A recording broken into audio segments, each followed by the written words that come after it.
Hey everyone, it's me, Doomlink, and welcome back to Doomlink's Live Hunts.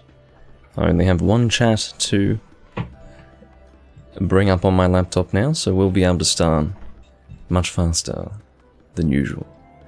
In terms of what I'll be doing today, I will obviously be continuing with Generations Ultimate. Don't really have anything specific in mind, as usual. I think the next recording I'll do will be in 3 Ultimate. I just felt like doing more Generations Ultimate for some reason, I don't know. Hey Vernon, good to see you. Alright, popping out the old chat. And then we should be good to go. Again, I don't know why I like to pop out the chat, but it just feels right. That's the only way I can describe it, just feels right. Are you going to be playing, Vernon? I'm doing well. And also, hello, Takashi. I thought perhaps your comment was from the last stream, and then I checked the time stamp on it. So, welcome to you as well. I did another announcement thing for YouTube. You see, I'm going a little bit back and forth on this. I said that I was only going to do one, and then I decided that maybe I'd do some for the rest of the week, because maybe not enough people would have seen that.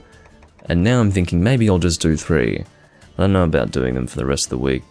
Well, I'm not going to be recording on the weekend anyway, because I'm going to be busy, but yeah, maybe I think I'll just be doing one more. So, because I feel a little bit foolish doing it if everyone already knows, if you understand. So I think we're just going to go with one more after that. Right when I went live, yeah. Okay, so I might see if I can check what rooms are up at the moment. Which I obviously can. But we'll see if we've got any good contenders. We've got Solseer with Emir and Hardboy. Hardboy. It's a very interesting name. Hey Beta. Well, that's right, you usually watch me on YouTube, don't you? Well, that's right. Beta Star was my female viewer, not whatever that person's name is. Why am I drawing blanks? What's their name again? It's really odd. I for some reason, I was informed that I had a female viewer that I was referring to as male, and I was like, well, I gotta fix that. And, see, I thought it was N10 in my mind, but no, it was Beta Star, that's right. So that's funny. Okay, so regardless, it's just, you know, one of those things where it's awkward if you're referring to a person by an incorrect gender. And also, it's kind of warm in my room, surprisingly. It must be kind of humid today because it is raining outside, but it's still kind of warm, so I may have to remove my jacket later on. We will see how things go. Interestingly, we've got a whole lot less options. You know what I think this is? I don't trust this one bit, and I'll tell you why. I have a feeling that the search function is actually a little bit fucked at the moment. I think sometimes it can only show a maximum of 4 rooms. Now, that's not to say that the perceived reduced numbers of people playing the game is in fact not true. Like, I don't think there would be many more rooms than this, but there seems to be some sort of error where it only displays 4. I don't really get it. It's just odd. Hardboy is potato in disguise, yeah. Yeah, I'm not a fan of hot, humid weather. Warm and hot, I mean, it's just awful. I mean, humidity makes any temperature more insufferable. In other words, if it's very, very cold and humid, it is going to be freezing cold. And if it's hot and humid, it's going to be extremely hot.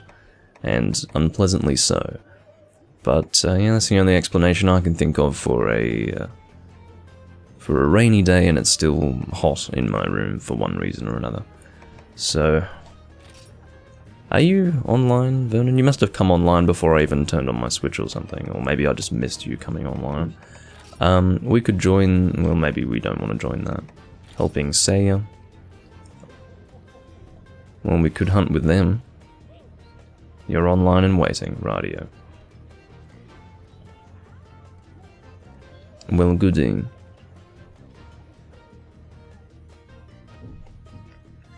So, I've got no idea what quests are going to be on offer here. Really have no clue. But, hopefully it's not going to be a repeat of yesterday's scenario, if you do recall, where we joined a room with 2 people, one of them acting as the host and the second one acting as the person posting their quests, and we sat there for like 12 minutes, only for both of them to just leave, without so much as an apology. That was a pretty nasty scenario, so here's hoping this is not going to be a repeat of that. So, yeah, crossing our fingers, well and truly.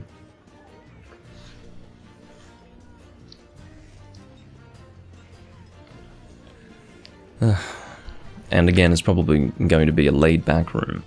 I don't think Saya's going to be hightailing it to the quest board. Well, not the quest board, but rather the quest giver. To post a quest as soon as possible. As you can see, we are blunt bros at this stage. But yeah, that's probably my main complaint with rooms such as these when I'm live. Again, when I am live, I try to get into hunts as soon as possible, or as quickly as possible. But as soon as you join a room like this, you may as well pitch a fucking tent.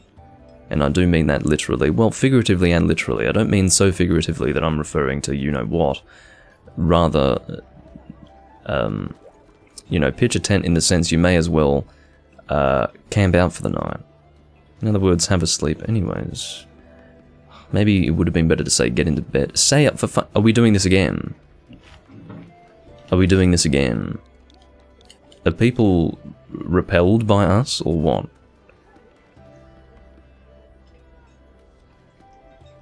We've got an LOL from Lilith. Is Lilith also going to relocate?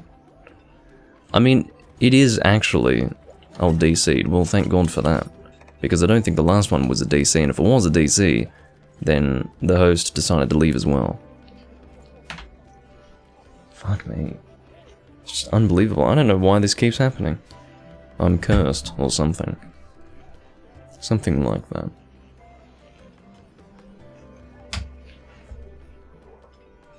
Oh well.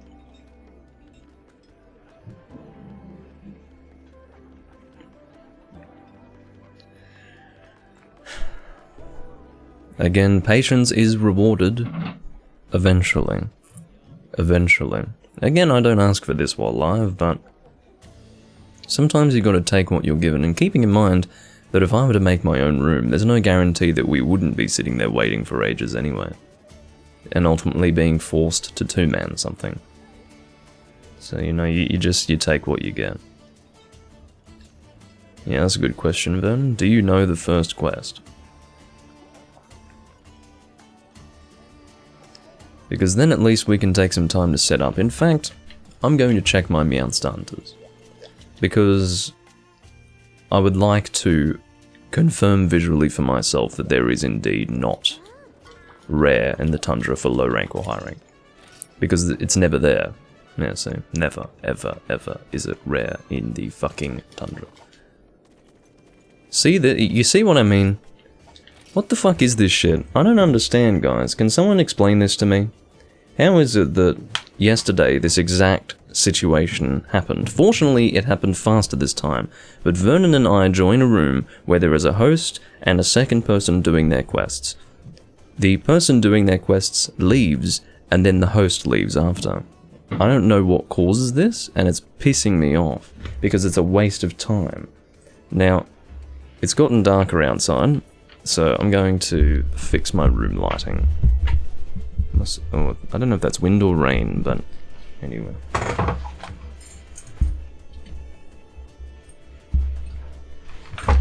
I mean, seriously, most people, okay, don't have the patience for this shit. So, do you think I have the patience for it? No. I don't.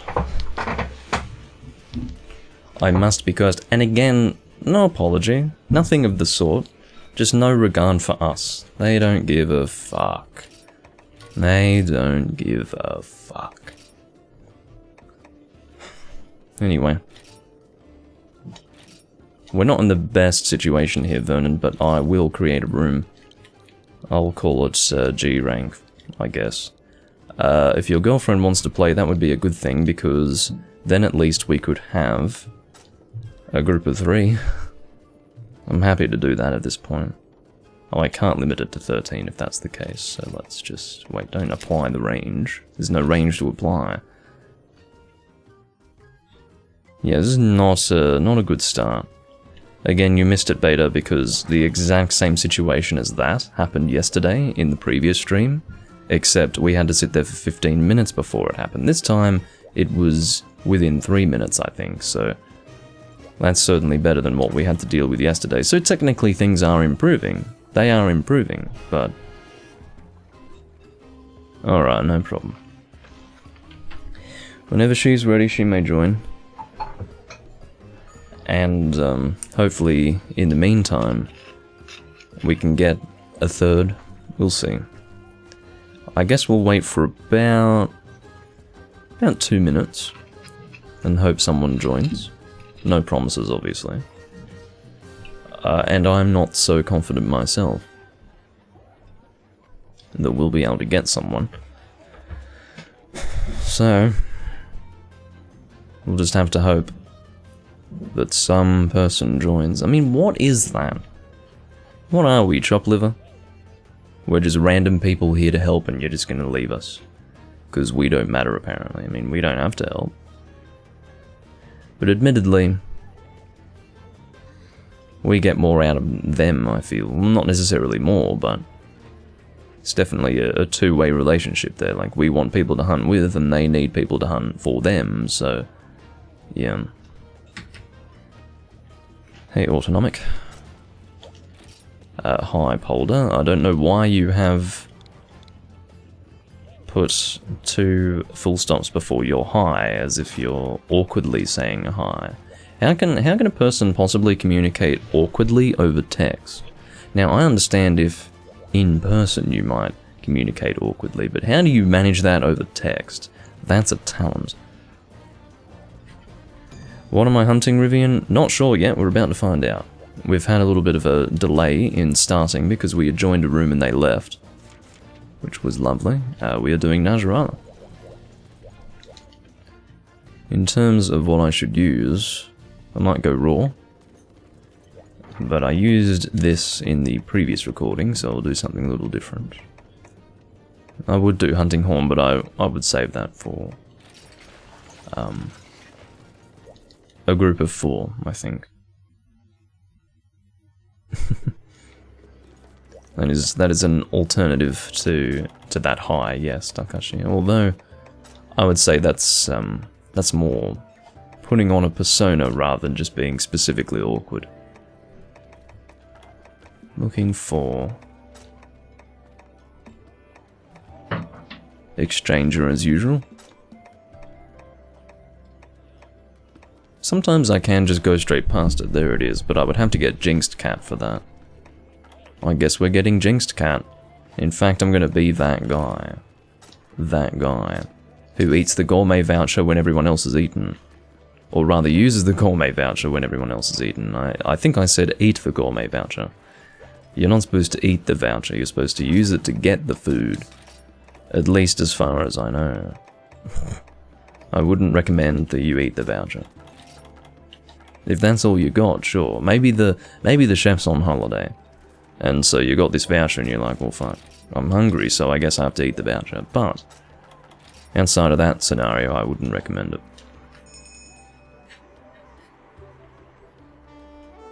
Yeah, that's cool, Beta.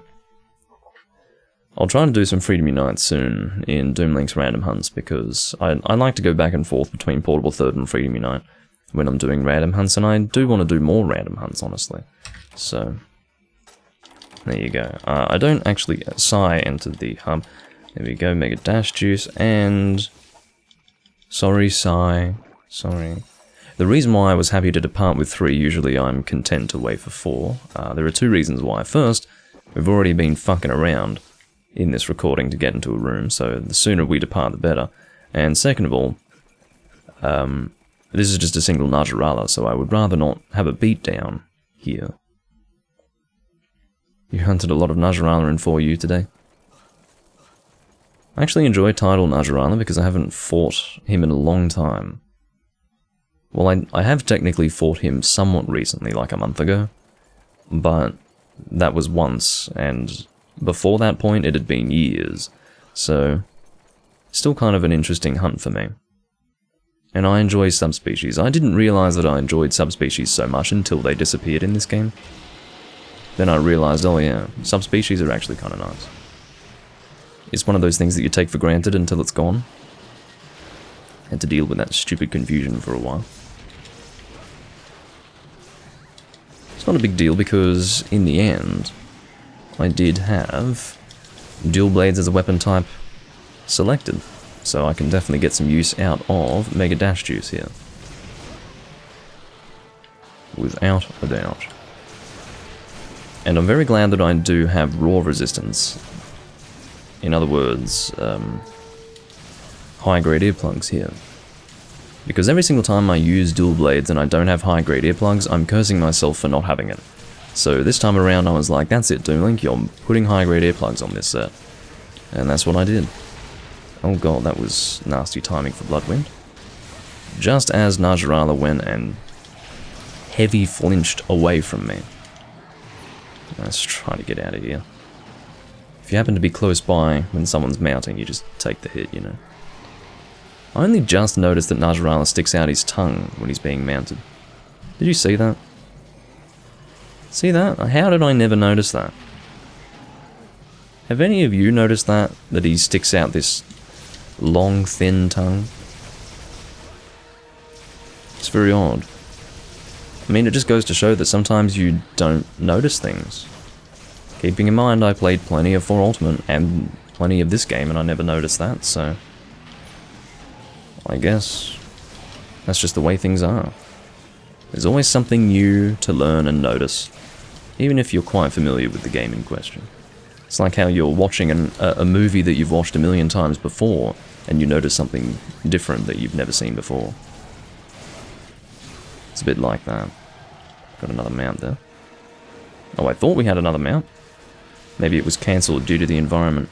Because sometimes environment and geography can prevent mounts. Yeah, well, I'm not really a huge fan of hyper monsters in general. I don't mind them, I prefer them to things like tempered monsters, but yeah, most of the hyper versions of monsters I don't enjoy hunting as much as I prefer hunting the regular monster. Yeah, he was too close to the edge. Probably going out into the other zone. Oh really?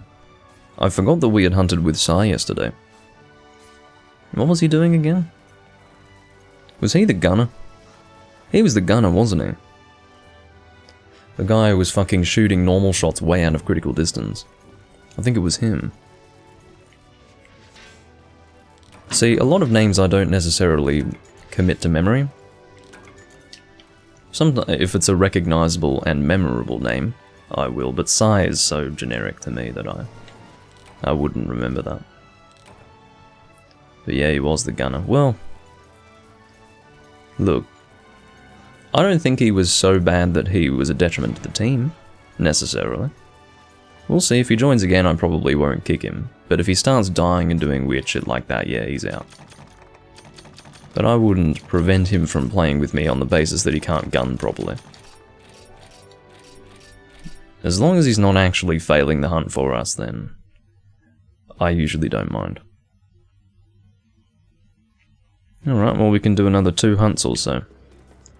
And then we'll get her on board. Oh, not fucking Book of Combos 5, you foolish individual. I would like potions and mega potions, and I think also Mega Dash Juice. I don't have Dust of Life on me anymore, apparently. I've swapped them out for life powders. Usually I have one or the other. I don't like having both because it takes up a little bit too much space in my inventory. So, I guess I've settled for life powders for now. I had made a decision on that. You know what it might have been? Maybe it was because I had life powders on this item set. So, yeah, that's probably what was happening there. Yeah, Cantor dual blades are pretty damn big, aren't they? I like them. Please plesioth me.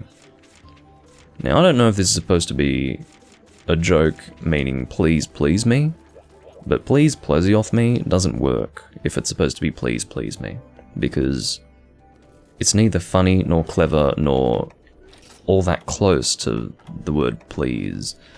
Anyway.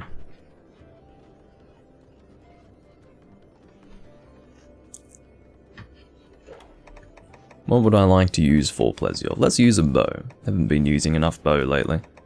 I don't know why, but it just happens to be that every time I think about whether or not I want to use a bow, the monster isn't a monster that I like to use bow against. Now that's not to say that I'm always thinking of using bow, and I just always happen to be hunting monsters that aren't appropriate for bow in my mind. It's just that whenever I happen to be thinking of using bow, that's the way it's panned out, so... yeah.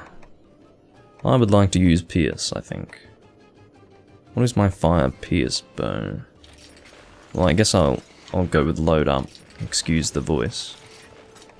I try not to sound as if I'm possessed, but sometimes it just happens.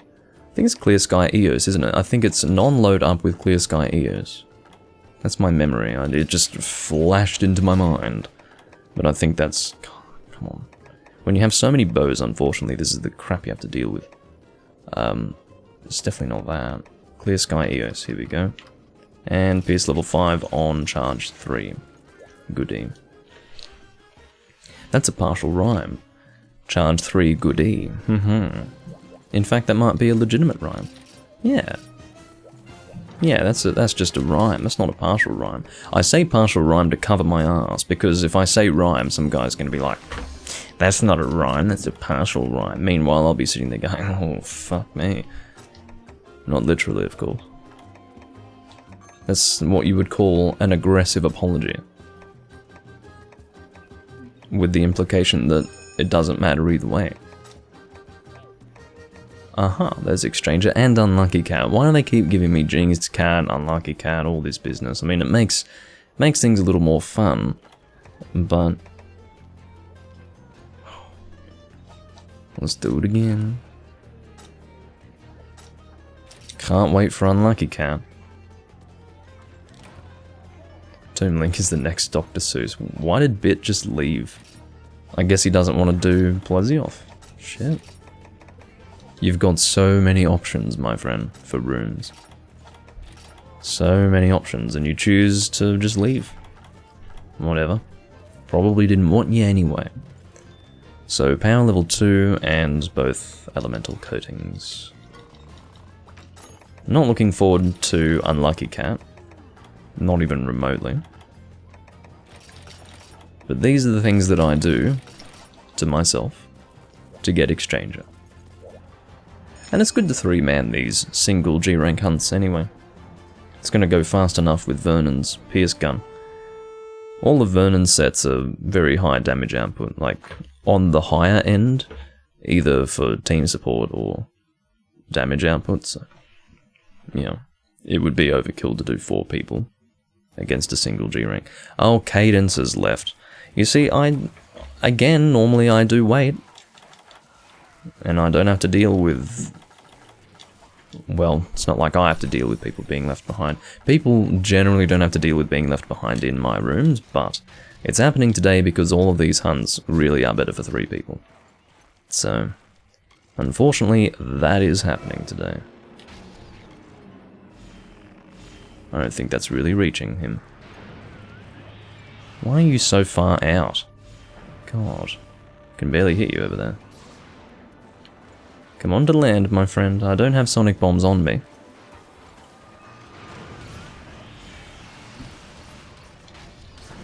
At least you've come a little closer. Oh dear, okay. As long as you don't go jumping out of the water and landing on my face. That was a bit off target. This reminds me of the first generation jungle where I can't fucking see past the stupid greenery. This is awful. Barely see what's going on. Alright, go away, Jaggy. Can you... Yeah, this is pretty much the first generation experience. I mean, that's not to say that I can use bow in first generation. I don't mean that. I just mean as far as going ranged combat. And I'm trying to aim at a Plesioth through terrible greenery and being simultaneously assaulted by small monsters. Sounds like a first gen experience to me. In fact, it's exactly like that. It's miserable. And here I am experiencing that in Generations Ultimate. Just goes to show that some things don't change all that much in Monster Hunter. Which is a good thing. Well, prior to 5th generation, where it was on for the young and old when it came to streamlining and trying to ruin everything that was special. But we won't get into that. How can we ruin Monster Hunter today? Says Capcom. While simultaneously stroking everyone's preferences. Oh wait, that's impossible. Anyway. He's a swimming up the river.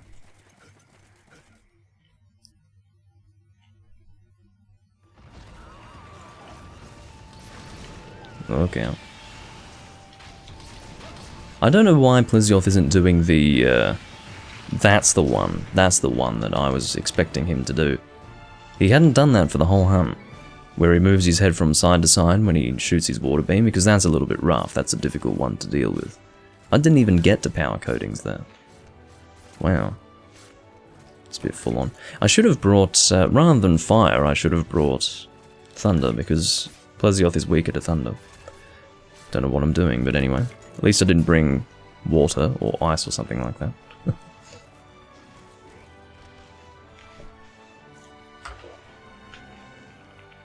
Yes, it is a G-rank Plesioth. But as I said, even with 3 people, I mean particularly with Vernon on the Pierce gun, I mean that's not going to be much of a hunt. Oh no, well, you know what? The real kid joined the room and then left of his own accord. And that works out well because we do have Phantom joining. And we'll be doing her quests.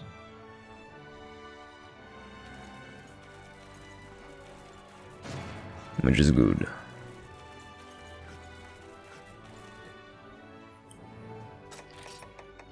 Large Wyvern Gem, my 88th. 88 is a good number. I think the Chinese like that number. 8 is the number they like, isn't it? I think so. Quite sure. I like it too. Anyway, we'll see what we've got on offer now. I will try to use more bow. I enjoy going bow. I just for some reason haven't considered doing it recently. It's one of those weapon types that I usually forget about. Alrighty. If there's one thing that I am, it's patient. Otherwise, I would have long since lost my mind in this game. And you wouldn't think that that would be necessary, you know, patience.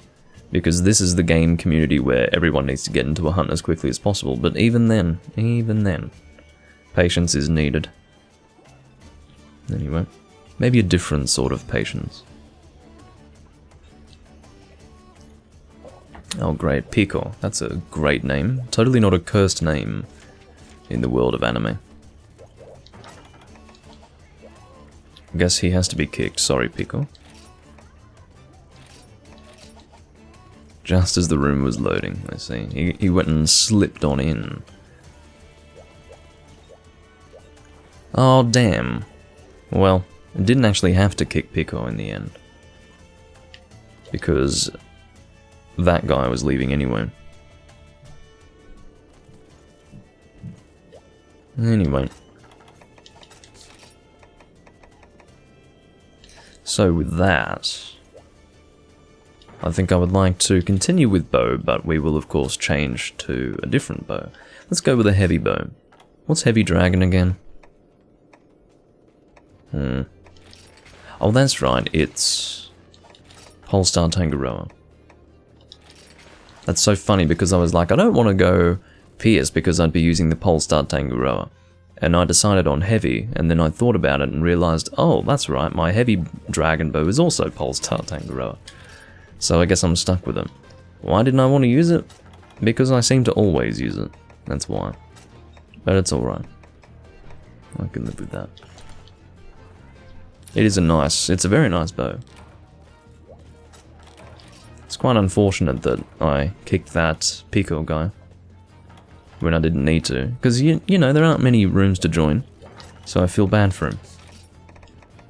But whatever. He might have been wanting to do his own stuff, which is not an appropriate room for him to be joining if he wants to do his own stuff. Because we'll be doing someone else's stuff. Oh, they do minimum G rank damage now, those Bracky dual blades. Well, that's good.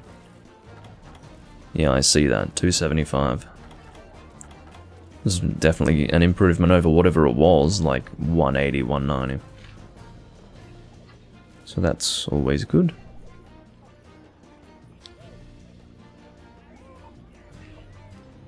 Oh yeah, I was supposed to add a subscriber emote to Twitch.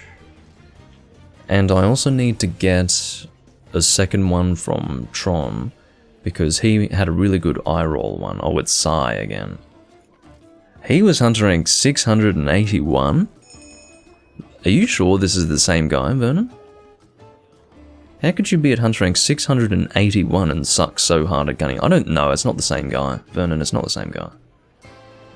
Look at his set. The one you're thinking of was using a an Atulkar light bowgun. Yeah.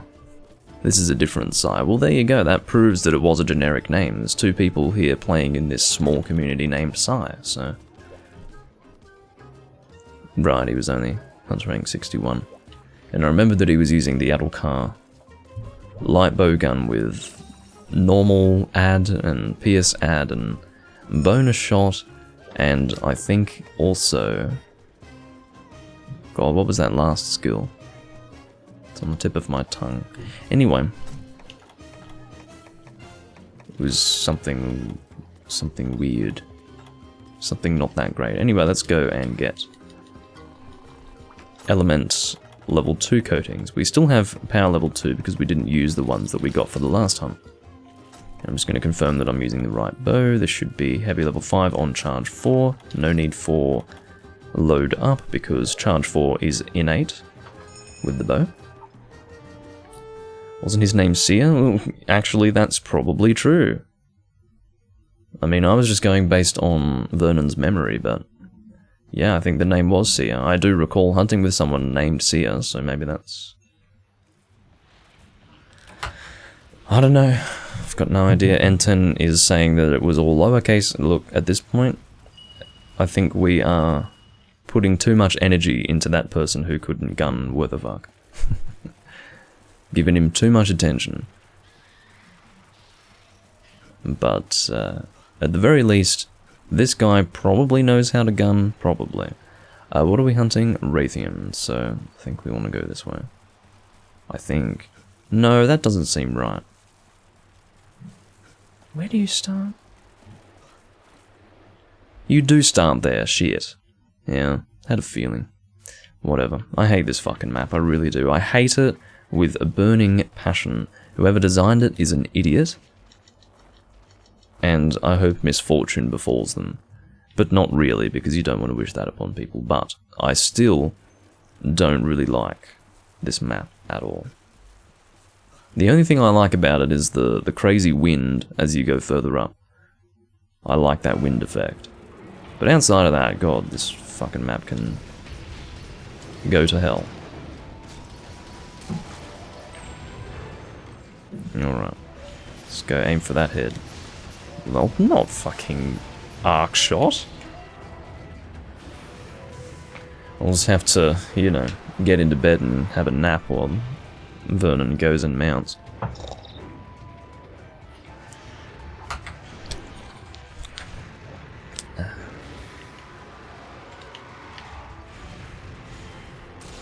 Alrighty. This time we're not going to do arc shot, how about that? Don't know why I thought to do arc shot. Whoops. That's right. It's the level 4 charge there. There goes the head. Oh, how did that miss? We do have a shiny there on the ground. But I'm probably not going to pick it up. I don't really need stuff.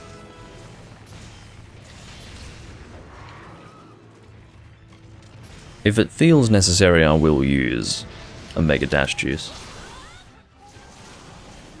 It's because I decided that I was willing to use Mega Dash Juice that I chose to remake this armor set. My bow sets, I had all of my bow sets and remade them all. In other words, I made them all with stamina skills, specifically Marathon Runner.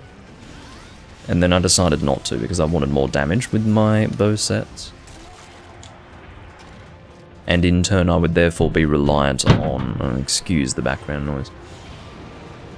It's just the sound of someone having a large solid object dropped on their head. The ambulance will be here soon. But, oh god, mounts, flinches, everything. But anyway, what was I saying? Something about something. That's right.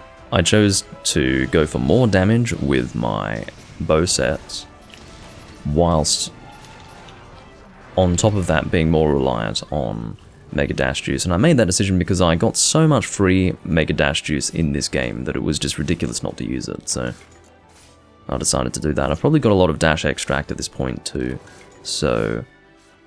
and probably not an incredible amount, but... yeah, I'm going to be fine with Dash Juice for a while. That's one thing that I wasn't a huge fan of in this game. The fact that they gave you so much free stuff. I don't know why they chose to do that. I didn't really understand it. I sort of understand it now. That was Capcom's way of making the game more accessible to beginners. That was their bright idea at that time. They thought, okay, we're just going to give them a whole lot of free shit. Whole lot of free shit. They don't have to worry about honey, they don't have to worry about dash juice, they don't have to worry about life powders, they don't have to worry about any of that. We're just going to give it to them for free. Especially life powders, because life powders wasn't strictly related to the free item packs that you got from Capcom. You can actually continue to receive them from your courier. So, I don't know.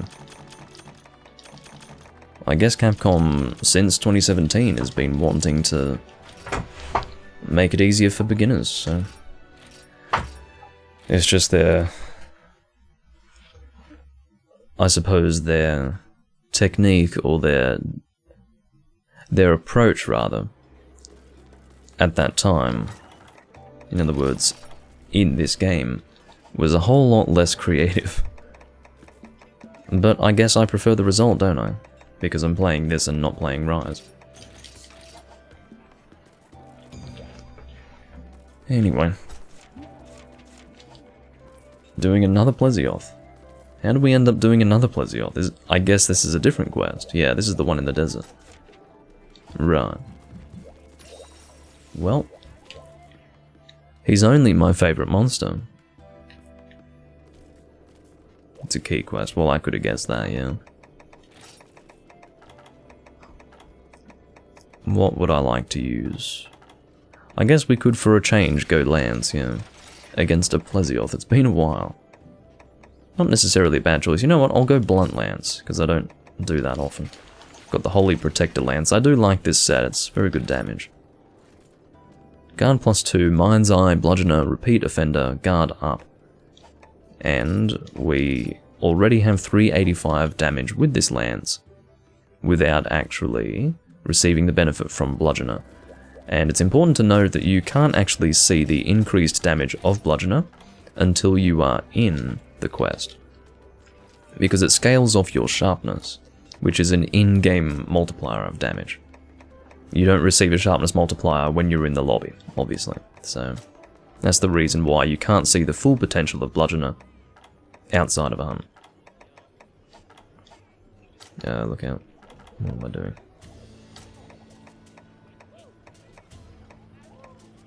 There's Exchanger with Unlucky Cat again. Here we go, I can avoid that. I'm using gourmet vouchers just to ensure that I get Exchanger.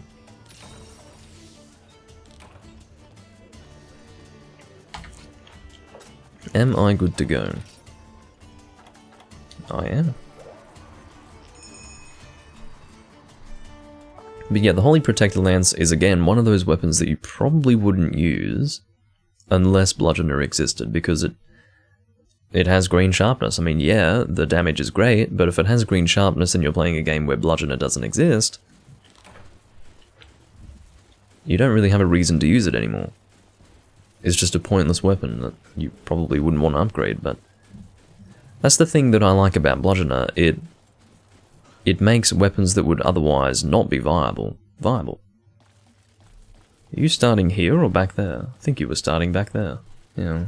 The reason why I didn't stay in that area was because I, as usual, had forgotten what we were hunting. But yeah, he starts here. Tell Phantom to come back. Because she well and truly left. Probably because I was leaving the area myself. Alright, come on, Plezioth. I should have brought sonic bombs for you, I know. That was a bad decision. To not bring them, but I never bring them, because I'm lazy. Really lazy. Oh, it's you fucking Apsaros. Revolting creature. And you just got water beamed, my friend, and you're still not dead. Oh, that's right, my Holy Protector Lance. My Blunt Lance set does not have Striker, which is awful. Because I don't like using Guild Lance anymore. I'm so done with it. I'm going for Striker Lance, and the reason why I use Striker with Lance, for those who are not familiar, is because that is traditional 4th gen Lance, that is to say, Lance as it was in 4 Ultimate. Instead of this fucking strong 3rd hit, which for me, it just doesn't work. I'm not a fan of it. But I'm stuck with it. What I'm going to do, if I can remember to do it, is actually, once I return from this quest, go and fix the armor set that's saved to instead have Striker rather than Guild. I fixed the set for my regular Lance loadout, but not for this. And I remember the last time I used this Blunt Lance set, I was frustrated by that as well. I was annoyed that I had Guild selected instead of Striker. But I obviously had forgotten to fix the set. And so here I am suffering again. Oh my god. Well, that's Plezioth. Yeah, I'm not a fan of Guild Lance either, and I was really on the fence about it for a long time. Basically, the entire time I was playing Guild Lance, I just didn't know how I felt about it. I just couldn't make a determination on what it was. I didn't know if it was better or worse or decent or shit. Even now I'm not entirely sure. I don't despise it, but I don't like it either. I'm almost neutral to it. And I'd rather be positive to it. In other words, Striker Lance therefore is better because I enjoy it. So, once I realized that Striker Lance was regular Lance without that heavy 3rd strike, I decided that I would only use Striker Lance from now on. So, yeah, now that I know Striker is here in the game, I'm certainly partial to Striker Lance, and as well as that, I really don't like Guild Lance. But when I really think about it objectively, I'm not sure if it's actually bad. It's quite a conundrum. I can't make a real decision on it. It's one of those very rare things in Monster Hunter where I'm just not sure. Usually in Monster Hunter, I'm not indecisive by any means when it comes to my opinions in Monster Hunter. I'm very, I guess you could say black and white in that sense. It's either shit or it's good. Maybe not shit, it's either good or bad, we'll say. And in the case of Guild Lance, I don't really feel that way. I'm going to use this again, but with Striker Lance this time. I will fix the set. In other words, the loadout that's saved, the registered set. Change style to Striker, thank you. We can add an extra Hunter art as a result. Which I suppose... What is Enraged Guard? Raises your shield to block an incoming attack. When doing so, the power of the hit will be absorbed, raising your attack. Risky to use, but the more powerful the blow, the more your attack will increase. Well, that seems interesting. I guess we'll try that out. I don't think I've ever used that before, so that could be fun. Going to register our set to Blunt Lance. And that will always be Striker from now on. With Enraged Guard, which again is a Hunter art that I've never used before. So we're going to give that a try, and see if that's any fun. Unfortunately, we don't have a very difficult monster to fight to really get the full potential of Enraged Guard out there on camera to demonstrate. But it's probably still fine. We've got Exchanger on Lucky Cat, or Unlucky Cat. Again, we've got two food options with Exchanger, both with Unlucky Cat. What the fuck? Okay. It might not be necessary. Let's just... I mean, I can't imagine there being 3 food options with Exchanger. That would be extreme, but just in case, I'm just going to make sure. No. Alright, Unlucky Cat it is. And you know what? I'm not going to use a gourmet voucher for it this time. Wait, it's down here, I think. Here we go. We'll go for Carver Low over Heroics. I'm not going to get any use out of Heroics. Got it all.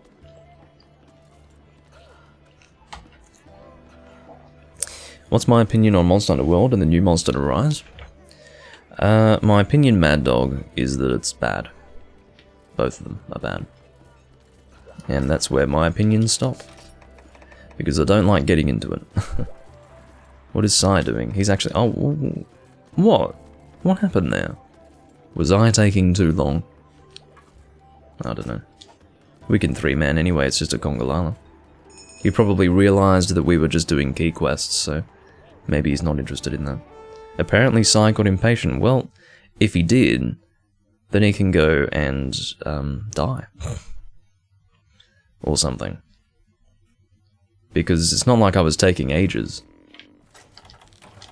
Oh, Juvenator just got in. Well, sorry, man.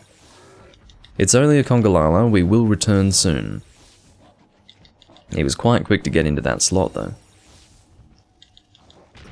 Oh, fuck off. No, no, no, no, no, no. What a fucking shit show. Literally a shit show.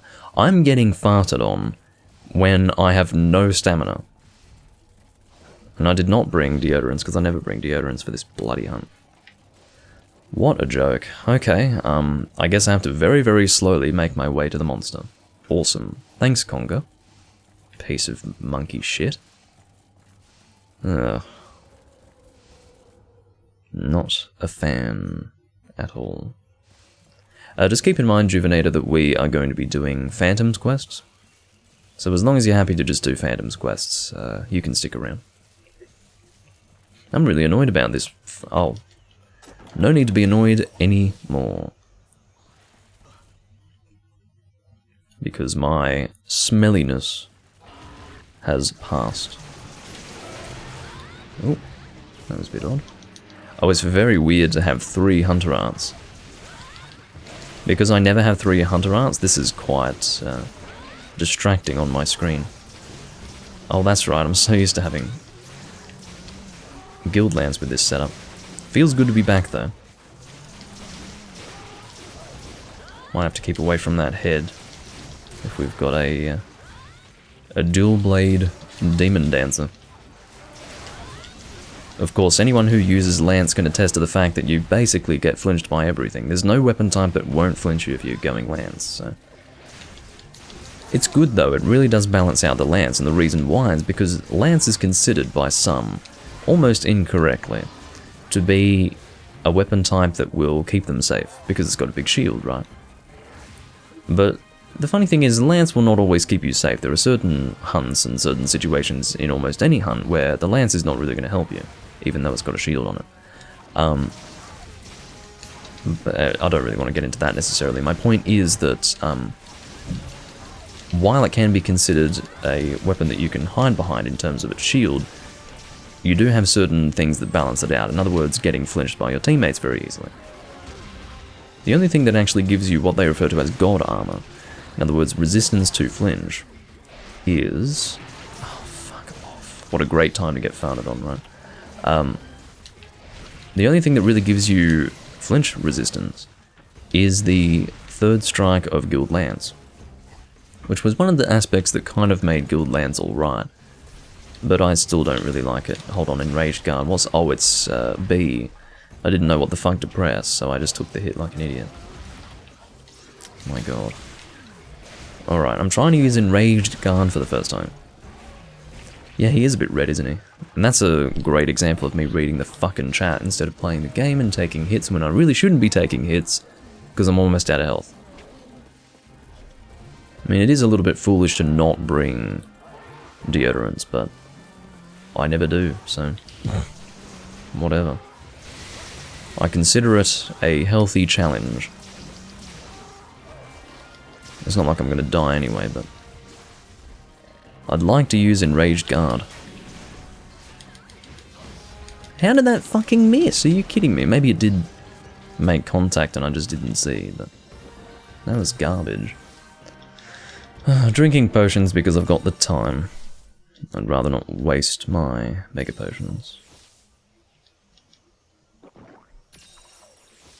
But yeah, Enraged Guard, would love to use it, but I just haven't found the occasion.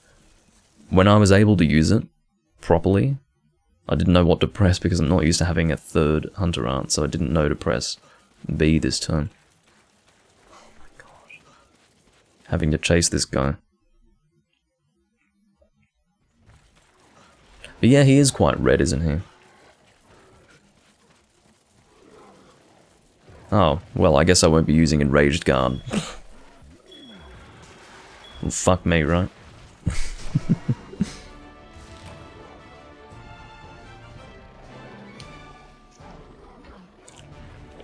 Anyway, maybe I can use it against a regular Conga. Come on, can you attack? I certainly won't be able to use it because, well, what does it look like? It looks like that. It's just my character shielding. That's fun. Yeah, it's quite funny when you pitfall trap a Conga Llama, because he falls in head first.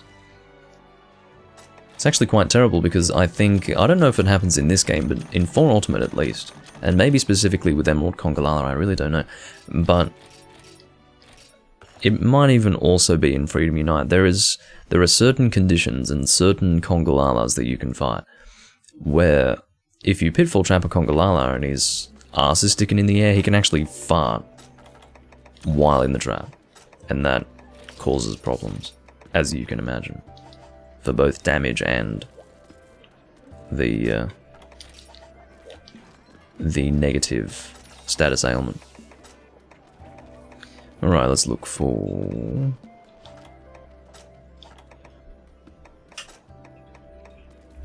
as usual, Exchanger. There she is, and without... Unlucky cat, thankfully. Alright.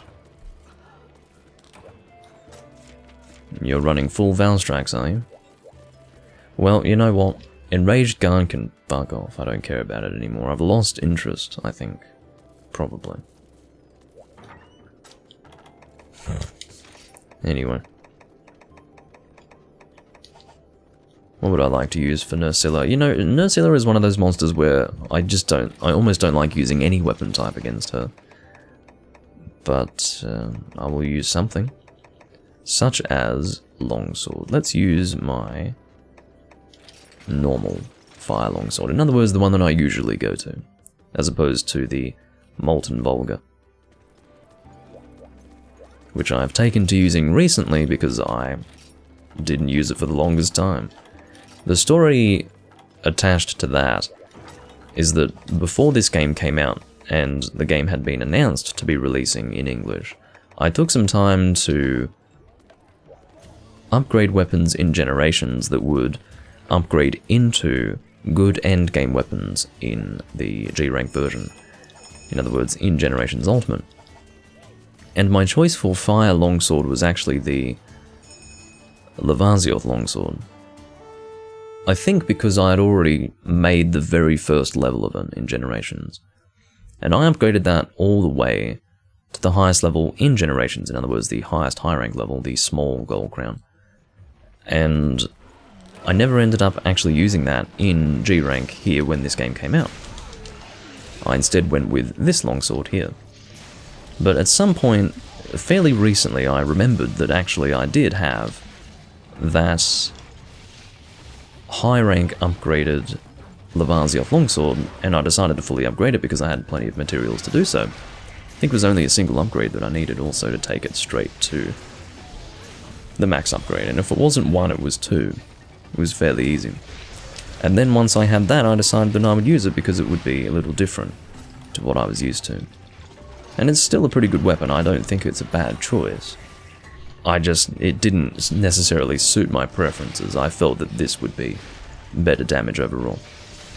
And what coloured my determination there was that purple sharpness actually is not as good in this game as it was in previous games.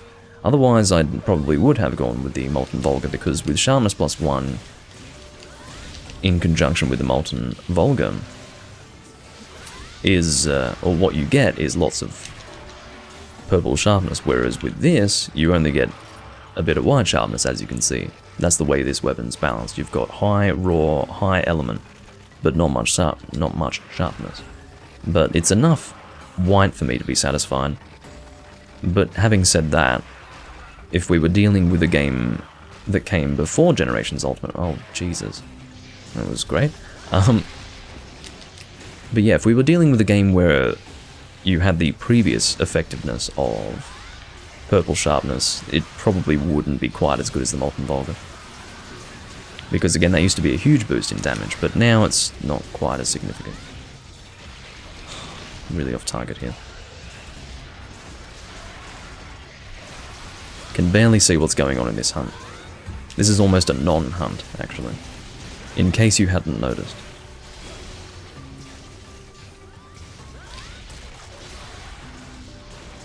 Oh dear.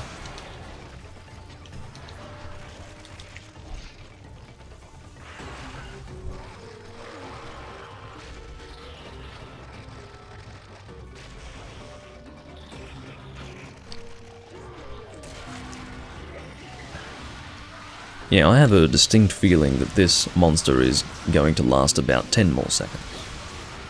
If even that. That was closer to 6 or 7, I think.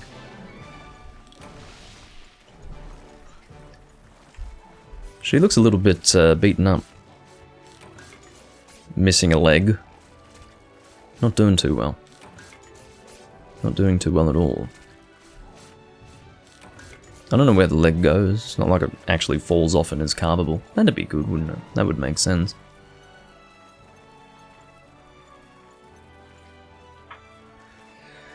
Okay. Yeah, that is full Valstrax, isn't it? It's kind of weird. The weapon is a different color to the armor. At least part of it is. Ugh. Kick you back, damn it.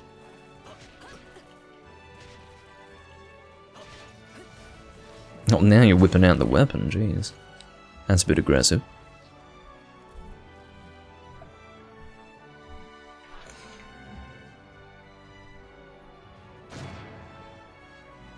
But yeah, that's Nursilla. Great showcasing of that hunt. It's basically a flailing spider getting completely decimated. For someone's entertainment, I don't know whose. But yeah, that's that hunt. But everyone knows Nursilla now, don't they? Wasn't she in the fucking Monster Hunter movie? Don't know whose fucking decision that was. Oh, I will never forget the Monster Hunter movie. I wish I I wish it wasn't permanently embedded in my mind. I mean, I'd never watched it, but I had it explained to me. And, yeah, that was enough. What I didn't understand is how people actually... I swear to you, hand on heart, I was talking about the Monster Hunter movie while live, and people in my chat were trying to... well, they were being apologists, really, but what they were ultimately doing was justifying the presence of that giant fucking Rathalos. They were saying that it was canon because it appeared in Monster Hunter World. Now, where did it appear in Monster Hunter World? I'll tell you, in the Monster Hunter movie event in Monster Hunter World. Sounds like shoehorning it into the lore to me. Just, it reeks of that, actually. So, no, it's not lore-friendly, it's stupid. And just because it appeared in-world in a Monster Hunter movie event does not mean that it is actually part of the lore. Sorry. The reason why they had it in the movie was because they wanted him to be gigantic and therefore more menacing. That's why that was a thing. And it's about as uncreative as the movie was as a whole. It was low level, it was a low-hanging fruit. The whole movie was a low-hanging fruit. It was nothing more than a cash-in on the success of World. Its very existence was an insult. And yet I had people trying to fucking justify the existence of a giant Rathalos to me. Unbelievable. So, what are we hunting again? Well, I'm glad I didn't stick with a fire weapon. I'll go with raw here. Might use the Toyohisa sword. But anyway, the Monster Hunter movie was just shocking. Shocking, shocking, shocking. And what gets me is that people will be apologists for it on the basis that it wasn't horrendous. And that's up for debate. That's up for debate. The mere fact that it was average, or just had no real artistic merit, which is what it was. It had no artistic merit as far as I'm concerned. The fact that it has no artistic merit obviously shows that it was a cash-in. Now, why do we sit here and forgive cash-ins? Why do we sit here and say, oh, it wasn't too bad? I mean, why? Do you know how much history the world of cinema has? We don't need crap like that. We don't need that, so stop apologizing for it. It's just really silly to me. Now, I don't make it a habit to talk about the Monster Hunter movie, but yeah, it's bad. And I'll never understand why people think it's okay. It's not one of those switch off your brain and be entertained movies. It's one of those, wow, this is a shit movie. Why did I pay to go and see this? That's one of those kinds of movies. Or that's what the movie is like. It's fucking dumb. And anyone who was expecting more than that, after watching the trailer, I mean, the trailer made it very clear that it was deeply generic and uninspired and just generally bad. It's one of those movies that you've basically already seen if you've seen the trailer. So, and the reason why is because it's like a million other movies out there in the world. It's got no real uniqueness or inspiration behind its conception. So, there you go. That's the Monster Hunter movie. But that's just an opinion. Is it not?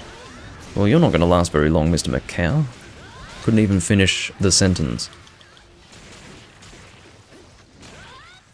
Well, that wasn't originally the case, Autonomic. He used to take issue with World. And I have a very cynical point of view on that, but in other words, on his change of heart. But we won't go into that. I don't watch him, so I can't comment. So next is Volvidon. I don't know if he's actually here. I feel like if he was here, Okay, now he's... Okay, maybe he was always here. Anyway.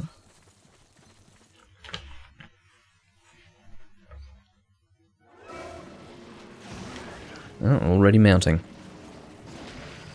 Jeez, that tongue's going a bit far. Mr. Chameleos.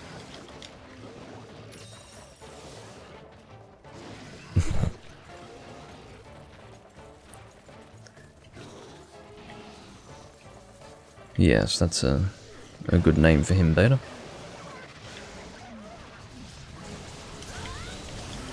Oh god. Well, I'm assuming the damage was dealt there, but I did miss the head with that. My weapon power has decreased, but I can live with that. Oh god. I do hate monsters that, when flinched, roll off or just move a lot through the flinching animation, because generally you'll end up off target with whatever you're doing. And it's awful. Not a fan.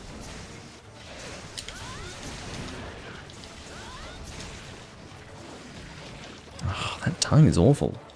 Go away.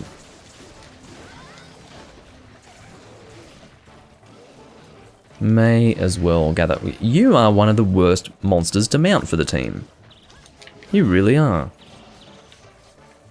Because of your stupid tongue. Not a fan.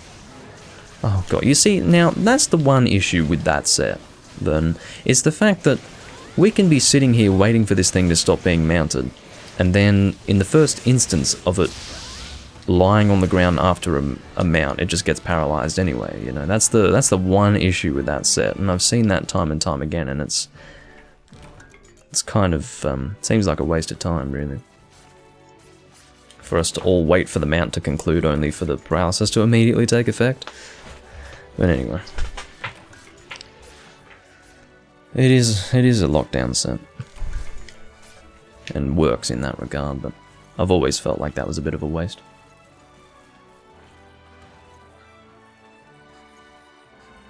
I suppose that has to do with the way the set's used rather than the set itself.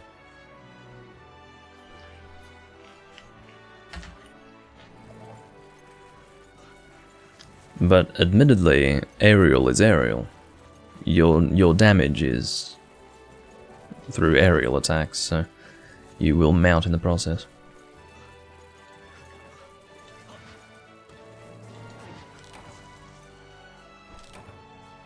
It's a bit dark, isn't it? I might raise the brightness of my room light again. Oh, goodness me.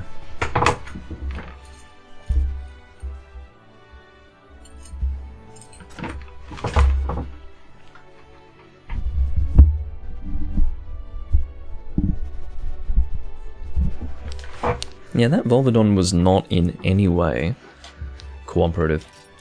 At least not in my estimation. Okay. Next is Basarius.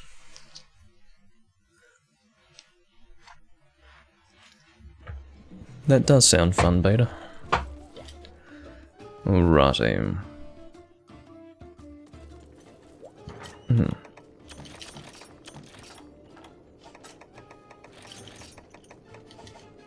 So, for Basarios, I guess I will go with I might go with a bow set again. I'm trying to use bow more. And I guess I will go Pierce, so Pierce Water. What would my Pierce Water set be? I'm pretty sure for Pierce, my only load up one is Thunder. In other words, the Zenoga bow, so therefore, should be able to find my Pierce Water. I think it's you, isn't it? Drothdymian. Ooh. Would that be you? Let's see what the load up is for that. I could always be wrong about the load up only being for Thunder. But I don't think I'm wrong. Drothdymian. Right, so that's not helpful. Yeah, let's just go with Drothdymian. I believe that's it. Because that was my Pierce... I used the purple Ludroth bow for Pierce Water in Portable Third, so... would make sense that this is my Pierce Water bow in this game. Of course, that was a good bow because it had additional coating strength for poison. It was purple poison. Well, pink poison. Pinkish purple poison, as opposed to just the regular purple poison. In other words, double poison. That would have been more sensible to say double poison, because that's what it's called. Or at least that's what the fans call it. I don't know if it has an official term recognized by Capcom. But basically, when you get poisoned by a monster, and you're losing health way faster, and instead of a sort of a dark purple color, it's a pinkish purple, that's double poison. So you've effectively got that effectiveness for poison with a weapon that is a poison, like let's say you've got a bow and it's a poison bow, but it doesn't actually deal poison damage. It's instead elemental, like for example the purple Ludroth bow. You will get more effectiveness with poison coatings, and another example of that would be the Nahabra bows from 3rd gen, which might exist in this game too, I don't know, but yeah, those are actually quite good for paralysis coatings. It's the way it's explained in game is paralysis plus or poison plus. I don't know if I've got exchanger. I must have it. Well, maybe not. Maybe I'm not guaranteed to get it. Yeah, let's just go for attack up. What would I like to go with? Well, I guess escape artist. That should be good. So, we've already bought the coatings that we need. I might... No, stop talking to that woman. I haven't been doing this recently. I don't know why all of a sudden I'm constantly talking to her. Instead of just... You know what I mean. Instead of opening the box. I'm not sure why this has come about. It's bloody bizarre.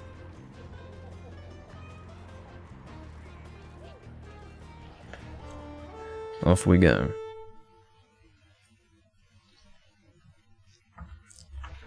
At least I don't have to deal with Unlucky Cat this time. I'm always a fan of that. Now we are hunting Basarios. I don't actually know where he would start. Would he start at the top? Because that's where Gravios would start. No, he starts over here, I think. Yeah, he starts in this area. I remember now. Haven't done this quest in quite a while. Maybe the arena is calling my name. I hope not. I don't like doing arena quests. I can say that... Well, it's mainly the old training hall quests that I didn't like. But training hall is effectively arena. Had to do this stupid training hall quests in Freedom Unite and Portable 3rd to get the damn barrage earring in both. Awful experience. Particularly in Freedom Unite. I just don't enjoy it. I've never enjoyed it. It's always felt like a task. Like a chore, I should say. Not pleasant at all.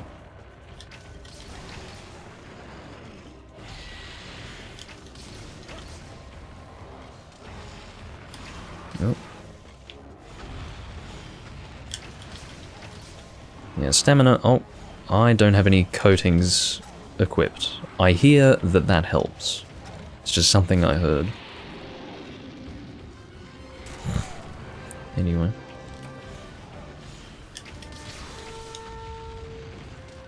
That is a subquest complete. Whatever that might be. Can you fuck off, you pink monkey shit?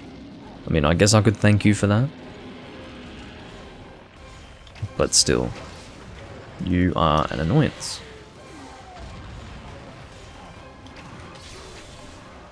Let's go triple volley.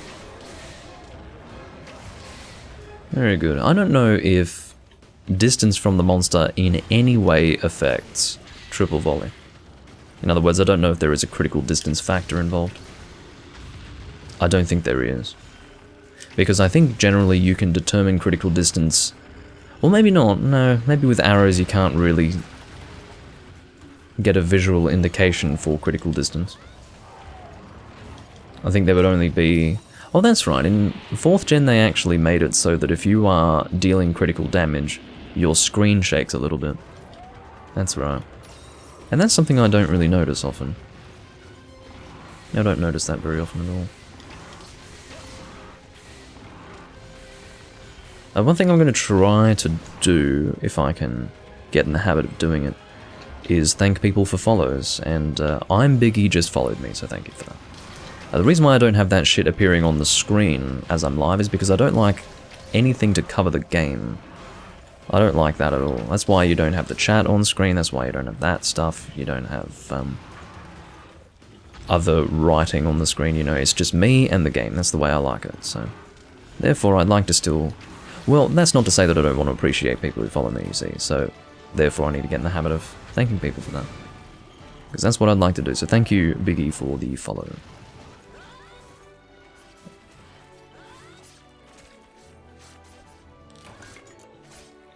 Wow, first carve we got a pallium, that's good.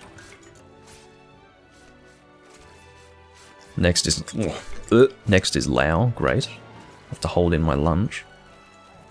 Ugh. Haven't eaten lunch, actually. You know I'm always bullshitting when I say that, because I always record these on an empty stomach. Well, thank you, Biggie. But yeah, Lao Shanlung, I think... Did I hunt him recently in this game? I think I was about to, and then I actually didn't. Can't quite remember the situation. It might not have even been on camera, that's what it was. I think I was hunting with... That's right, I was hunting with Ethan's brother Tyler, and I thought we had to do Lao Shanlung, but we had already done it. And we had almost gone and departed on it, and then we realised that we were actually on the next star level of quests, so thank God we were not forced to hunt a Lao Shanlung for literally no benefit whatsoever. That was what I was remembering, and that was not on camera, as I suspected. So it probably has been a while since I last hunted a Lao Shanlung in this game, probably not since I was doing Tyler's Urgent on camera some time ago, probably 3 months ago.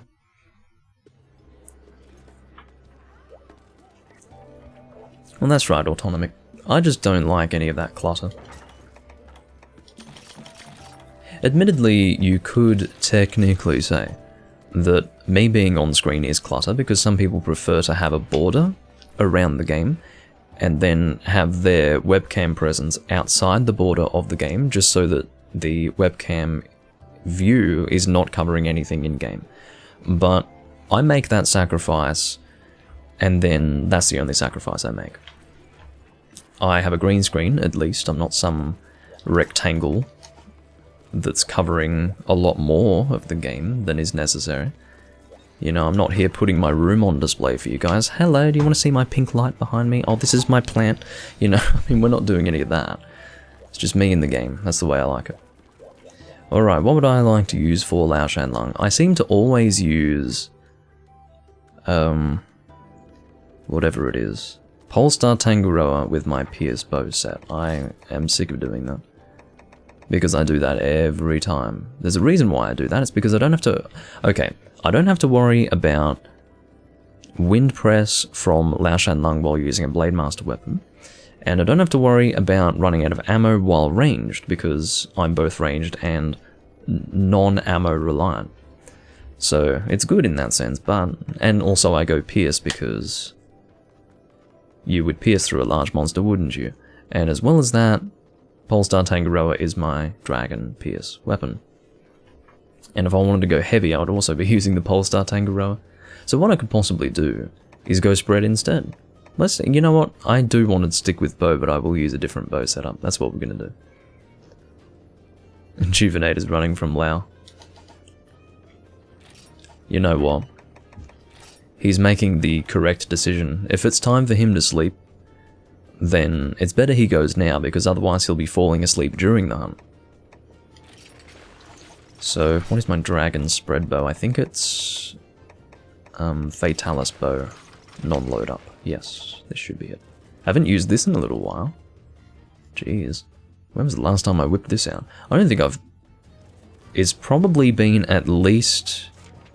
It could have been as long as 2 years since I last pulled this out on camera. In terms of... pulled it out off camera, I don't know. Oh, that was a joke, I see. He meant that he was actually going to fall asleep during the hunt. Well, absolutely. It is a snooze of a hunt, without a doubt. Without a doubt. How about insurance? How about Insomniac? Yeah, great idea. Insomniac to prevent the hunter from falling asleep to this boring monster. That'd be a good idea.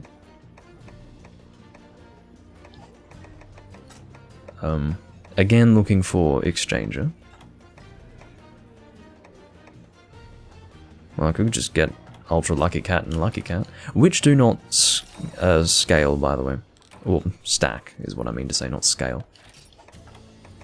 If you've got Ultra Lucky Cat, that will cancel out Lucky Cat, but... Oh, I did manage to get Ultra Lucky Cat, I wasn't expecting that. Thought I was going to have shit luck as I usually do. Okay, so power level 2, elemental level 2. Just need some more power level 2 and also need to buy element level 2. Again, absolutely love that they brought about level 2 coatings. Such a good idea. But I do still enjoy using bow in 2nd and 3rd gen. And I suppose for ultimate as well.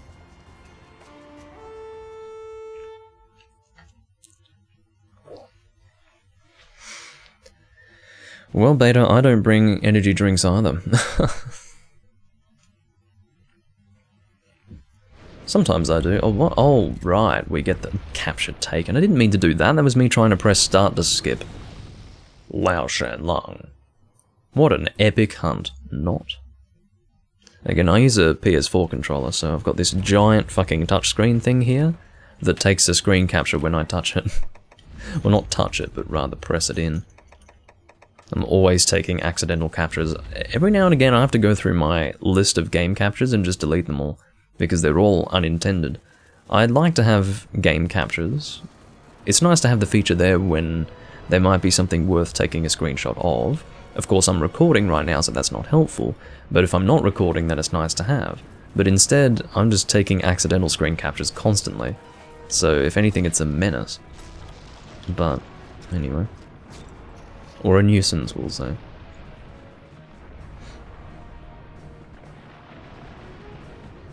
Also, it's been a little while since I've complained about this, but can we just, for a moment, appreciate the fact that they have set up us a bomb as one of the shouts in-game? Now, for those who are not familiar, that is not grammatically correct. Not even remotely. It should be, I set us up a bomb. But instead they went with, I set us up a bomb. No, I set up us a bomb. There you go. Anyway, it doesn't matter. I mean, neither is that pleasant. But one's correct and one isn't. So... I don't know if I want to be aiming for the face here. Maybe not. Let's go for the shoulder. Now, PS isn't as good for the shoulder, obviously, but in other words, because it's not centralized damage, focused damage, you're not going to be getting that much through the shoulder. Versus, like, rapid, for example. But I hear rapid shots were glitched out in this game. They don't do the damage they're supposed to, which is a shame. Because rapid's usually pretty good.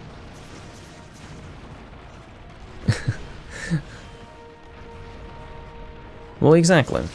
They could have just said, I'm setting up a bomb. That would have been even cleaner. Your two choices there are, I'm setting up a bomb, or I set us up a bomb. Choosing to go with I set up us a bomb is just horrendous. I don't know how that possibly could have gotten past quality check. But it did. It sure did. Anyway. Maybe not bombs away. Well, this is the thing. People can make their own shouts, so it's not a big deal. But a lot of people have the standard one. I don't know what mine is. It's something like, I'm placing a bomb, or something like that. Or placing bomb. Something strategic. As opposed to the old, low-hanging fruit, Allah Akbar. When people have that set, I'm just like, oh god. How old are you? I mean, it's not even funny. It might have been funny a while ago, but it's one of those jokes that gets overdone.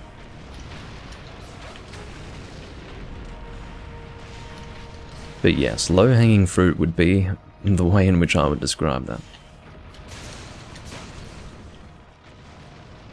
I'm not going for the weak zone beta, I'm going for the breaks. So ideally you would go for all breaks. I mean, let me put it this way. Lao Shan Lung is not a fun monster to hunt. So ideally you'll get the rare drops on the rare occasions you hunt the monster. And the best way to do that is to break both shoulders and the back. So I just broke the shoulder on his right side, and now I'm breaking his left shoulder. And then I'll be moving on to the back, and then I will be aiming for his stomach, actually.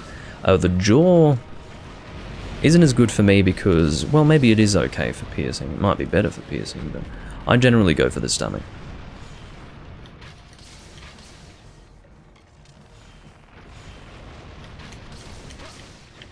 I do know that he has a weak point in the mouth, but I'm not 100% on how effective that is.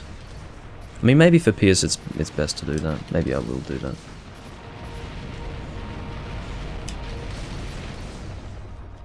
Might do triple volley. It's free damage, isn't it? Don't have to use coatings for it.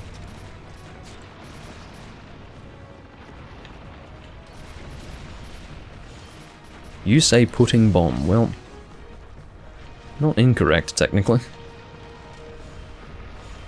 Just concise, clear language, I guess.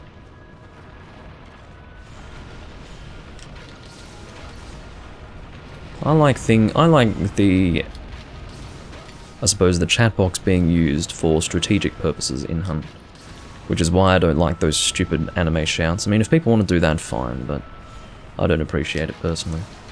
You know, I don't like reading JoJo references every time I hunt. It's really kind of tiresome. The worst I ever saw, however, was a guy who had a full array, okay, of Naruto references. Now, that was pretty rough to watch. I had that shit on camera too. I mean, it was about as bad as it sounds. In fact, it's probably worse than it sounds, because he was quite dedicated to that one. It wasn't good. A restraint is ready to use, apparently. No, I think this was... no. Maybe that was in 3 Ultimate, where a guy had all of those Naruto shouts. I don't know. I seem to remember a hunt in the 3rd Gen Sandy Plains where a guy was doing that, which would mean it wasn't in this game. But anyway. I don't know how I haven't broken that shoulder. I suppose the other one broke really quickly because of the cannon. I'm glad Vernon's on the cannon because I wouldn't be doing it. I never go on the cannon. You know, sometimes... there we go, there's the shoulder. Just as I was talking about it. Now we're going for the back. Oh, the back's already broken. Cool. Let's go for that there face. Oh, that's exactly right, N10. And really, that's the way it should have been. That was a good shot. I got that... I got that nicely on camera, Juvenator. It was very cinematic. But yeah, I personally don't think... I personally believe that auto shouts was a terrible idea. Particularly, look, the ones for Hunter Arts are what bothers me, because no one needs to know when you're doing a Hunter Art. It's irrelevant. It's not interesting, it's not cool, it's not... I mean, it's nothing. It's just... And Ethan's got some real fucking eye-waterers. I think when he gets healed, his shout is Red Solo Cup. I'll have to ask him about that one. Anyway, my point is that I don't like auto shouts. Maybe I'm just an old fogey who doesn't like fun, but I prefer the chat to be used for strategic purposes, or for communication is even better, but we don't have that, you see. I don't mind the chat being used for conversation, but you can't do that here because there is no conversation. There's no free type during hunts, so... I think I'm just sour because I'm sick of looking at references. That's probably what it is. I think someone in a recent hunt, or in a recent recording, like a few weeks ago, had like a full Fate reference thing. His name was, was Archer, okay? And he had, Emir quotes. Like, I'm talking, I have the ball of my sword, like that shit, for his hunter art, so... I was probably making some pretty screenshotable faces during that hunt. But, that was definitely going on. You know, I don't need to see that. No one needs to see that.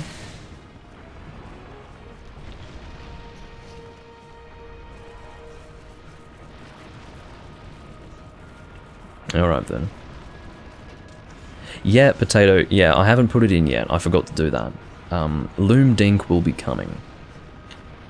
Loom Dink will be coming. I mean, I'd do it while live if I don't know. Maybe I will do it while live. But Loom Dink is on his way. Soon. Watch this space. I still need to get the one off Tron though. The eye roll. Don't know what I'm going to call it. Maybe Dink Roll. I'll call it... Dink Roll sounds like a food. Yeah, we'll call it Dink Roll. That's great. So Loom Dink and Dink Roll. Lao is pretty boring, you're not wrong about that.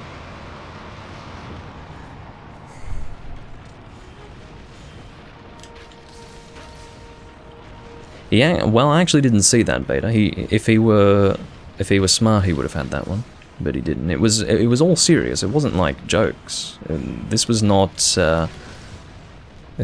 like let's have a meme shout out set. This was I am actually role playing as Fate's Day Night Archer. So yeah, there was no people die when they are killed. That was not happening.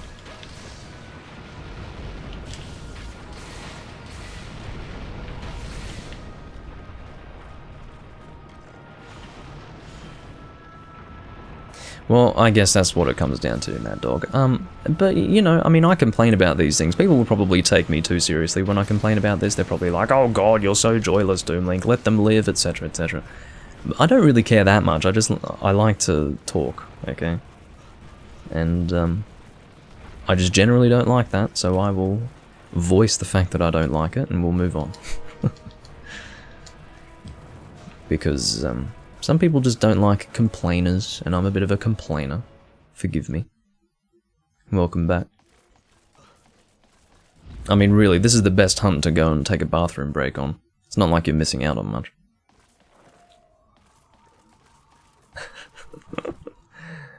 Well, it's funny, people pretending to be Fate characters is such a new thing, because the Fate series, I mean, I'm going to be a bit of an old bastard for a moment, but I sort of grew up with the Fate series because I, back in the early days of, well, I don't know if you can call it the early days of anime. Anime's been going for a very long time, longer than I've been alive.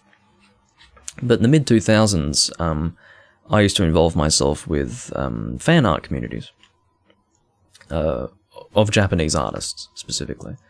And Fate and Toho were the big ones. It was kind of underground, I guess you would say. It was, those were the fandoms that attracted the best artists of the time. Toho and Fate. In fact, the best artists of today, I can almost guarantee you, probably made their start with Toho art in the mid-2000s. And it's very strange because I recognize a lot of those artists. I'll find an artist who, you know, let's take people like Keita, for example. You've also got people like Sayori from Nekoworks, who does Nekopara. She's really good, and she also got her start in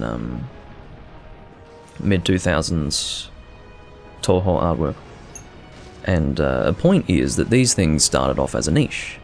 Fate was very much a niche in that regard. And then all of a sudden, it exploded. It absolutely exploded, and as a result, the community basically died. It was replaced with, well, something that wasn't the community that I grew up with, we'll put it that way. That's where all the cringe comes from, that's where all the, you know, the people complaining about the 2006 Fate's Day Night anime. I mean, there were more issues than just the animation. In fact, the animation wasn't an issue at all. It was 2006. It's not going to look as good as the affordable fucking unlimited blade works. So the people who complained about that just made me sick, and yeah. The issue with that was that it wasn't a great adaptation of the saber route from the visual novel. That was the issue with that. The animation was fine. But anyway. Will you be able to join the lobby, Zephyzi? I don't know. I'll have to think about that.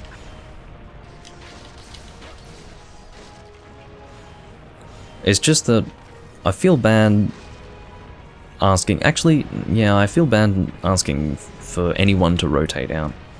I wouldn't have Vernon rotate out, but I think I would have Juvenator rotate out, but I feel bad doing that, so I don't know. Maybe not today, Zephyzi, unless Juvenator leaves on his own for one reason or another. Because these are all viewers, essentially. Minus maybe Phantom, who is here by association. With Vernon, who is Phoenix in-game. You really want to hunt Lao, do you?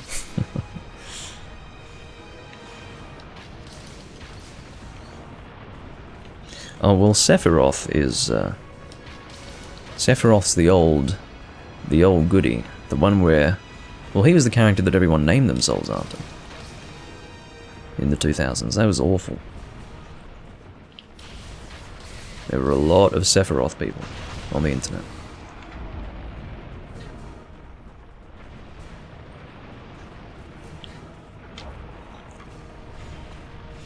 Maybe it was just a cool, edgy name, too. That was probably part of it.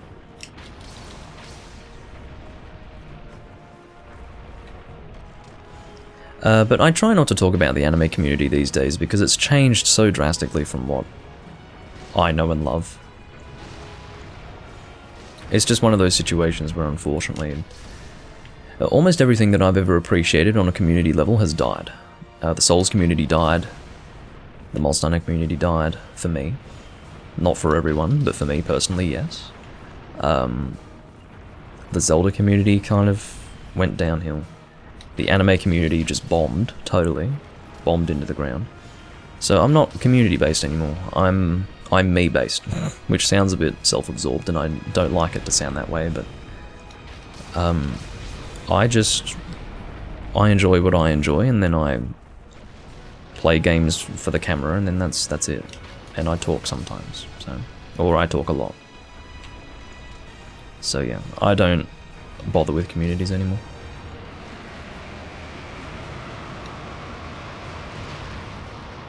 Well, his theme does seem to scream edgy. In fact, it's something of a bygone age. That whole edgy character, but I guess people still connect with that.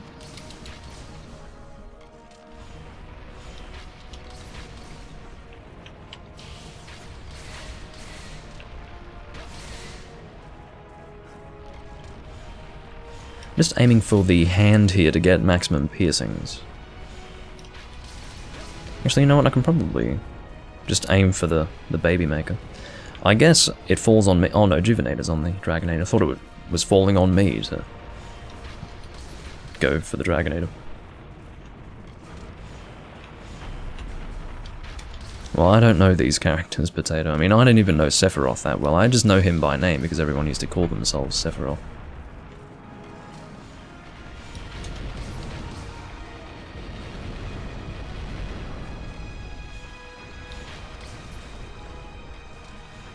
Alright, I think he's going back on all fours, there you go. And triple volley. I can't get good shots off on the face anymore, so I'm just going for the stomach.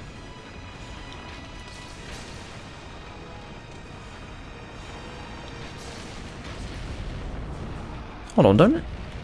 What am I doing? Wow. I'm really dumb. I mean, no one said anything. But I'm really dumb. I was supposed to be using a spread setup here, right? But instead, I used a Dragon Pierce bow. And I've been using Pierce the whole time. With spread up. Yeah, let's not talk about that. But that was a really dumb thing to do. I should have been instead equipping my spread dragon bow.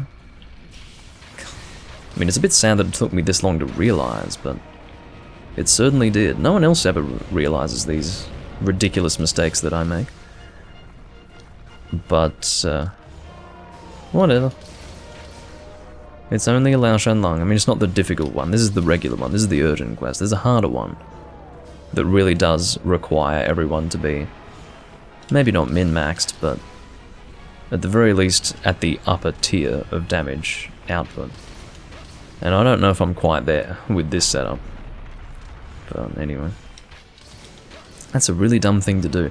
You know why that happened? It's because I still had Pierce on the mind when I was looking for a spread bow, and somehow I had seen my Fatalis bow, saw Pierce, and in my mind decided that that's what I wanted. But it wasn't. I was actually looking for spread. That's just ridiculous. Anyway.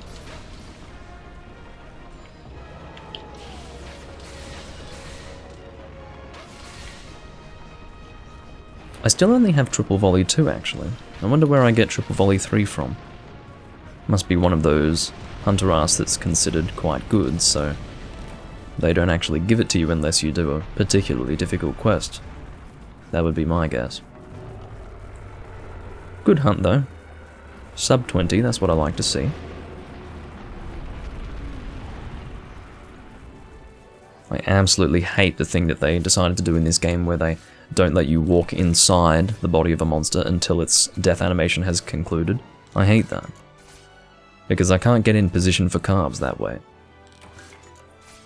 It's particularly awful for hunts such as these where you've got 9 carbs and you need to be in the best possible position to get all those carbs. In other words, efficiency is important for carving here. And something like not being able to walk inside the body of the monster. Wait. It is still 9 carbs, isn't it? I think it is. No, maybe it's not. Maybe it's 8 carbs now. In other words, 2 carb zones of 4. Yeah, that wasn't too bad. That was a decent run.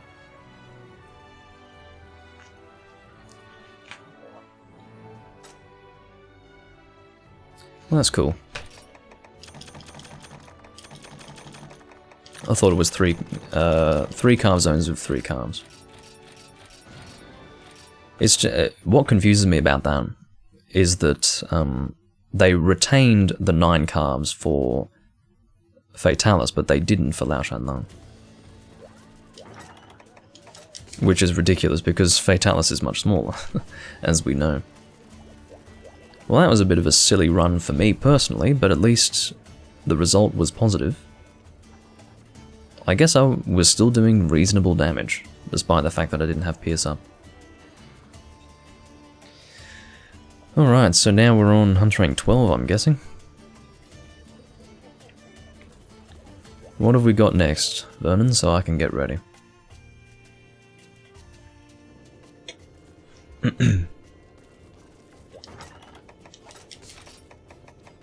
Astalos. Okay. I will go Blade Master for this. I might... No, not dual blades. How about Sword and Shield? I don't think I've used Sword and Shield on this monster in a while.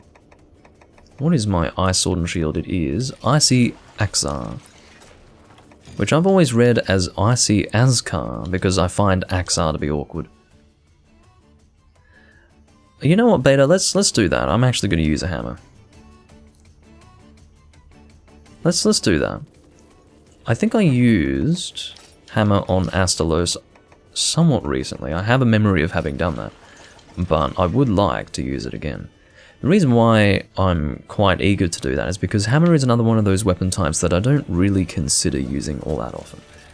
The weapon types that I don't consider using often are hammer, charge blade, and insect glaive. They just don't come to mind. It's not that I actively choose not to use them, they just don't come to mind as options when I'm considering what to use, and I don't necessarily know why. I guess it's because subconsciously I don't like those weapons as much as, say, greatsword, dual blade, sword and shield, etc. So I just don't think about them, but I do enjoy hammer. Maybe not that much comparatively speaking, but I don't mind doing a hammer run. I've got Daora's Hyperborea? Yeah, Hyperborean. They made the Kushala Daora weapons a lot easier to get in this game, because in the older games you needed the equivalent of rust shards, which were, I guess, rust stones and things of that nature, that you needed to appraise with the weaponsmith, or the blacksmith, whatever you'd want to say.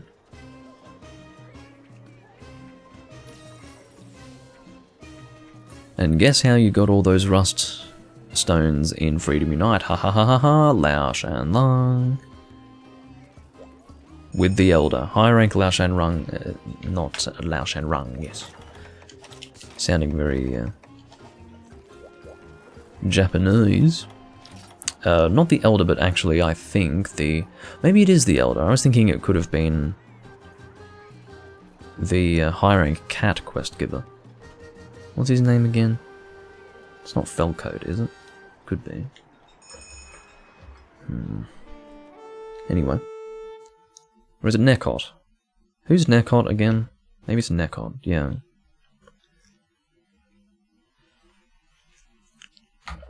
Point is, I think the best drop chance for rust stones is Lao Shan Lung with the regular Elder. So low rank, I guess, technically. I was thinking it was the high rank one, but whatever. Maybe you get ancient stones from the high rank. Alright. So, Astalos, I believe, starts over here. I believe I'm quite correct about that. Yeah, that's what I was thinking of, Beta. So, I was thinking that Nekot was the one that I wanted to talk to for that, but I don't think it's high rank. I think it's low rank for Lao that I would go for. I just don't remember because it's been a little while since I was trying to get rust stones from Lao. Oh god. At least I didn't hit Juvenator though. Good opportunity for knockdown, or rather KO. Got some congas to look out for. Now. Trying to get in position here. If I hit you Juvenator, there's not much I can do about it because the head is my territory. At this time, I am the hammer user. Can I get the goal swing on this? I think it might have still dealt the KO there. There we go.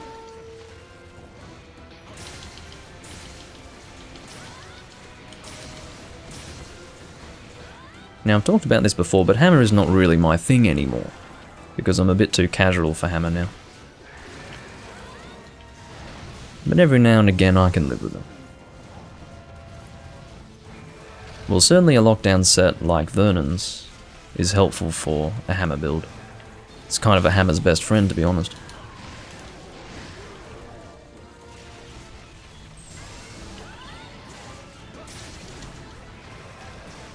Just keeping an eye on my stamina. It's always easier when you've got Mega Dash Juice. But as some of you guys have probably noticed by now, the eagle-eyed among you, I don't really rely on Mega Dash Juice that often. I almost prefer not to, because it is an easier way out. I'd like to use Spinning Meteor at some point soon. Managed to get that KO, fortunately. Or the KO hit, not actual KO status, but...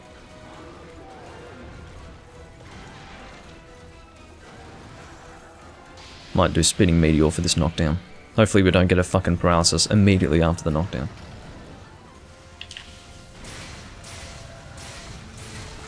Oh shit.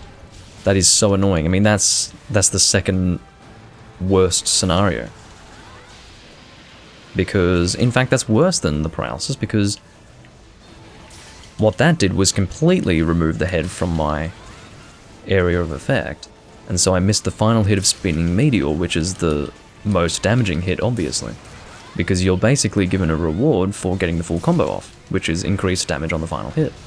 And I missed it because of that fucking tail break. You can't really say tail cut in this. Or maybe you can say tail cut for Astalos. That's actually... Or maybe you could say break. I don't know. Is it tail cut or tail break for Astalos? Let's weigh in on this together. As a community. Missed the head. I mean, I'd like a second KO, to be honest. I don't ask for much, but I feel like I've hit the head enough for 2 KOs. I'm hitting and killing you out of pure spite, you pink monkey piece of shit. I ended up launching Juvenator in the process. Scissor Tail Blade. That is one of the longest names for a single item. Or like a single word to describe the item being Scissor Tail Blade, that's pretty long.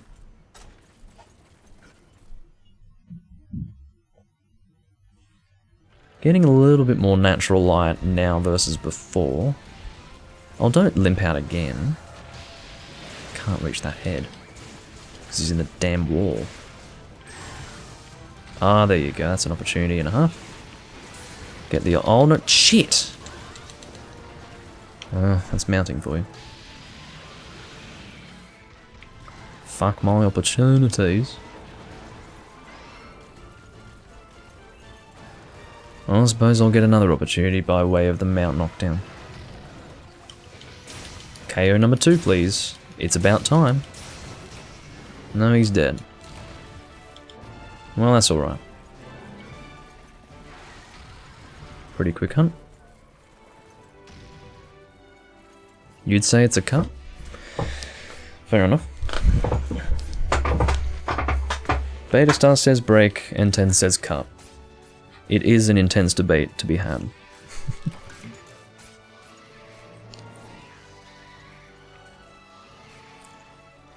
And Vernon says cut.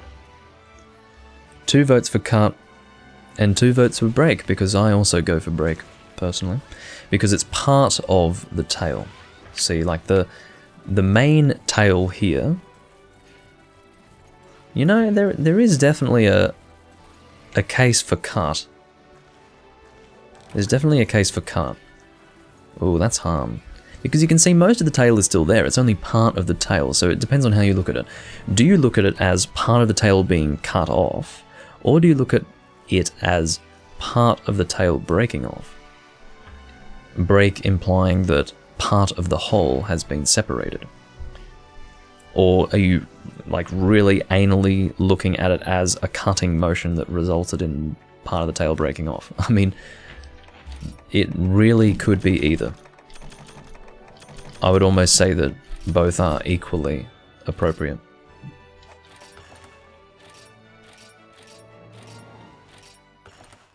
Oh, come on. Phantom also goes for cut. Well, I don't know. I guess cut wins this round. But I think break is also perfectly appropriate. Perfectly appropriate.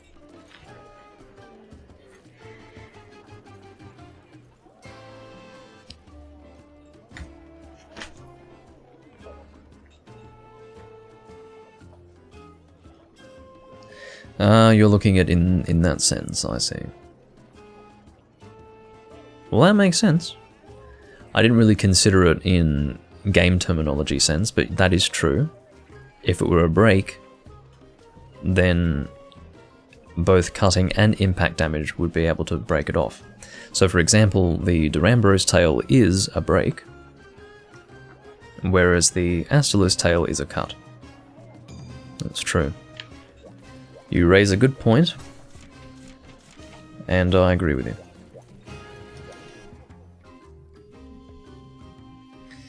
Alrighty. So Glavenus would be... what would I like to use? How about Longsword? And I'll use Charge Blade next, I think. What is my water longsword in this game? I think it's Quechua, isn't it? Yeah, it is.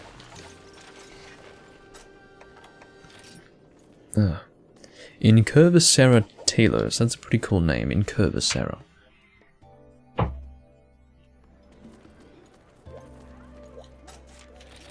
The boiling, broiling desert. Now here I thought Phantom was at 112. But I guess I'm a bit, well, I guess I'm not paying attention. We went from 9 to 10 to 11.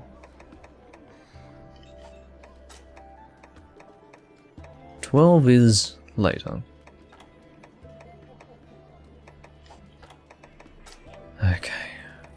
Again, you know what I'm looking for. I don't need to make it clear. Well, we're not looking too good. So I guess I'll go defend high and heroics. Not that I will be using heroics, or making use of the effects of heroics.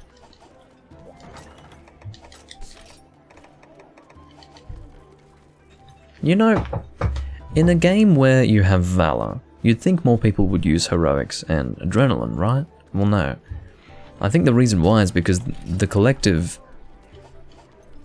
I guess, let's say there isn't no collective knowledge of heroics and adrenaline. People just don't know about it. The old community did, but this community has got no fucking idea.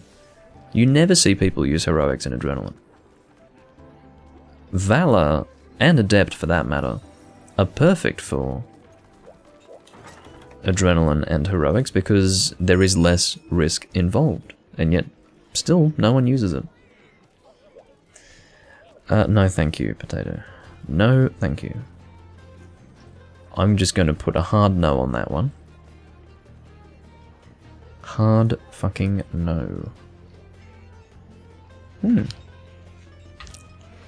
Which reminds me, maybe I can get that emote up.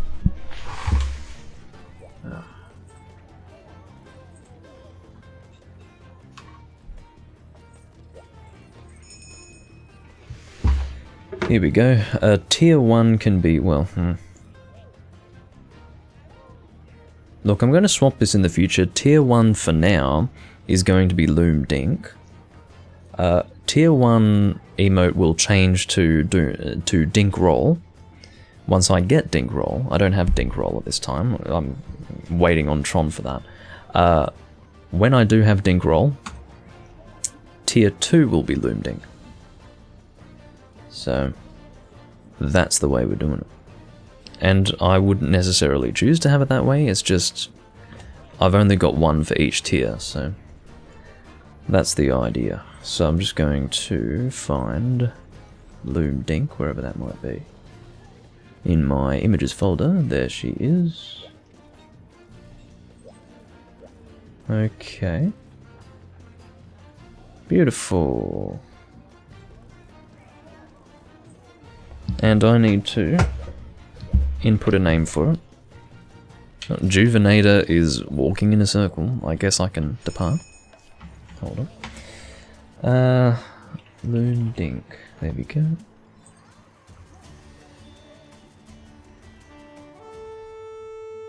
Okay, and we should be good to go. Emote uploaded. A Potato Loom Dink should now be available. If Twitch is working properly.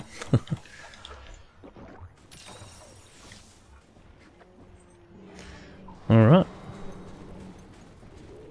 Yeah, heroics isn't... Well, that's exactly right. This is one change of... Beta, the big change here is in the community in the sense that the community doesn't know about adrenaline. It's kind of part of the same issue. People don't use adrenaline because they don't know about it, and people don't know how to deal with adrenaline because they don't know about it. They don't see a person who is intentionally lowering their health and saying to themselves, oh, they're using adrenaline, or oh, they're using heroics. That doesn't come to mind, because they just don't know about it. It's a community change. So, there you go. Oh, really? It's going to be a while until it's actually available on Twitch? Why is that? That's annoying. Well, whatever. Oh, I could try posting it. It doesn't say that it's going through a review process, so I guess it just takes time for it to be made available for some other arbitrary reason. Oh well. See if I can post it.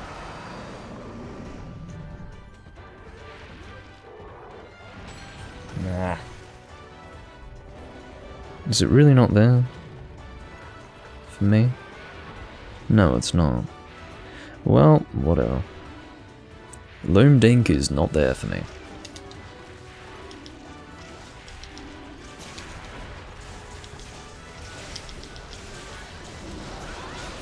I wonder why. Why does it take so long? Is there a review process that... Ugh, whatever. I mean, Doomlink is nightmare fuel.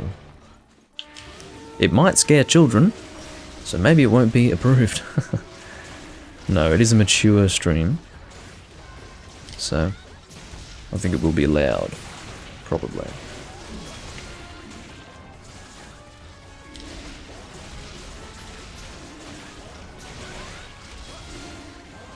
Alright, I'd like to get some hits off on this face if I can. Not getting many, but it's better than none. Critical juncture. Didn't actually end up being in the way of that attack. Now, when you say it's going to be a while, are we talking about a while in terms of minutes or hours, or a while in terms of days? Because a while is very unclear. Few days? What the fuck? That's awful. That's actually awful, because by that point, I would have tier 1 be Dinkroll. Ugh. I don't know, I have to get it off Tron. Tron is very good at the silent treatment. He's a king at giving the silent treatment. I'll have to ping him on Discord and actually extract it from him. Because basically, for those who are not aware, Tron, who is a viewer of mine, he made his own Doomlink emote with me rolling my eyes, and it's quite funny. And so I would like to get that off him and use that for my subscriber tier 1 emote. And, yeah, just need to get a hold of him. And we got the Vernon capture special.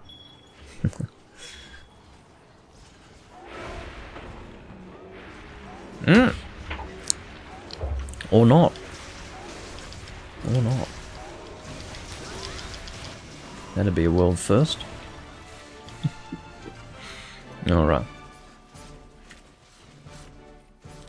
That's kind of silly. I was wanting Potato to be able to post Doomlink. It's something that he deserves, you see. He needs and deserves it.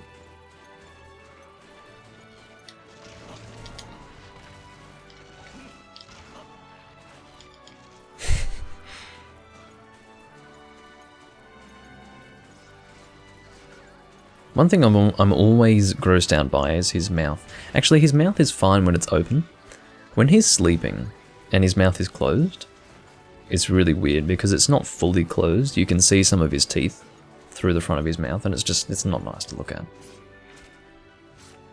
I'm almost glad that I can't show you. It's not a good look. Oh, he's not predictable at all.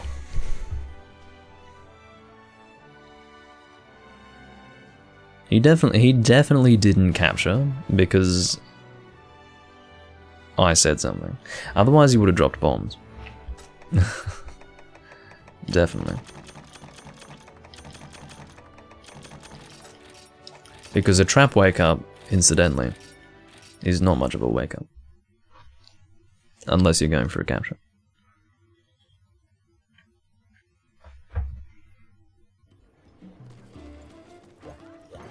Alright, we got a fire orb out of that, which I don't really need. I must have a lot of those. How many do I have? Actually, let's get potions while I'm here. Mizutsune, okay. Doing all of the Fated 4, so I guess, whatever his name is. Oh god, what's his name? Gamoth. Yeah, Gamoth will be next after Mizutsune. Which I'm not really looking forward to, but whatever. So let's get Thunder Dual Blades. I think we've got Suzuka Akuro.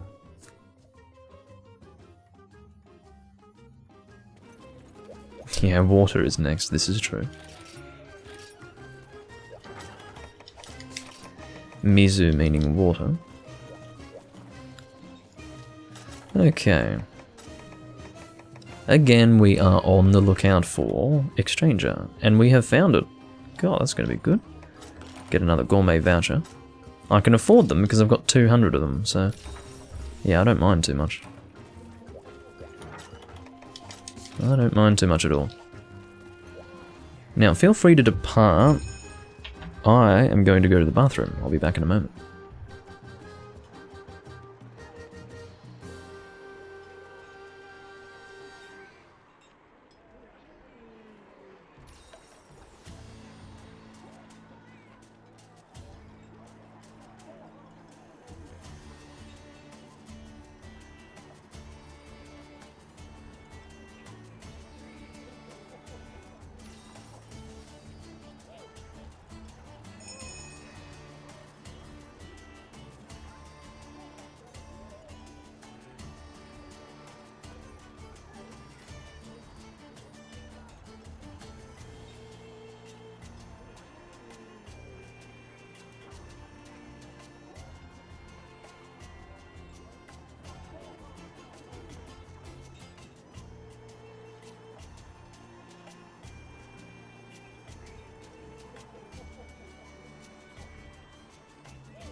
I am back.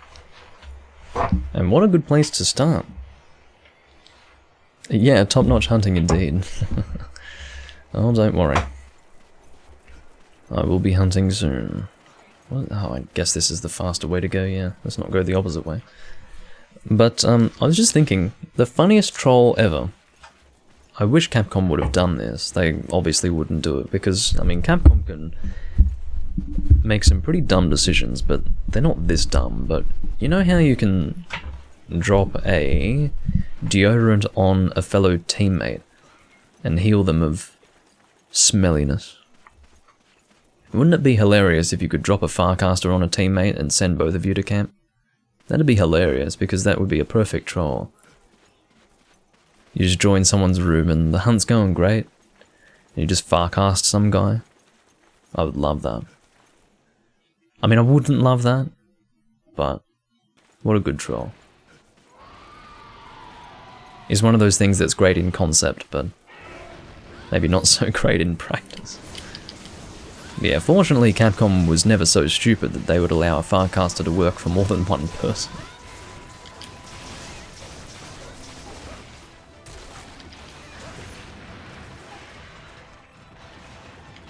Oh wow, Farcasting a person so they can't carve? Damn.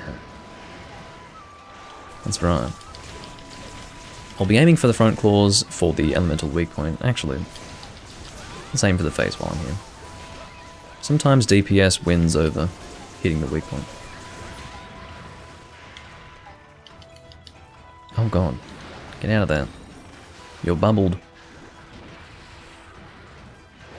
So like most of these sorts of blights, if you spin around in a circle, you can remove it faster.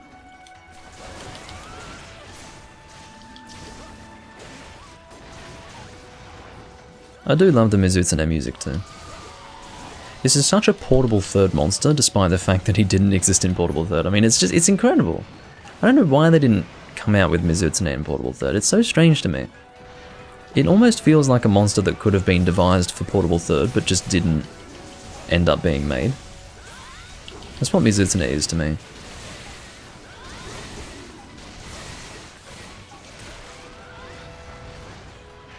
Because he's this Japanese water dragon with an actual Japanese theme song and, you know, such a portable third monster.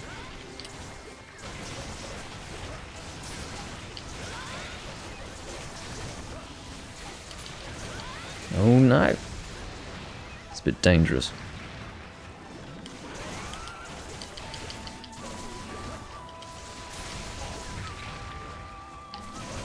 See, because of Monster Hunter Rise, I'm now out of the habit of pressing X and A for the advance forward spin attack while charged with dual blades. If that makes any sense. They changed it in World, I guess I should say they changed it in 5th gen to just being circle, or just being A, depending on what game you're playing. So, yeah, single button press for the advance forward spin has really thrown me off. And that's one thing that I hate about them changing controls needlessly. Like, I mean, it is a needless change in my opinion.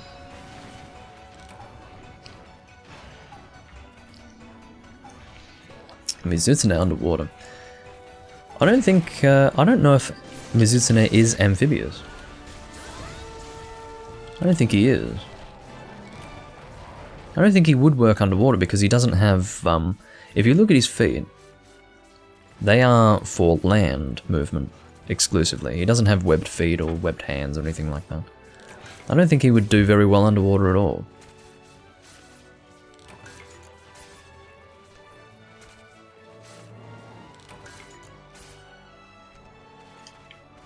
I'm gonna kill this crab.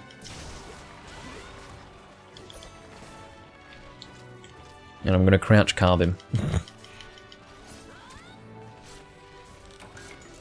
Tiny Hermitor shell. Well, I'm not familiar with this. What? So you can't call it small Hermitor shell. And basically the G-rank Hermitor shell is tiny Hermitor shell. Why? Are you telling me G-rank Hermitor have smaller shells? In other words, they've just chosen a different word, but... Oh, I didn't carve the tail. Oh well. Barioth is next. Well, that's right. That's correct. All of the Fated 4 monsters are supposed to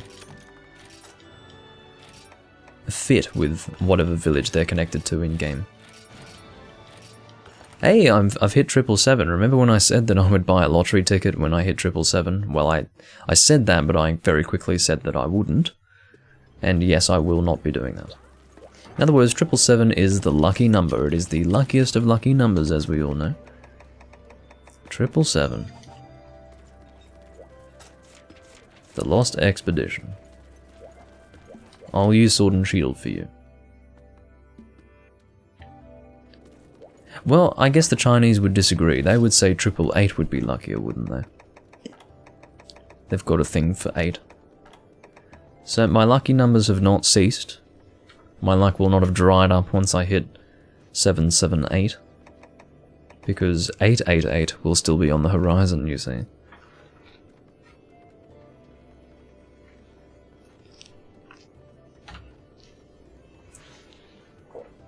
Alright. So, what did I say I was going to do? Sword and Shield. Alright. And again, using the Golden Riot. Do I really... Maybe I could use something different. Oh, that's right, let's check the Tundra for rare. It won't be rare, but I'm checking anyway. Yeah, it's not rare. What a surprise. Stupid game. What I'm going to do instead is use the Lunatic Rose, which is interesting, or, excuse me, Lunatic Thorn they call it in this game. It's Lunatic Rose in 4 Ultimate.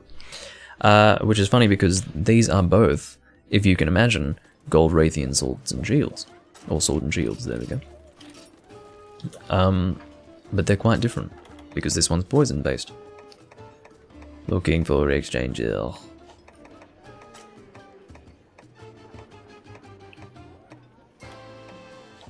You are not there.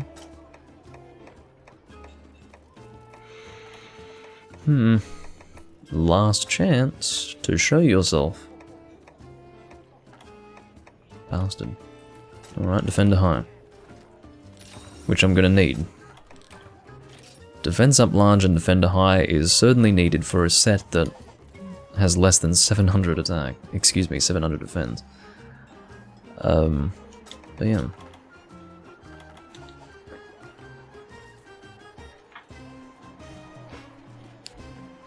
What a good hunter, eh?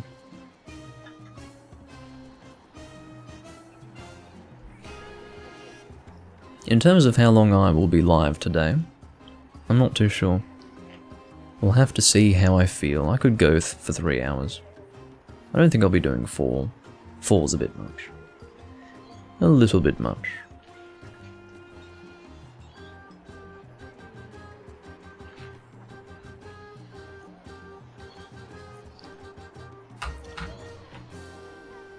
Oh, Juvenator's also going Sword and Shield. We've got a Sword and Shield crew. Although he's going Gold Sword. Oh, wow. Ladies and gentlemen, the first time YouTube on my laptop has actually given me a recommendation that I'm somewhat interested in. It would be Linus Tech Tips with Is RTX a Total Waste of Money? That is something that I would probably watch.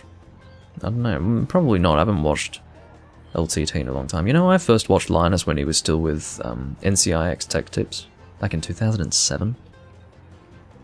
I remember that kid. He's much older than me. But, point is, I say it jokingly, but I remember him back then. Because I was first getting into PC building, not like personally, like I wasn't building PCs, but I got my first decent PC in 2007. A friend of my mother's actually gave me a top-of-the-line graphics card for the time, because he was upgrading. Can't remember what it was now. It was an ATI card. But, yeah. And, anyway. I got interested in computers at that time, so I checked on YouTube to see what was around, and NCIX Tech Tips were up there. And, yeah. So was Linus, incidentally. SNS Gang. What am I doing with myself? I know what I'm doing with myself. Unfortunately, I couldn't Farcast Phantom with me.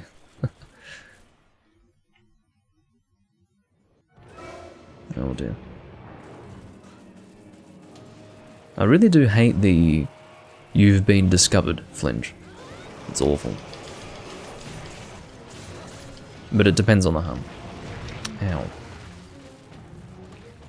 But yeah, going poison for a change. I don't find myself going poison very often.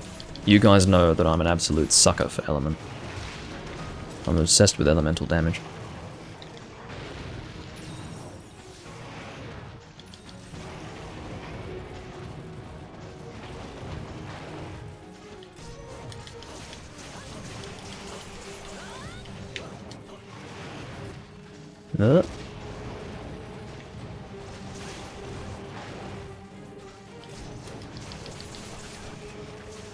Let's get that face.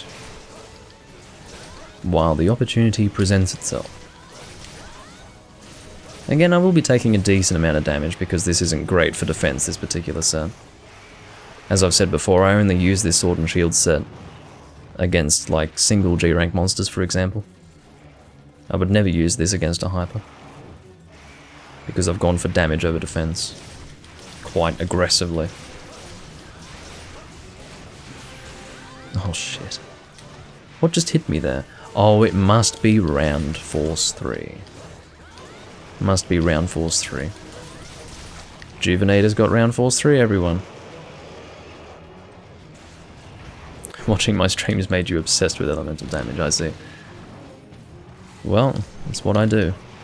That's what I find most fun, so I'm always working with elemental damage. I don't always do that in the early game. I find it's more time efficient to make a blast weapon or a poison weapon or something that's high raw in the early game, just so you don't have to make so many weapons. But because Rise was so easy to make weapons in, I had a lot of elements in the early game. So that would be the only exception to that.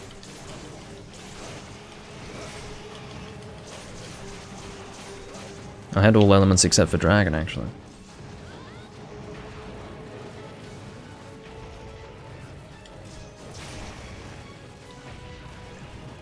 Yeah, the rare Round Force 3 has reared its ugly head.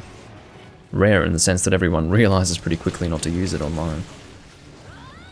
Alright, we'll get Chaos Oil going momentarily. There we go.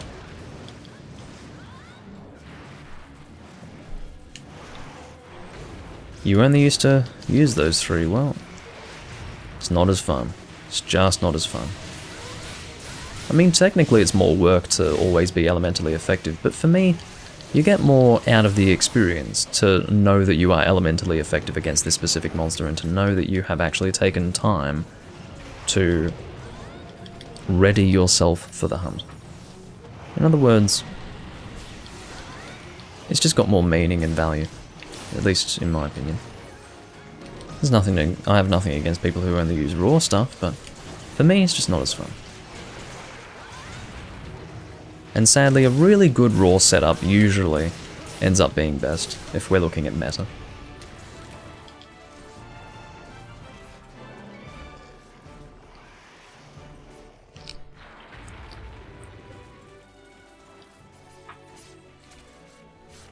Good hunt though, as usual.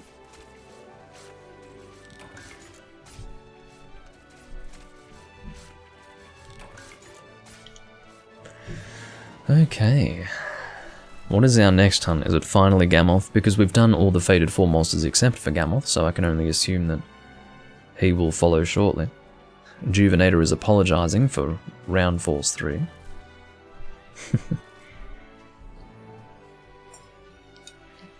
I'm running out of whiskey. Bloody hell.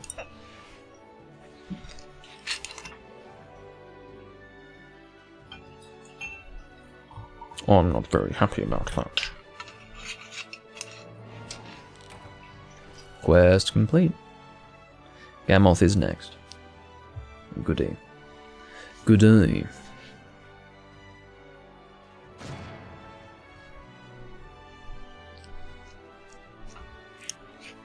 That's my life, Takashi.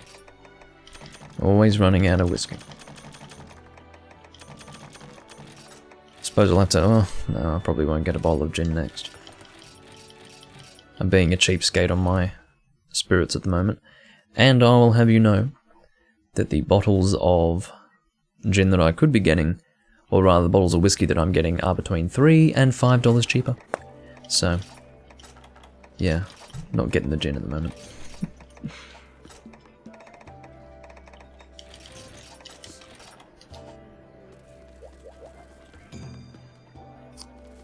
Mammoth with a G, yes. Well, he is a mammoth monster. He's one of those monsters that is almost unchanged from what it's based on. Another example of that would probably be... what's another example? I guess you've got Kirin, looks a lot like a horse, just like a unicorn. It's a straight up unicorn. Not like a unicorn hybrid, just a unicorn. What else have you got? There are definitely other examples. Why am I drawing blanks on this?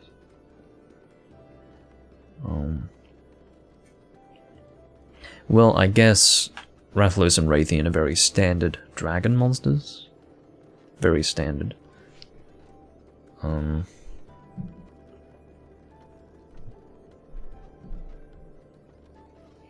Anyway.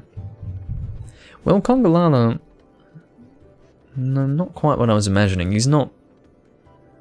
I guess he is just a straight up monkey, isn't he? He's got pink fur, though. That's different.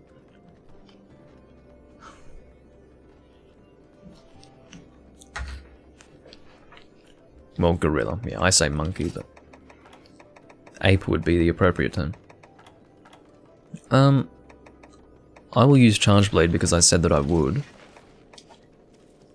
A while ago I said, I'll use Charge Blade for my next hunt, and I promptly forgot about that. But I'm making up for my error. Look at my build, says Juvenator. Oh yeah. Well, you still don't have, well, I guess you've got Valor, so it's not a big deal, but I mean, not too bad. So it's been a while since I've seen someone use Element Attack up with a Greatsword set. But, look, in my opinion, Juvenator, your priority... Well, no, I guess you do charge faster with Valor as well, don't you? So maybe it's not that important to have Focus. Okay, you get a pass on that set. That's not too bad at all. I'm sorry about the background noise, by the way. But yes, you do get a pass on that set. Not bad. Because Valor somewhat mitigates the need for raw resistance. Somewhat. And fairly well mitigates the need for Focus.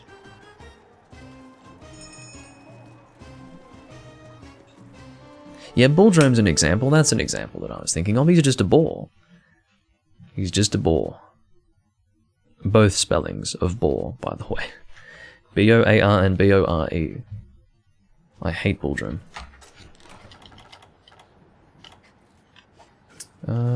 We need a hot drink. And what are we hunting again? We're hunting Gamoth. He will be over here.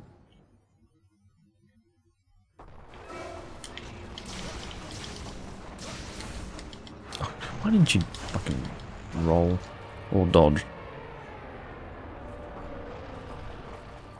You want a polar bear? Yeah, I'm surprised. Well, your polar bear is basically Lagombi. He's a rabbit bear. So I don't think they will come out with a polar bear. Because it's too close to Lagombi. I mean, really, a polar bear monster would just be a less creative version of Lagombi. So I don't think they would ever do it. Less creative in the sense that, well, at least Lagombi is a rabbit bear.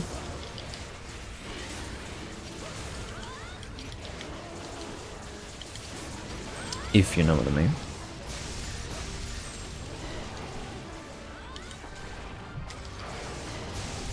Well, Lagombi is a pushover, but I don't know what you're expecting from a bear monster. All of the bear monsters are pushovers. I mean, I suppose if there was one thing that you would want, it would be a bear-type monster that's actually a difficult hunt. They basically achieved that with the deviant bear monsters like Red Helm and Snow Baron and such. But I'd like one that is just innately hard to find. Not in their deviant form. It fucking missed all of that Ripper Shield. That's awful. That's not okay. No, get out of there. Nasty.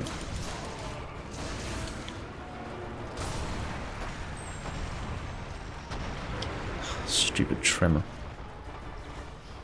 Vernon is having issues over there.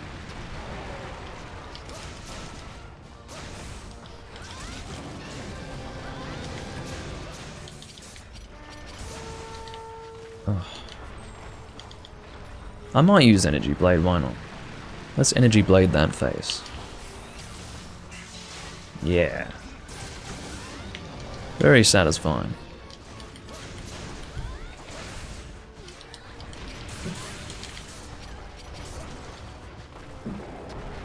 As you can see, I'm not using AEDs because they're stupid in this game. Stupid in a bad way, not stupid as in overpowered, stupid as in underpowered. Very underpowered.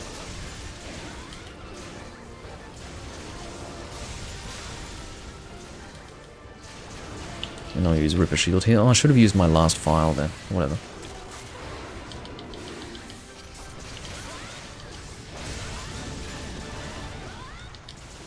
And there's a mount. Get out of there. And I'll take this as an opportunity to sharpen up also. I'm probably going to miss the first few hits of the knockdown, but whatever.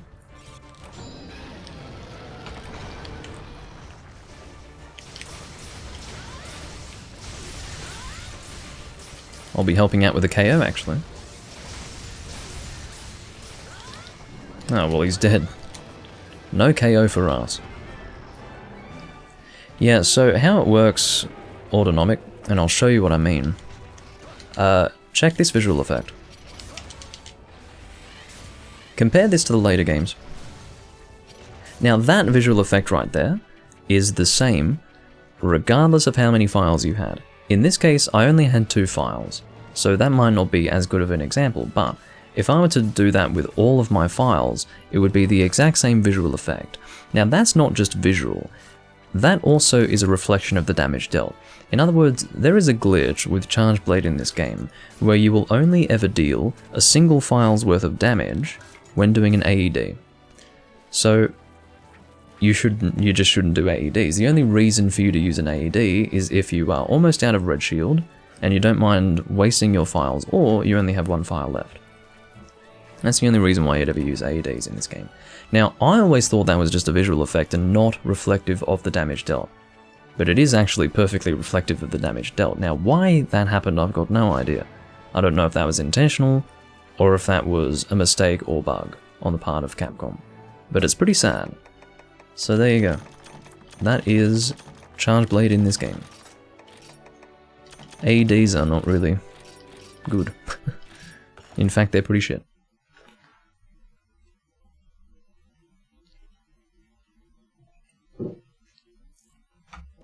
Oh really? I didn't know that you lost shield charge on SAEDs. I suppose the reason why I didn't know that is because I didn't really use Charge Blade in World, and I certainly didn't use it in Rise, so... I guess that's the difference between SAED and AED.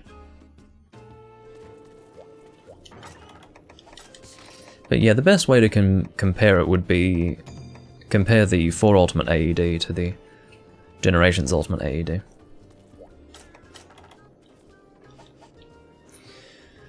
Gravios is next. What fucking joy. My favourite monster, as we all know. Well, no, I actually would much prefer Gravios to a monster such as Bulldrome, Kirin. Yeah, would much prefer. Let's go light water.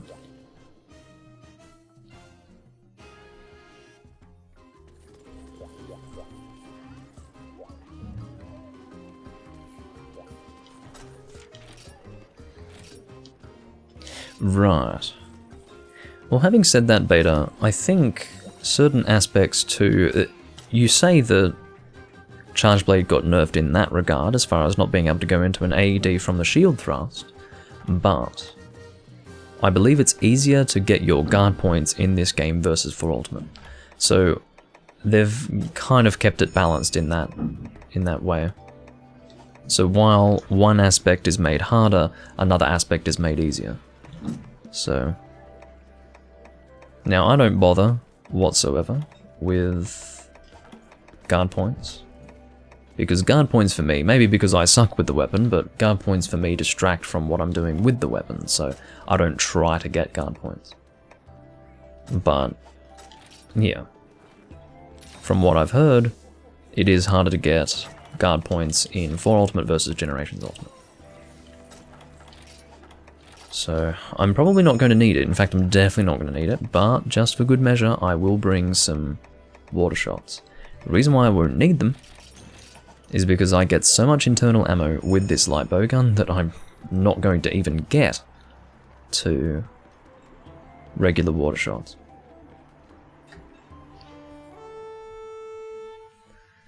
Yeah, if I ever seem like you know, some people will wonder why I speak as if world doesn't exist. It's because I don't... it's not even in my mind, so... If I ever say something that doesn't match up to people's understanding of what was changed in world, then it's because I either don't know or it's not on the mind. So, that's worth mentioning. I try to make it clear that most of what I refer to in regards to the series is regarding Generations 1 to 4. Up until this game. Yeah, Vernon, we are going to be done with this hunt very quickly. With both of our sets versus a Gravios, this is going to be a quick process. So Pierce Water level 2, I mean Pierce Water level 2 in general is going to hit like a truck versus this monster.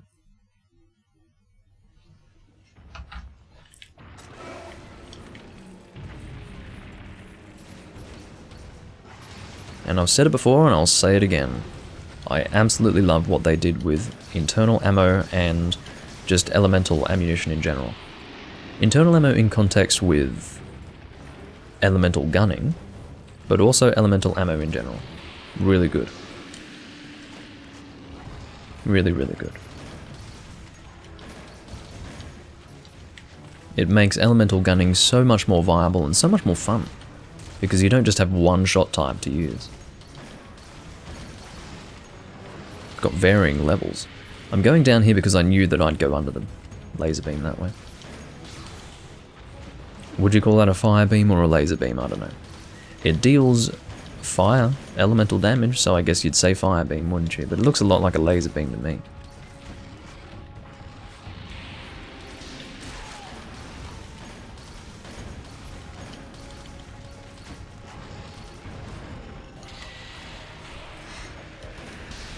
Yeah, that too. You don't have to worry so much about...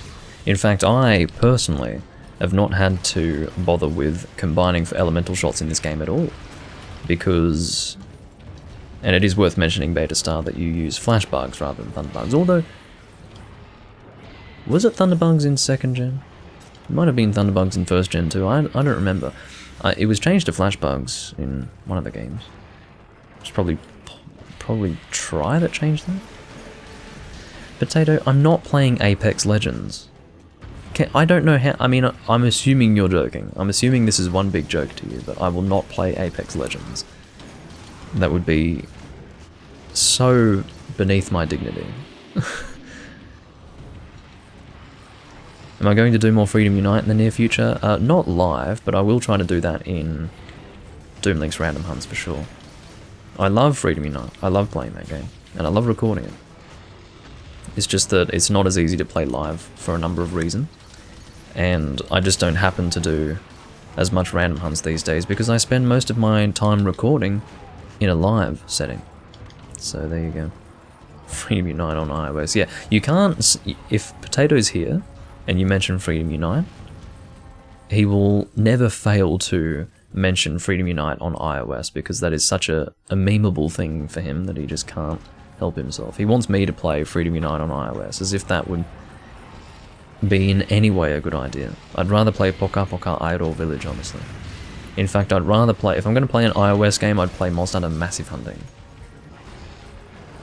instead of some inferior Freedom Unite experience. Well, I can't... Well, admittedly, I can't believe it either. Tron, listen to me. I need you to send the Doomlink eye roll emote that you made, if you're happy to do that, because I'm going to make it a tier 1 subscriber emote. If you're cool with that, I need it, because it's great. I've already got one, which is a creepy Doomlink face. There it is, he's posted it. So I'm going to make that a tier 1 subscriber emote. And then Loom Dink, as Potato is typing, which has yet to go through, will be tier 2. Now, I'd be happy to just have them all be tier 1, it's just that I've only got one slot for tier 1, so I can only have one for tier 1 and one for tier 2. So I must play by their rules and have one of those two emotes be tier 2, and I've decided Loom Dink will be the one. Send it in Discord if you can.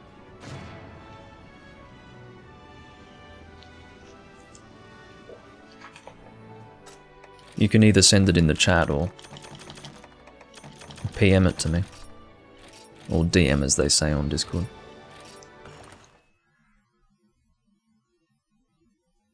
I don't think Massive Hunting is on app stores, no.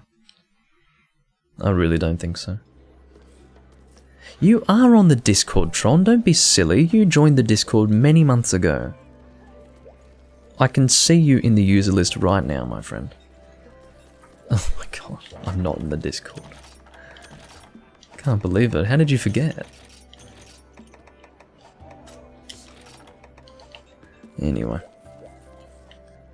What is our next hunt? But yeah, massive hunting, I don't know how long that was available. It was never available outside the Japanese App Store, but at least as far as I'm aware. But I don't know how long it was.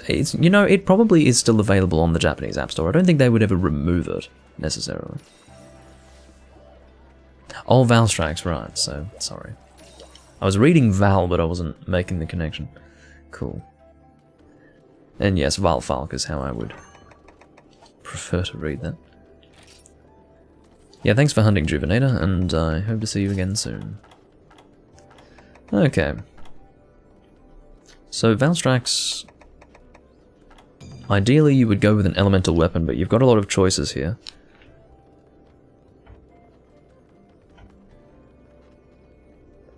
In terms of element. Basically what you do is you choose what ends up being the highest raw damage and highest element. I think it's Dragon Element is the only one that doesn't work for him. Oh god. That is a... When you see the larger form of that emote, Tron, it looks less like an eye roll and more like I'm a vegetable in a hospital bed. But it's funny enough to work. That's actually quite perfect.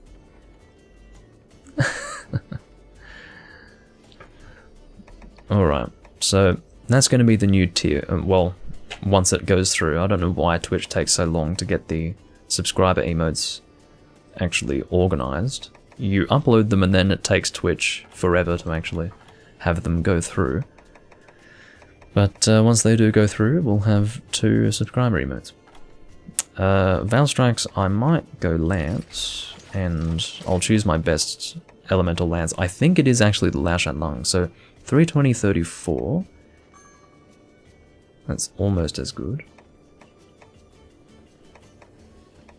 So 320, 34. Technically, Dragon's Howl is better. Oh no, it's not. It doesn't have 15% affinity. Okay. So yeah, this is the best. Oh no, this is... Excuse me, this is Dragon. We don't want Dragon, so we will go with Dragon's Howl, which is ironic.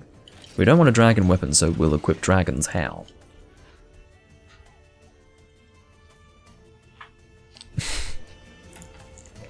I want it on a mug. Well, put my mug on your mug. How about that?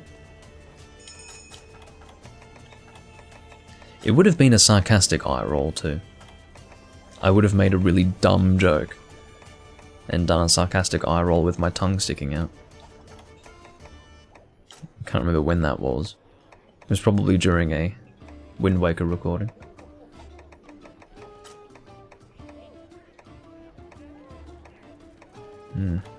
Hey, there's Exchanger. I've got Exchanger here and here. Oh my goodness.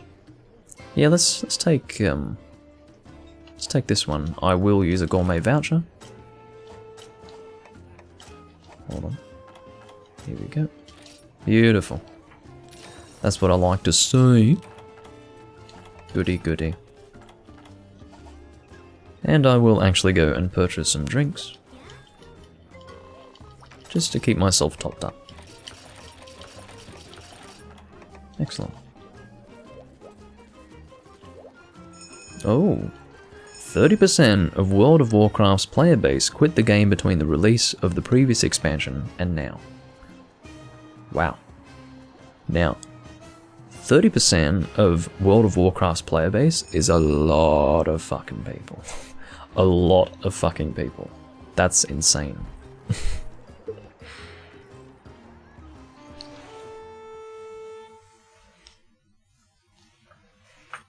That's insane. 30%. Not even WoW Classic could save them. I don't know, I really don't know how World of Warcraft has survived in the way that it has. I mean, it's incredible. It's almost unprecedented for a game of that kind to last for so long. The second wind of World of Warcraft was very strange. I think it was like, when was it? It was even while I was recording live. It was the, that's right, people were going, oh, Capcom's so stupid for releasing the PC version of World at the same time WoW expansion's coming out. And I'm sitting here thinking, World is competing with a WoW expansion? In 2019? What? Anyway. Yeah, it sounds like Legion. I think that's what it was. It's just odd. I was thinking, how could it possibly be competing? I don't even think it's the same fucking community of people who would want to play. Well, admittedly, if it's releasing on PC, it's trying to garner interest from PC gamers, so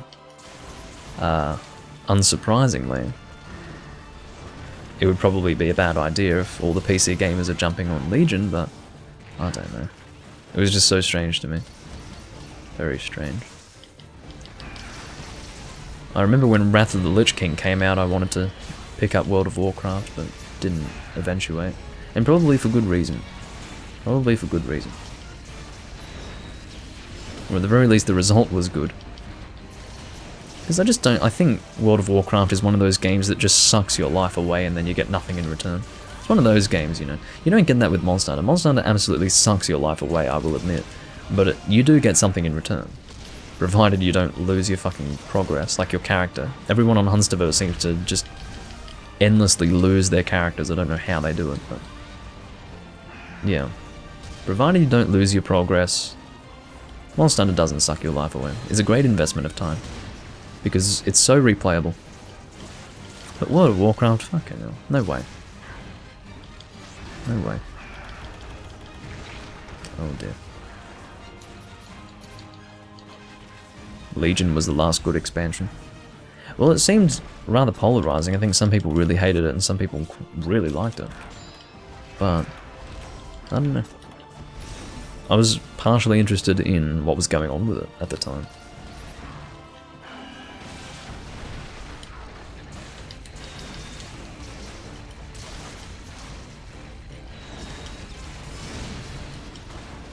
Oh god, I can barely see what's going on. I don't want to be aiming for the head because when he is enraged, he takes no elemental damage from the head. The way this monster is balanced is, ideally you want to have elemental damage, provided it's not dragon damage. And you also want null berries, because he can take away your elemental damage, obviously. Here we go, now we can aim for the head, because he's not enraged. Almost got corkscrew jab charged.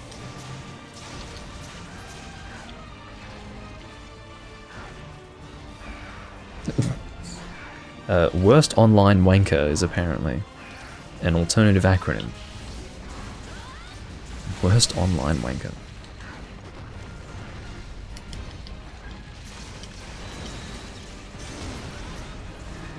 I would say we could instead say waste of something. Waste of... what starts with W that would work? Waste of... I'm thinking of possible words that could relate to energy and essence of a person. Waste of... oh yeah, thank you, Potato. Waste of Wenergy, thank you. That's perfect. Why didn't I think of that? Waste of whereabouts? I don't know.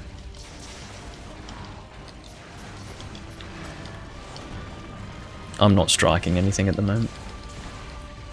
Although I foolishly hadn't thought of waste of Wenergy, and I'm embarrassed.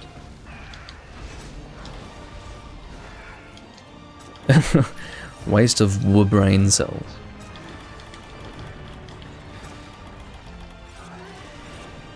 And waste of wine. Well, I'm glad I've got you guys to fall back on. Oh god, I'm getting flinched by Vernon. Vernon has committed the sin of flinching the lance user. That's not allowed. That behavior is just not on.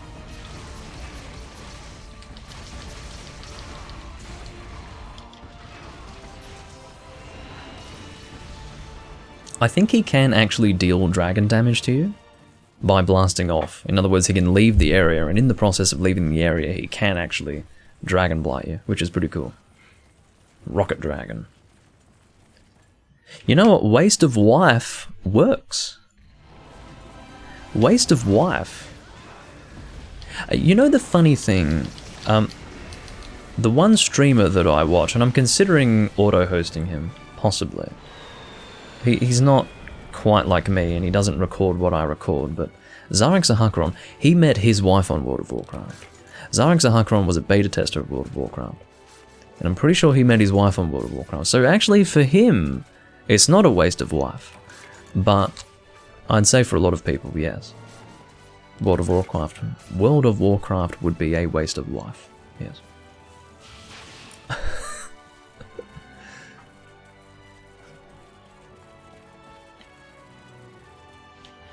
Yeah, waste of husband.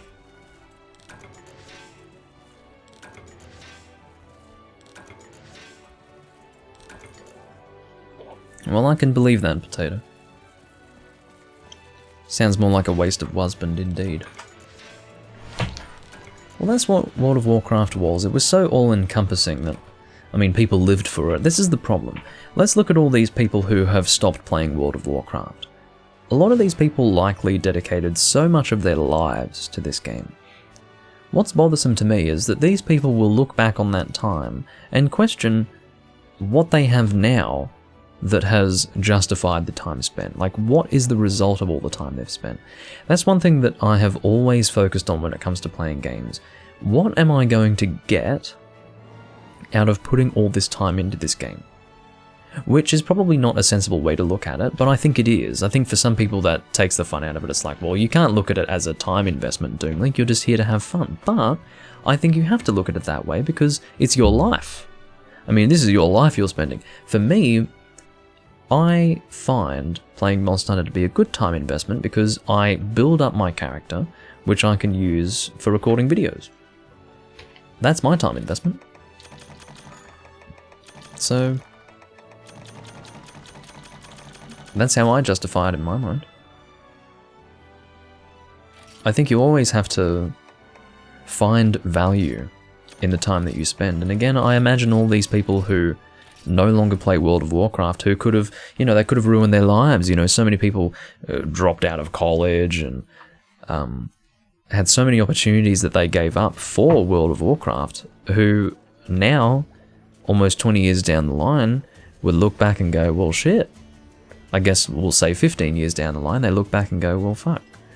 What do I have to show for all that time spent? And it's a sad thing. Alright, that's no problem then. We definitely had a good run. And I think we got a lot done. So, I'll probably move on and find another room myself. Well, Final Fantasy XIV is something I've heard good things about. Particularly from Potato. So, yeah, I mean, had Final Fantasy XIV come out 10 years ago, I would have jumped on it. But right now, I just don't have the time for it. I just don't have the time for it. So it's a shame, but I've heard good things. And it's great.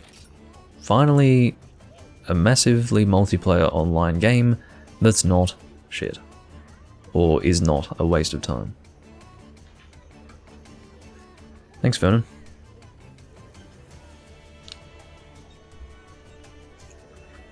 And I will catch you later also. See, this is bullshit. This search system is broken. There is not one single room in the whole world. It's not true. I don't trust it. Although, then again, I am filtering based on a Hunter rank 13 minimum, which probably reduces the number of choices that I have. Why would you name yourself Toothpick? Is it supposed to be funny? Because I'm not laughing. Whatever. Oh, hey! Just when we were talking about people naming themselves after Final Fantasy characters, check it out. Player 2. That's a particular because of the game she's from. Oh. Oh.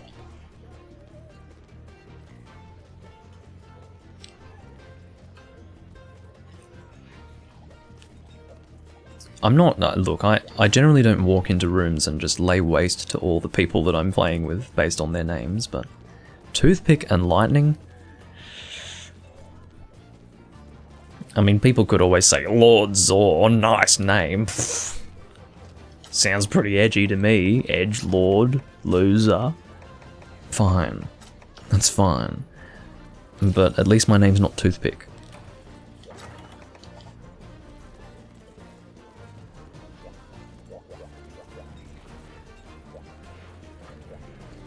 I mean, let's not forget, I did a Let's Play of Final Fantasy 13. And I regret it. It was terrible. The game was so bad. And I had this, I mean, it's very player 4. What do you mean player 4? Oh, sorry. Skip.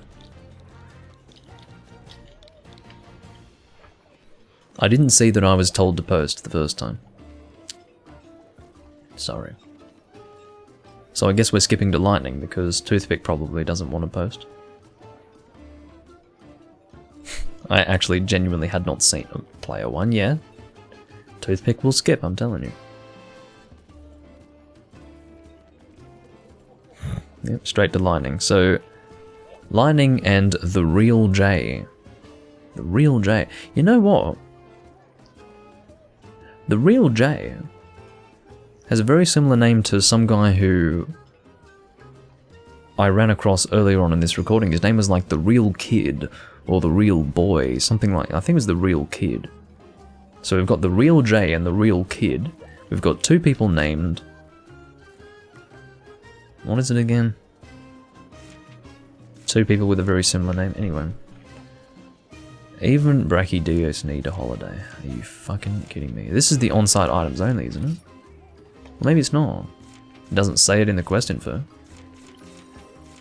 Okay. Well, I can... Okay, awesome.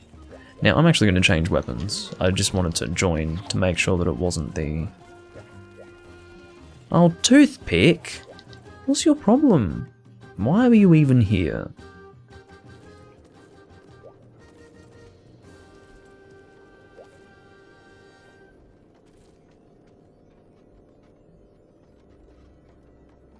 (13-2). There was a Final Fantasy 13-2? Are you serious? What? No, you can't do that. You can't just have Final Fantasy 13-2 and Final Fantasy 13-3. That's horrendous. That kind of naming scheme is an embarrassment. How did they... I can't believe it. I didn't know. It was better that I didn't know, to be honest. That is an embarrassment. Oh, okay, so it doesn't... Oh, I understand. Oh, there's also a 10-2? Well, anyway. If it's called that by the fans, fair enough. But if it was instead called, like, Final Fantasy 13 Lightning Returns, that's a bit better. That's a bit better. But seriously. What struck me about Final Fantasy 13 was that the gameplay sucked so hard that it had to be about the story. But I didn't give a fuck about the story either. So, yeah, that game did nothing for me. All I remember was that Snow was like a cool guy. It was so Square Enix, like the whole thing was so Square Enix, I couldn't handle it.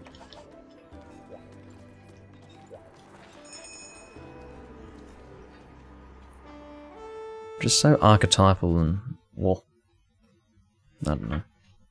Look, I'm not an authority on Final Fantasy stuff, alright, so if I ever sound ignorant, forgive me, but...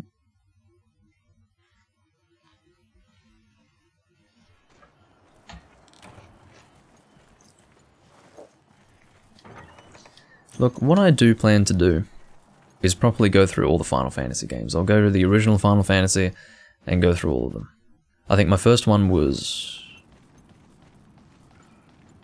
I want to say 6. It's either 5 or 6. But I have such vague memories of that I don't truly accept that as my first Final Fantasy game. The only real games that I've properly put time into are the spin-offs. So, Final Fantasy Crystal Chronicles, the Crystal Bearers, Final Fantasy Chocobo Tales. Well, that's Final Fantasy Fables, Chocobo Tales. You know, the spin-offs. I didn't play Dissidia, although I wanted to, back when I was first picking up Freedom Unite. Never got around to it. But yeah. I really only have experience with the spin-offs. Oh god, get away from that slime. Whatever you do, don't touch Crystal Bearers. Potato, I did a whole ass Let's Play of that while you were watching me regularly. I don't know how you didn't pick up on that, but I played that fucking game. I've played it twice, I regret to say. I played it once around the time it came out, and again on my channel. And I had to stop the Let's Play, and I'll tell you why. It's because for some reason Square Enix actually has such a tight grip on the copyright of their cutscenes in Crystal Bearers that there are certain Crystal Bearers cutscenes that they don't allow to be shown on YouTube. So, can you fucking believe that? They don't even let people see them. Because, I don't know, I guess people have to go and buy Crystal Bearers to see the cutscene. Like, what is the logic behind that? It's such a Japanese company sort of thing. Unfortunately, a lot of Japanese companies are just deeply out of touch. Like Nintendo. But, yeah.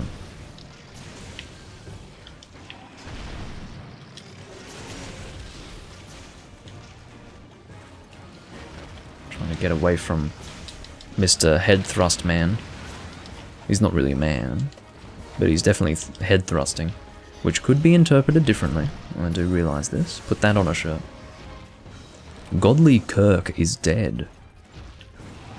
Not quite so godly after all. Wouldn't you say? Although I need to get myself unslimed or unblasted. I say slime out of habit because I've been playing 3 Ultimate recently, okay? And it seems the only monster that I hunt in that bloody game is Brachydios. Well, that's not true, that's me being dramatic, but I do definitely hunt more Brachydios than I'd like to in that game. Often in the tundra. I'd like to maybe get up to the next level on my sword, or rather, longsword. Stop it. The most annoying thing when you're using a longsword is when you just can't get up to the next level of charge. It's so frustrating. You just don't have enough of an opportunity to do the full combo, so you're just sitting there awkwardly, stuck on the same damn level the whole time. Oh great, I don't even have enough charge to finish the spirit combo off. I think so, Beta. I think so. I don't think the slime explodes. I don't think it has a mind of its own. I don't think the slime is going to identify that it is a father and son Brachydios. It's just going to explode on impact. In other words, the slime is not sentient. There goes the tail. I'll carve that sucker. And I guess being immune to each other's slime would be a realistic assumption to make.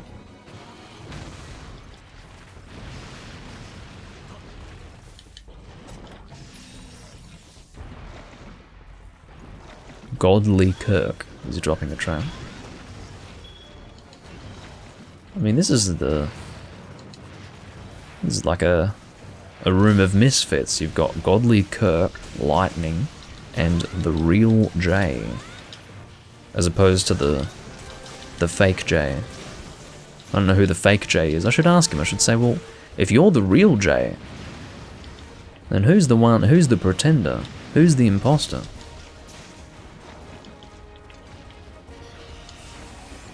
I don't know. And on top of that, Godly Kirk is screaming at me. He was screaming when he named himself. That's why it's in all caps. Oh, shit. Can we just appreciate the fact that I've yet to reach white charge on this fucking longsword? And we are, like, probably 5 to 6 minutes into this hunt.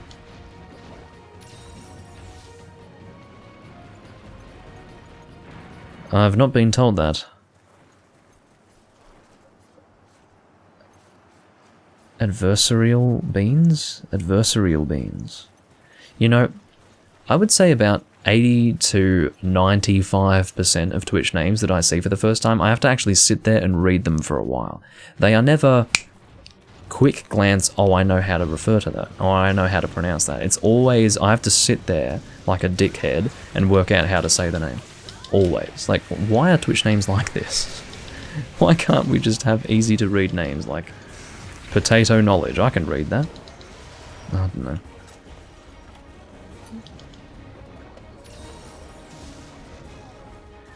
I'll call him Cereal Beans, sure.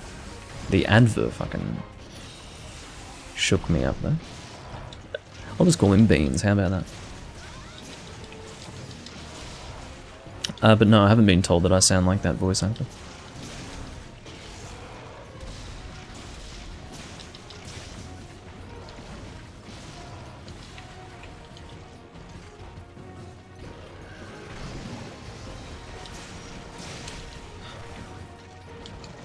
No, you don't. Oh, I thought he was gearing up for a big jump attack.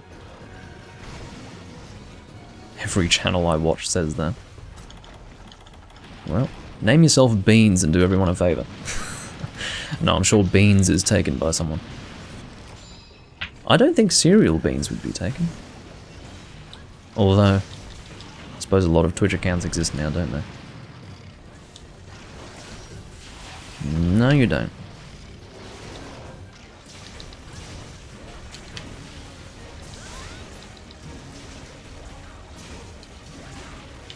This unhinged spirit, please, for the love of God. Because apparently this goddamn monster does not want to stay still for long enough for me to get my goddamn longsword charge up. Thank you.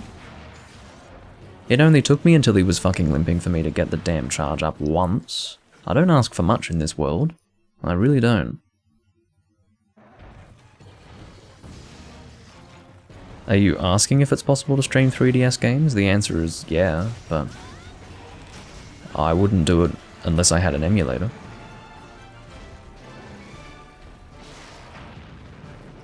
The only way to do it is if you can get a video feed to your computer, which can be done, and if you physically mod the 3DS, that is to say, and then you can record the video feed that is being sent to your computer.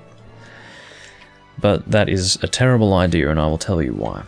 First and foremost, playing a Monster Hunter game on a 3DS feels like shit and has always felt like shit. Second of all, it's going to look like shit because the 3DS looks like shit. So the best thing to do is to emulate and then just record that.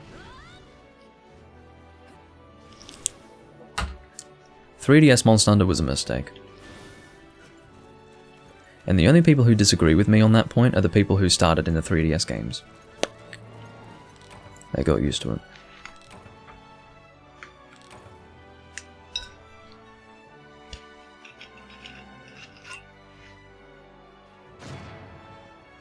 .2DS. Maybe it looks better on the 2DS. Maybe you won't have that disgusting 3D effect on the 2DS. I don't know. Because the point is that there is a 3D effect, even if you turn off the 3D on the 3DS. That's that disgusting swimming in Vaseline effect. It looks like actual donkey dick.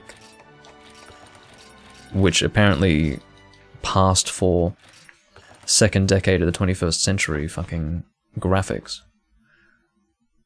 That incidentally, the PS Vita was taking a royal dump on, but it wasn't good enough, unfortunately.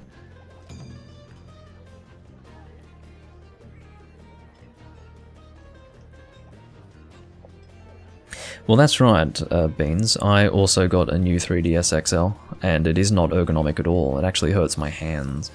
the way in which I hold it that is most comfortable for me ends up hurting my hands. So yeah, I mean the 3DS XL, awful. Well, the new 3DS XL, Huntering 4. I'm gonna give you an LOL and leave the room. How about it? Don't want to be that guy, but I'm not doing a Huntering 4 quest with a team of 4 G-rank people.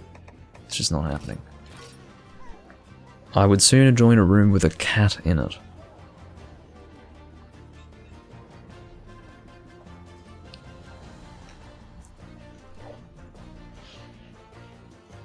Yeah, any person who's actually sat down and played on a PS Vita knows how much better it was compared to the 3DS. I mean, the 3DS was actually woeful by comparison. Unfortunately, it was the titles that appeared on the 3DS that ultimately allowed it to dominate the handheld market for so long.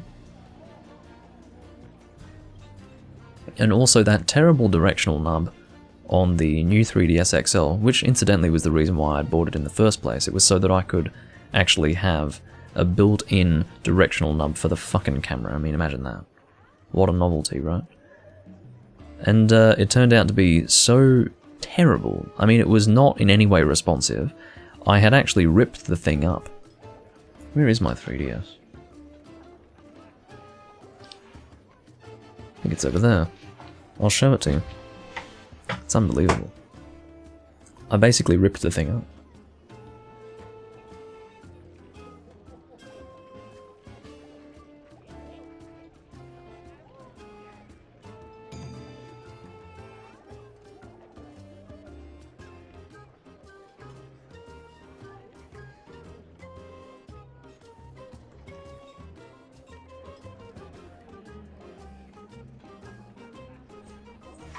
I decided not to show you because it's too dark. Like it's a dark grey nub on an even darker grey system, and it's not clear enough. So I'm not going to sit here and awkwardly try to show you, but basically I used to have to dig my thumbnail into it to get enough traction to move it in such a way that it would be sufficiently responsive during hunts. Like, if I'm hunting a monster, I need to have proper camera control. And I didn't have that with the directional nub, so I had to dig my thumbnail in to get that. And as a result, the thing was almost sliced in half over several hundred hours of play. It's just awful, I mean, seriously. Capcom obviously did a deal with Nintendo and ruined 2 releases as a result. Namely, For Ultimate and Generations. Not including 4, because I didn't play 4. I don't lock on. Lock on is gross.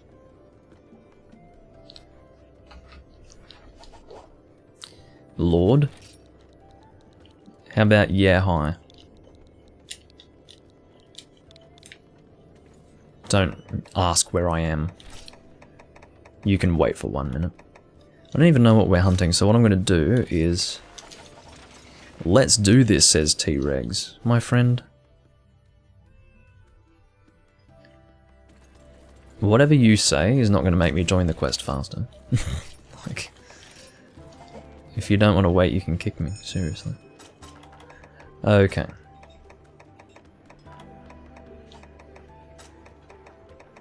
Looking for Exchange-L.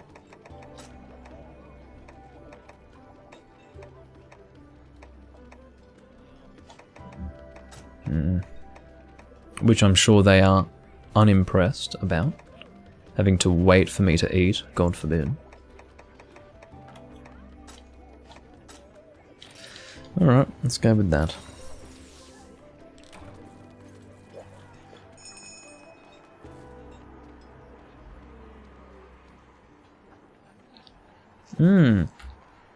That's right, some people actually used touchscreen camera controls, I remember that. I say I remember that because someone told me that and I nearly fell off my fucking chair. I was like, oh. Imagine having to use the touchscreen to move the camera. I mean, these are the things that we have to do when Nintendo chooses to release consoles that are really not even of the decade. Instead, they're so fucking outdated that they would have been better off being in the 2000s decade. Well, I'm checking Exchanger in all meals beta, and Exchanger doesn't always show up in attack meals. I have most commonly found Exchanger in groups of 3 skills in element up. Element defense up, that is to say. That's where I've found it most often. What the fuck are we hunting? We're hunting whatever his name is, the stupid frog bastard. What's his name again? How could I possibly be drawing a blank on this monster's name? Anyway, the point is that I know what we're hunting, but I don't quite know where he starts. Not used to hunting him here. Quest info, here we go. Tetsukabra, that's his name. They should have just called him Big Frog. Have I tried Rise? Yes. And what I have to say to that is never again. Never again. Never again. And because I was prepared to not like it, I mean, I went in there pretty neutrally, but I was prepared to not like it. On account of me being prepared to not like it, I am also prepared to not continue giving it so many chances to win me over like I did with World. I mean, with World it was like denial for a while. I was like, is it really this bad? I actually couldn't handle it within myself. But World trained me to realize that Capcom just dropped the ball and let it roll down a hill, so I now realize that it's actually better not to keep giving it a chance. So here I am in this game. Well, it's not, I mean, look, we all have different opinions, Autonomy. You don't need to worry so much about it.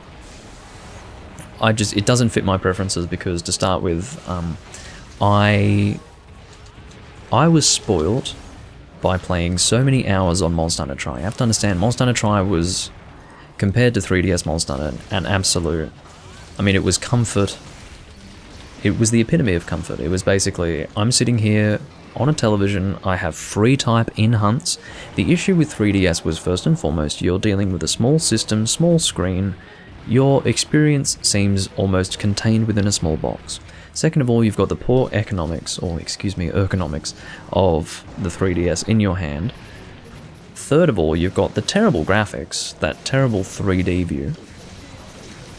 Fourth, you've got terrible communication in hunts because there isn't support for in-game typing.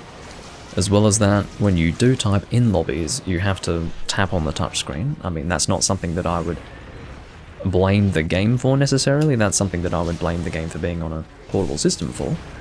The point is, overall, Monster Hunter on the 3DS is a worse experience. But in the end, that's the way it has to be in Japan at the very least, because in Japan, Monster Hunter is a portable gaming experience. That's the way it's always been, at least as far as Monster Hunter doing well in Japan.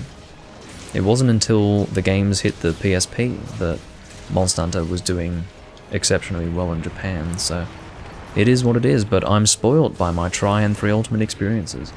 So I play 3DS and I realise that it's just bad, unfortunately. You're playing Freedom Unite on Vita? I actually played Freedom Unite on Vita for a short while. I got my friend who owned Vita to download it. This was when the Vita first came out. And I wasn't actually that keen on it, and the reason why was because it felt as if the camera controls didn't work so well in conjunction with a PS Vita right analog stick. Because the PS Vita right analog stick was too sensitive for the camera controls of Freedom Unite. That's what I found. It's probably something you can get used to, but it really bothered me when I was playing Freedom Unite on the Vita. Yeah, just emulating the D-pad, which unfortunately it doesn't translate well for that particular analog stick. So, yeah. Well, I'm glad you agree, Takashi, because I also think 3 Ultimate is the best. Let's do Moonbreaker.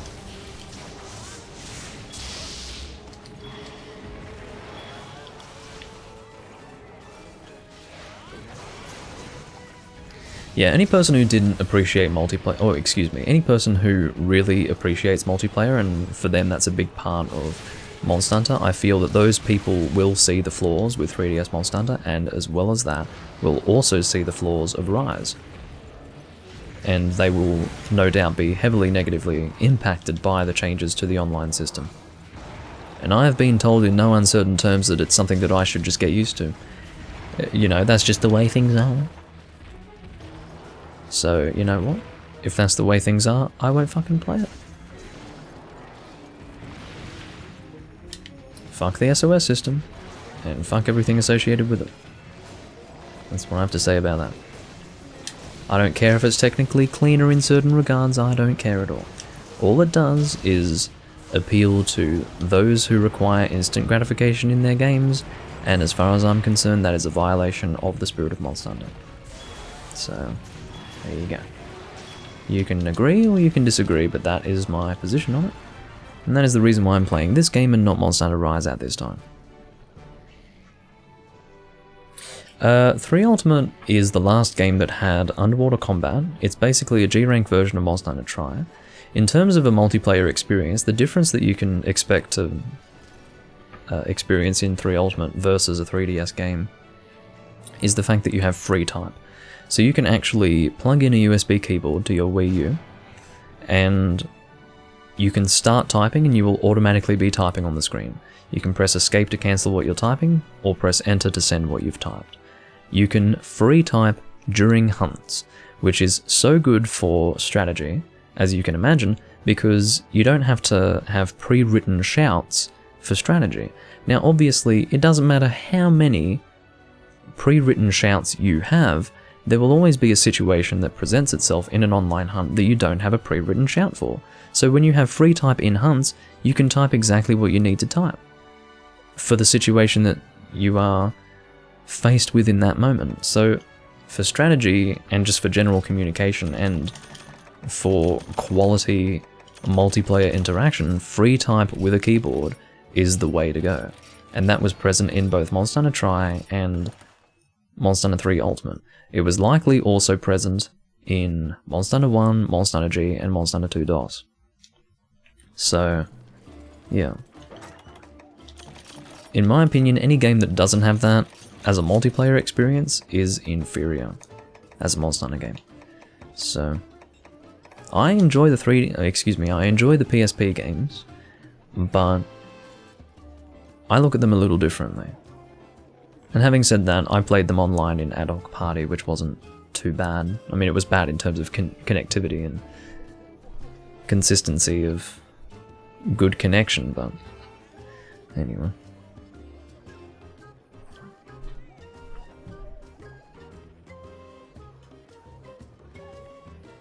Yeah, well that's right, Takashi. You definitely do have a different online experience because you've always played with friends, and it is sheltered. That is a great way to describe it, because you don't have to worry so much about the way in which the community changes.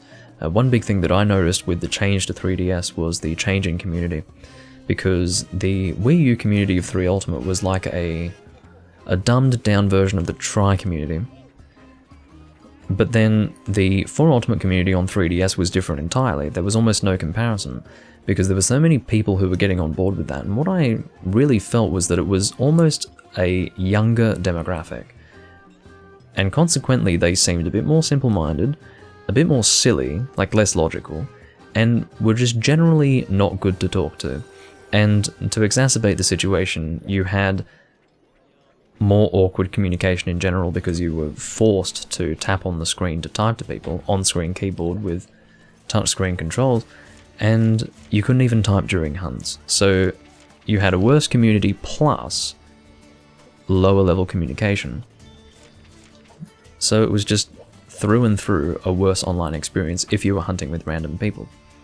So, I mean, let me tell you that I love 4 Ultimate. I think it's a great game. I mean, there are parts of it that I dislike deeply that don't relate in any way to the fact that it's a portable game. But for me, the biggest shortcoming is the fact that it is portable, but I try not to look at 4 Ultimate as a portable game, or at the very least, I try not to let my biases regarding portable gaming for Monster Hunter colour my 4 Ultimate opinions. I really try to avoid that. Doesn't World offer that? Well, it doesn't offer it, Beans, in the sense that the SOS system did away with community-based hunting. Now, what I mean by that is you don't really communicate with the people that you hunt with in Monster Hunter World. Not only is the community very different in that regard, so like they're not strategy-based, they're just, okay, I need to hunt a specific monster, I will go into the SOS system and I will hunt whatever I need to hunt. I won't know any of these people, I won't be hunting with them again, we're just going to get the hunt completed and then we're going to move on. That environment does not promote communication, it does not promote strategy, it doesn't promote interaction with the community. It is instant gratification. I'm going to hunt with random people and then I'm never going to see them again. That's exactly what that is, and that's all it is. That is the SOS system in a nutshell, and it detracts from the online experience of Monster Hunter, unfortunately. And it doesn't for everyone, because some people have certain things that they don't like about this system here. For some people, this is too clunky. You know, maybe they want to hunt something specific and they just can't get a group together to hunt that. In my opinion, you just have to wait. And if you don't want to wait, then too bad. You can go and play Monster Hunter World, which is designed to benefit those who don't want to wait. But if you want to wait, then you'll get a proper multiplayer experience. That really is the crux of the issue. Do you want to wait? No? Well, go for the SOS system. If you don't mind waiting, then you can get a better online experience. But even that is subjective, because for some people, instant gratification is synonymous with a good online experience. So that's really what it comes down to.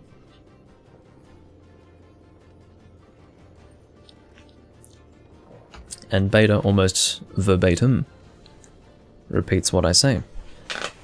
It affects the social interaction. T-Regs left. What are we hunting again? I would have checked the board, but I forgot, I was too busy talking.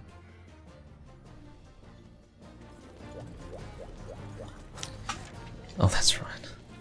This stupid monster. Silver Athlos, at least it's not, Oh, Dracul left too. Well, alright then. I'll move on. I get the point. You don't want to wait. That's why he left. He doesn't want to wait. But anyway, I don't like to get onto these subjects because, look, the people who don't agree will never agree, okay? You can't convince them of this point. But yeah, so really it's kind of like preaching to the choir. Or it's like, it's either preaching to the choir or preaching to the pews. You're either getting the best possible, okay, you're either getting one end of the spectrum. So either everything that you say is going to fall on deaf ears and means nothing, or everything you say is unconditionally agreed upon because they have the same point of view, and ultimately it's empty discussion. That's the way I look at it. So yeah.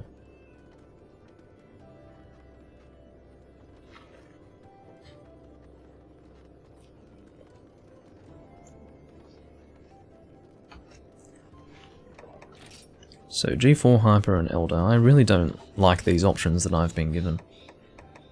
Host pick. Ocean Mouse. Weren't you the one that I was in a room with before?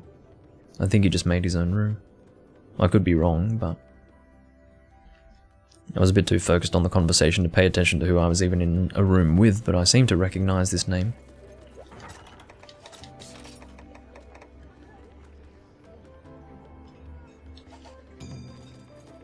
But yeah, the point is, the people who... It really comes down to this.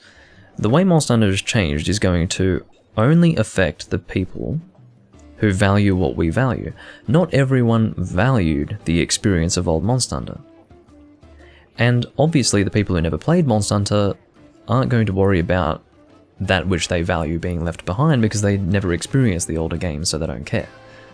So this is why it's not something to even be argued about, because we all value different things. It seems very sensible, it seems like a no-brainer to us that a worse social experience is going to detract from the multiplayer experience overall, but what we value is not necessarily what other people value. And that's the fundamental difference between our point of view and theirs. It is the fact that we all have different things that we focus on. And for that reason, there is almost no argument to be had. And it's a circular argument. I mean, I talk about these things because if I'm prompted to by a person who has only recently started watching me and they're generally interested in my opinions, yes, I'll talk about it. But generally, I'd rather not talk about it because it is A, a circular argument, B, doesn't really help anyone in formulating their own opinions. Sometimes it can, but generally not. They either agree or disagree, and that's the end of it. And C, it's something that I've touched on so many times that either I explain it worse the 10th time around, or I touch on something slightly different to before, and maybe that can be good or bad, but it doesn't matter because no one's going to take all of my arguments, put them into a single box, and then extract information from that. You know, overall it's just not a worthwhile thing.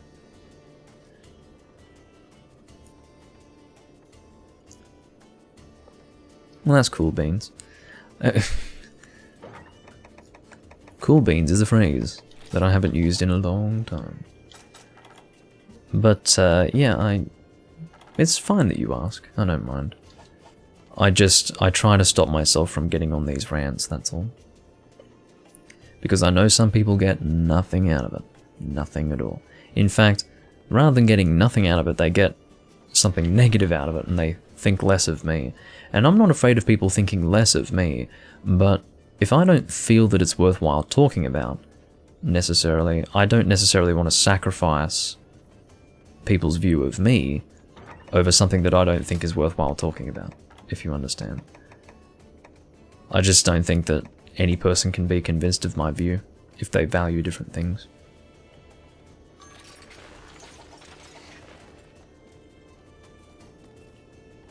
We've got a full group now, and I have again forgotten what was on the board, but I think this will be appropriate for whatever we're hunting. This is again assuming that I'm willing to do a double Silverwind Nug, who cannot loosen Nug. Connection lost? Oh, well, fine. I think I was kicked because I was deemed AFK, okay? This person deemed me to be AFK because I didn't join the quest fast enough. You fucking dork. You know what? I didn't want to do your useless quest anyway. It's really ironic when a person is standing at the quest board with a set that they've just recently equipped and is kicked for being inactive. How about opening your fucking eyes? Asshole. Anyway, let's join this room.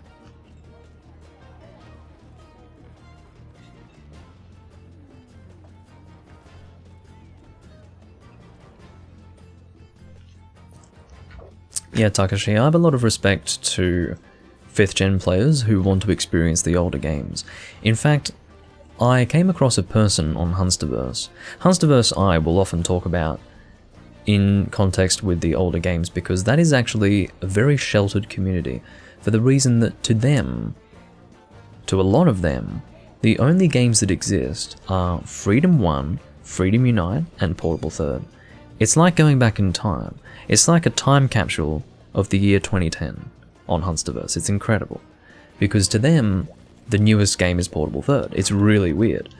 But when you've got a community like that, it's very interesting to listen to their opinions. Now, one person that I found there actually found out about Monster Hunter through the Monster Hunter movie, and through the Monster Hunter movie, if you can believe this, went and played Monster Hunter Freedom Unite first. Their first game, having discovered the series from the movie, was Freedom Unite. Now, I don't know how that's possible, but apparently that's how this person started. But the point is that even a person who started from watching something like the Monster Hunter movie can find a good starting point. They can look beyond what the newest game is and actually, for themselves, determine what's good and what's bad. A lot of people will just assume that the newest game is best, because the assumption is that as the iterations go, they will evolve and become better over time, but it's not necessarily that way. Certain things are sacrificed for the benefit of other things in game design, and as a result you can get subtle changes and sometimes major changes that aren't so subtle, that can either be for the better or for the worse, depending on the way that you look at the game and depending on what you personally value. And like anything, and this isn't just for Monster Hunter, it's with all games really, the old values for gamers are being slowly siphoned away, and we're entering a new era. We see this with series such as the Elder Scrolls series. The Elder Scrolls series, for example, went from being an RPG series to being an action series. Because Skyrim is an action game with RPG elements, you see. And with every iteration, it really began with Oblivion. With every iteration, the RPG elements of Elder Scrolls were being taken away. And that's because an RPG style game, like a traditional RPG, is a niche. And any game will, in the pursuit of a larger audience, take away aspects that appeal to a niche community in the pursuit of things that larger groups of people will be interested in. You know, like the simplicity of it, the streamlining. That's what streamlining is.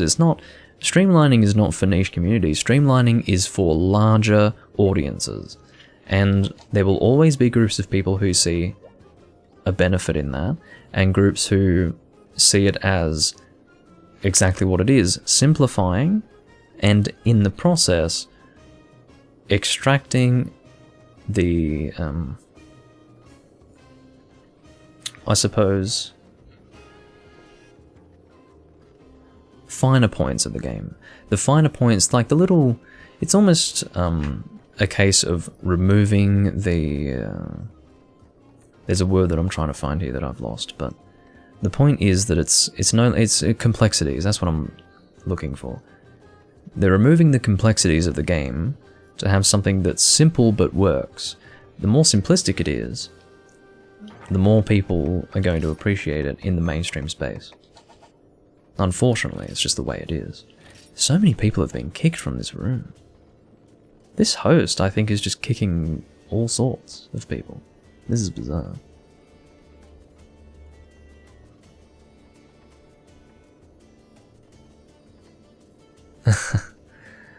I wouldn't say so, Potato.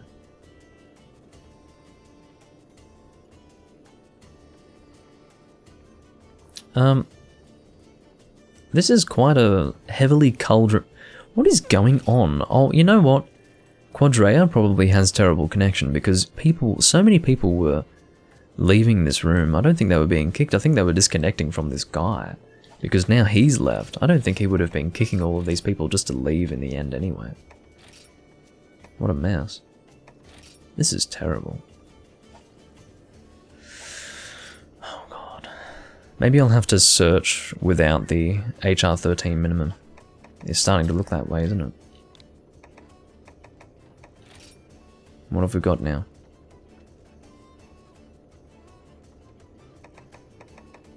Event quest? Brachydio's bypass. I don't really want to find another Brachydio, so I feel like I fought a few in this recording. Shadows in the desert lake? Sure.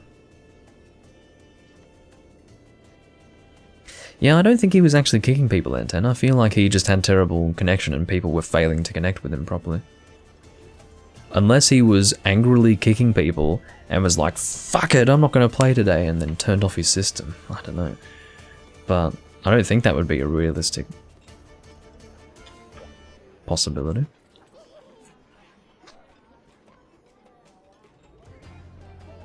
Well, that's right. The way Monster Hunter is being changed is in such a way as to make it more accessible to new players. That's the idea, and you can find that with all game series. I mean, any game series that you watch over a period of time will change so as to make it more accessible to newer players. And and not just new players, but accessible to larger markets. That's how it always has been. So it's not something that I can necessarily blame Capcom for. The point is that some people will care about that, and other people won't. The people who care will probably either take issue with it or stop playing, and the people who don't care or simply see it in a different light, in other words, they value different things, won't stop playing at all. In fact, they'll probably get as much enjoyment out of the new games as they got out of the old games, which is maybe a good thing. It's either a case of ignorance is bliss, or what they value just results in them being able to enjoy it more than what I can possibly enjoy. Because obviously I would rather enjoy Rise than hate it, but I hate it. I would rather enjoy World than hate it, but I hate it. But in the case of World, I gave it so many chances to win me over that it... By the time I had chosen to never play it again, I was beaten and broken. I was at a point emotionally where I felt that I'd been raped by the game. That's how much I had allowed it to bother me at that point. Because when you try over and over and over again to enjoy something that you know you fundamentally don't enjoy, it really becomes bothersome.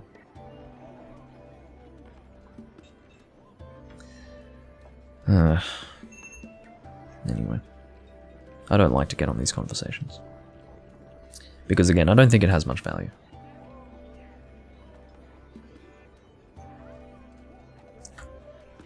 Should I just two-man this with Robin? Alright, let's just do it.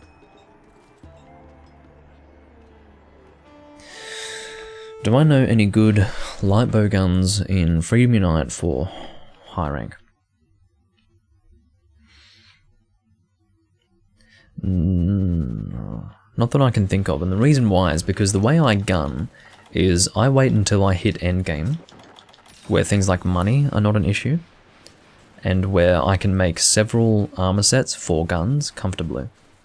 I would never make high rank gunner armor sets. In other words, multiple sets. I mean, I would make a single one for a single gunner loadout for high rank, or low rank. But generally I feel that guns are best for G rank / endgame. So unfortunately I can't help you with that. Tiger X tank might be good. If you're going for a normal set, like good normal gun damage could be pretty good with the Tiger X tank, but outside of that, couldn't really tell you.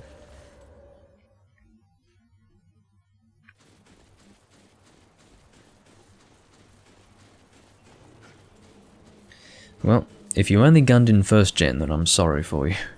Because gunning in first generation was a nasty process. Because obviously all the small monsters were jumping on you.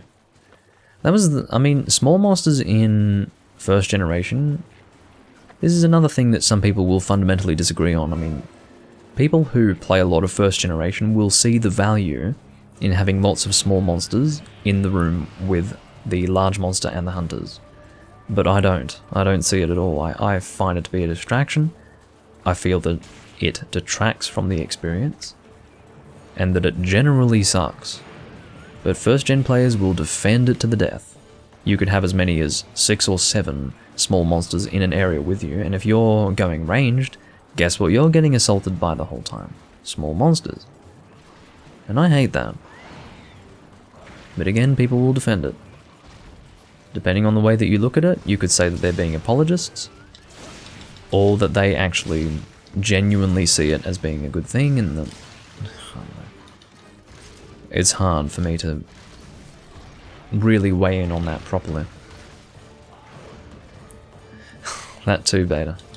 Well, I hate that. But you know, that was defended. I had a pretty lengthy conversation with a French friend of mine who plays a lot of first generation, and he defended that. Absolutely defended the fact that you only had 3 slots of box space. He thought that was fine. But the funny thing is that some points that I rose were kind of apologized for in the vein of, well, Capcom, this was the first generation of Monster Hunter, so Capcom hadn't thought of that yet. Those sorts of explanations. So it kind of came across as like, is this a convenient thing or is this inconvenient? In other words, a person who defends first gen does so with the implication that first gen is somehow well done. But for everything that is not good about first gen, the counter argument is, well, they hadn't thought of it yet. For me, that doesn't hold water. I feel that the whole of first gen was a mess in practice. Might have been good in concept, but in practice was terrible. It was a classic example of good concepts not necessarily making a good game.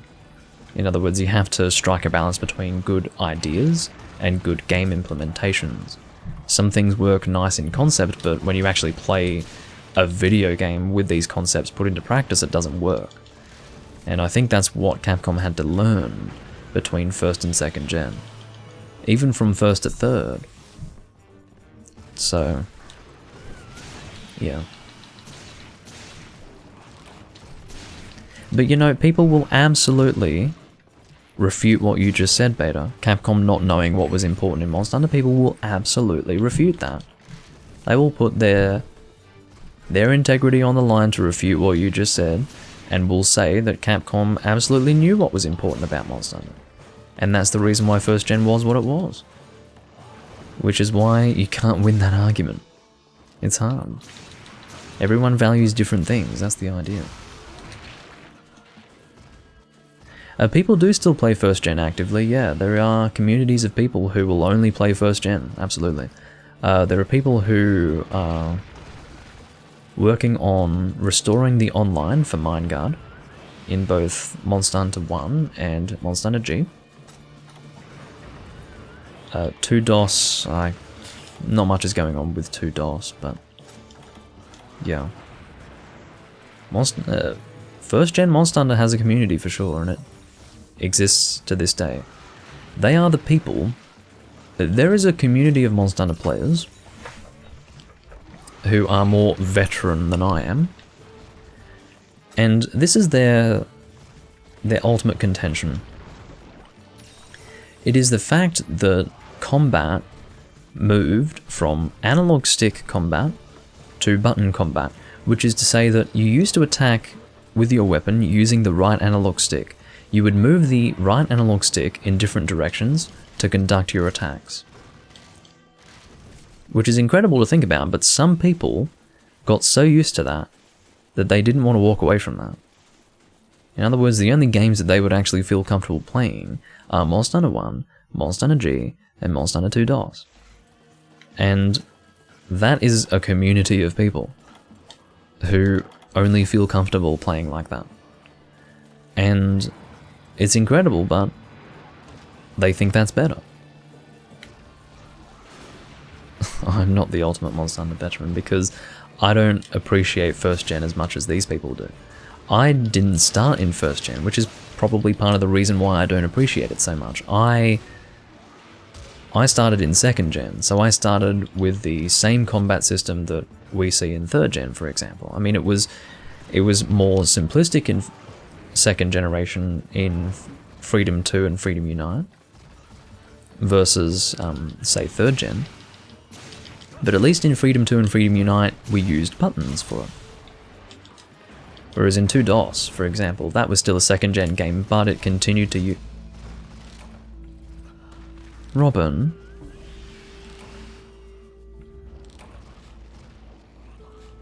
Come on! 3 deaths? Just stay at camp! Shit!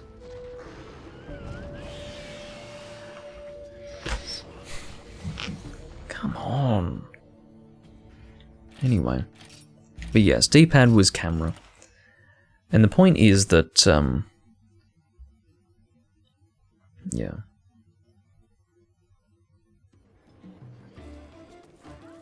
There is a very different community for first gen, and I'm not part of that community. I would like to touch on it further. I only have experience, at least proper experience, with Monster Hunter Freedom 1. Monster Hunter 1 and Monster Hunter G I don't have as much experience with, but I'd like to get into it more, and I'd like to become more desensitized to it. I deal with first gen as being more of a desensitization process rather than learning to appreciate.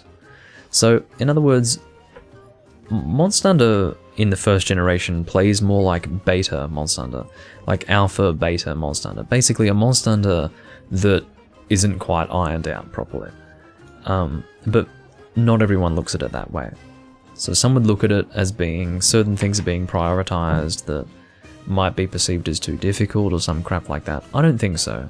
My personal position is that it is unnecessarily clunky and actually detracts from the experience. For me, first generation Monster Hunter is more about fighting the game mechanics than fighting the monsters. Absolutely. Absolutely. Whereas second gen starts to actually bring it closer to hunting the monsters. And it is not truly realized as being a Monster Hunter game, as in you are hunting the monsters rather than the game mechanics, or fighting the monsters rather than the game mechanics, until third generation. Third generation is when that was actually perfected, and in line with that opinion, third generation is, in my opinion, the best expression of the Monster Hunter formula. Third generation is the expression of the Monster Hunter formula that was most cleanly expressed, and anything prior to that point was still working up to third gen. Fourth gen was when they started to diverge from the traditional formula. They added things like verticality. They were looking for other ways to provide endgame for people. Things like guild quests, things like deviant hunts, things like additional mechanics like... Well, no, that's not true. I was going to say things like honing your weapons in for Ultimate, but technically that was first explored in Portable Third by using armor spheres to increase the damage of your weapons, so maybe honing wouldn't be an example, but things like that, you know. That's when they really diverged, and the divergence took place with Capcom looking to add more to the formula that they had already created. But in the process of adding to the formula, what happens is the landscape begins to change, and you have to start actually changing things to keep everything in balance. That's the problem. If everything is perfectly in balance, and it was never perfectly imbalanced, or rather perfectly in balance, it was more of a comparative thing. It was like, third gen compared to second gen was more balanced, yes. But was it perfectly balanced? No. There were certain things that were out of balance, but a lot of fundamental aspects of Monster Hunter were well balanced, and I can't give you examples right now because it's a really long discussion to get onto, but the point is that the more Monster Hunter changed from third gen, the more fundamental aspects had to be changed to match those additions, and then as a result, Monster Hunter became really imbalanced, and then we get 5th gen, which is, in my opinion, so far removed from the spirit of Monster Hunter that, you know, for example, hunters have just been made so powerful that the monsters just have to do really stupid things to provide a challenge to hunters, and that sort of thing, you know. But again, I don't want to get into that. And part of it also is that that's definitely a subject that you need to have very clearly defined points on. You need to attack that point by point and to really sell that to an audience. I haven't really developed the argument to do that, so it's more of a mishmash of thoughts that I try to cobble together in a live commentary. So I'd best not discuss it.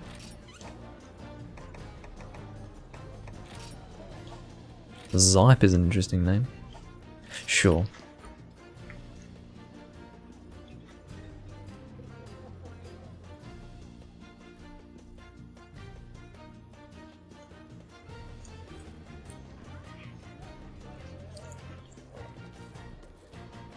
Yeah, I would also beta star. I would not recommend that a person start with a first or second gen game. I think the best thing to do for a person just getting into the older games is to go one generation prior to what they started with, because otherwise it might be harder to appreciate the older games. You can't just thrust yourself into full traditional Monster Hunter. I mean, it works for some people, but it doesn't work for everyone, and for that reason, I wouldn't want to repel a person from traditional Monster Hunter by putting too much in their face, because the problem with modern Monster Hunter is you become a little bit... It's sort of like Monster Hunter Wipe My Ass Edition. It's like, how much is the game going to do for me, as opposed to me doing it myself? So you have to go one iteration at a time backwards. Otherwise you'll feel like you have to do too much and it'll be a bit too overwhelming, and it's just... Well, it's true. Unfortunately, Monster Hunter's streamlining relates to how much the game does for you versus what you have to do for yourself. So if you go back to first gen, especially, I mean, a more realistic example would be second gen. I wouldn't recommend any person go to first gen. Even as second gen players, I would say, look, you really need to think about whether or not you want to go to first gen.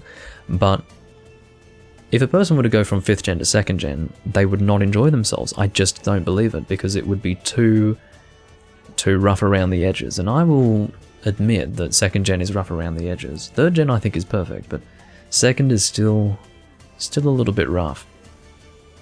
So...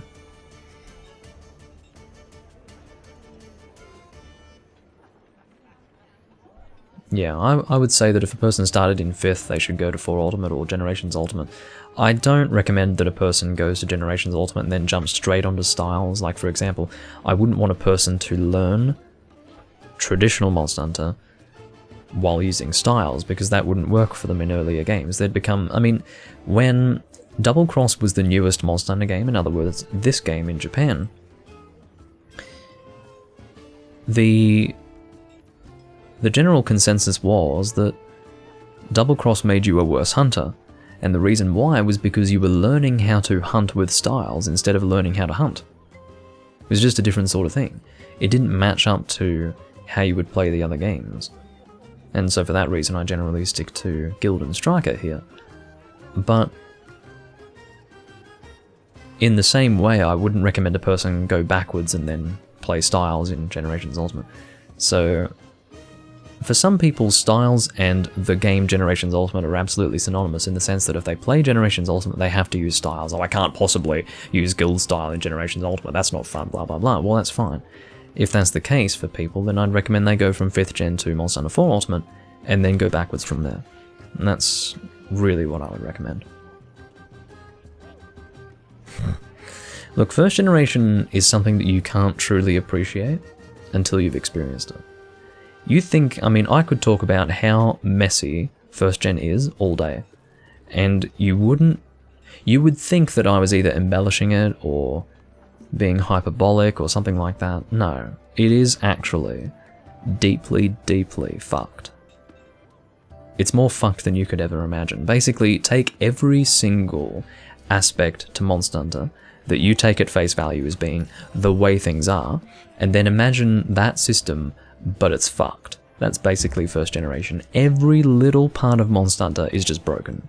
It's incredible. I mean, there are surprisingly certain things that aren't broken, but the vast majority of things are broken in first gen, and it is shocking. It's actually deeply shocking to see how much of Monster Hunter is fucked in first generation.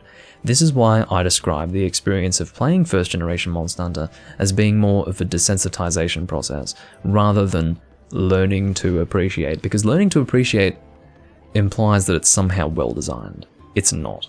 I don't think it is. Maybe in concept, if we strictly look at this on a conceptual level, maybe some things are better. But on a gameplay level, fuck no. Fuck no. It is just messier, and I wouldn't recommend it. Sorry, Zype, but you're not posting a quest, so I gotta move on, unfortunately. But yeah, I decided to move on to first generation because I wanted to explore it. I wanted to explore the history of Monster Hunter, and I eventually got onto it. I didn't play a first generation game, didn't even touch one until 2018. And when I did play Freedom 1, which was my first one for the first time, it wasn't great. And even now I don't have all that much fun playing Freedom 1, but it's better now than it was. At least I'm in the end game of Freedom 1 now, and so I don't have to deal as much with the mess that which is first generation Monster Hunter. It's a whole lot worse when you're going through the early game, when you don't have as much available to you. When you're just trying to get by. That's when they kick you. You're just trying to get by, so Capcom's like, ooh, Let's kick him while he's down. And they get in there with like knives in their boots. Well, that's absolutely right, N10. Freedom 1 is a double-edged sword as a first experience in Freedom 1. Excuse me, Freedom 1 is a double-edged sword in the sense of first experiencing first gen. The reason why is because while you do have the button inputs that you're familiar with in Freedom 1, there is bad input detection. In other words, if you want to attack with your weapon, you might have to press the button 3 to 5 times to actually get the game to react to your button press. So, would you rather that? Or would you rather hit up on your analog stick to attack, and then if you want to do a different attack, you have to time, like, up twice on the analog stick and then right? I mean, do you want to be doing that? It really is damned if you do, damned if you don't. So you have to choose what you'd prefer. The alternative is a slightly better experience in Monster Hunter Portable, which is the Japanese version of Freedom 1, which apparently doesn't have as bad of an input detection, but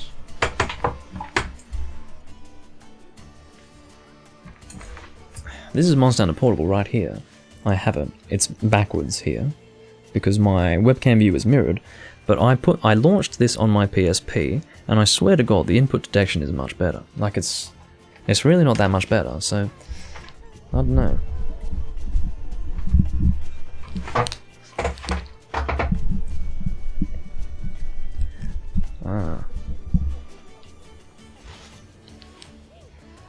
Well, I guess Monster Hunter G on Wii was a good experience then.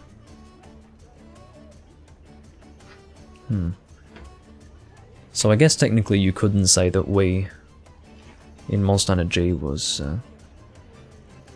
a first gen experience, more second gen.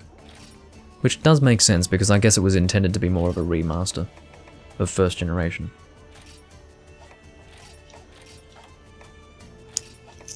What room would I like to join? I'm probably only going to do one more hunt, to be honest with you.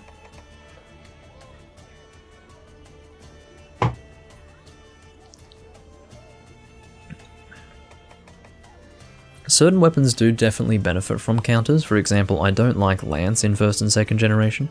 Now that might be because I really first touched on Lance in third generation, namely Monster Hunter Tri, where you could counter on 3 hits and it was just so easy. Whereas in first and second generation, Lance was fucking useless for me. First and second generation Lance was not a weapon type to use if you wanted to feel protected or safe. No way. If anything, I felt like I was in danger using that weapon type. But, I don't know, I've been told otherwise. I've been told, well, like, let's say for example, we're dealing with first generation. If we were dealing with second generation, I would say, hey, don't use guard lance, use evade lance. Great. But first generation doesn't have evade skills. So what do? You are forced to use guard lance. And I've been told that the solution is to just not attack so much. Oh, you're worried about not being able to shield the attack? Well, don't attack so much. Well, what does that mean? It means your DPS is in the toilet, doesn't it? I mean, the solution is to just not deal much damage. Okay, awesome. I love the lance now. I guess I just missed the point. I guess I should just do no damage, yeah? Just don't attack as much, great. Thrust once and then get ready to shield. Terrible. Just terrible. And again, maybe I don't get it, I'm not sure. It's one of those things that I'm just not sure about.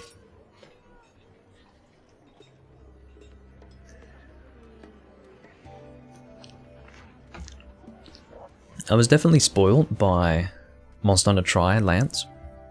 Just being able to counter on 3 hits like that. They didn't bring it back until World. For all the games after Tri, in other words between World and Tri, you couldn't counter on 3 hits because, I don't know, it was deemed too easy.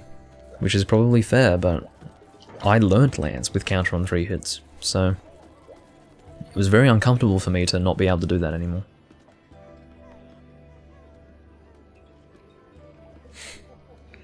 Well, Tigrex tank doesn't look like a gun, it looks like a tank.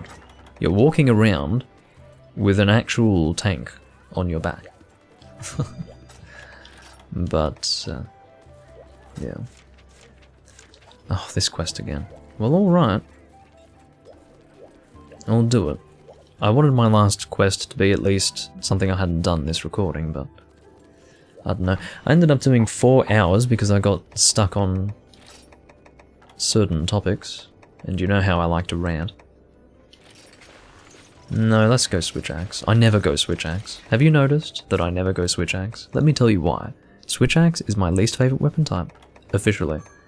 I didn't really know what my least favorite weapon type was until a little while ago, maybe a few months ago, and I finally decided that it was switch axe. I was like, yep, switch axe fucking sucks. My least favorite, for sure. And some people won't like to hear that. They'll take that personally. They'll be like, I love switch axe. Well, it's basically charge blade, but bad. So let me tell you that. Basically charge blade, but bad. And this is coming from someone who flatly refused to use charge blade when it first released. So, yeah. Not a switch axe fan over here. What are we hunting again? It is... Oh, how am I forgetting? I just saw it. Damn it. Charge blade first appeared in Monster Hunter 4.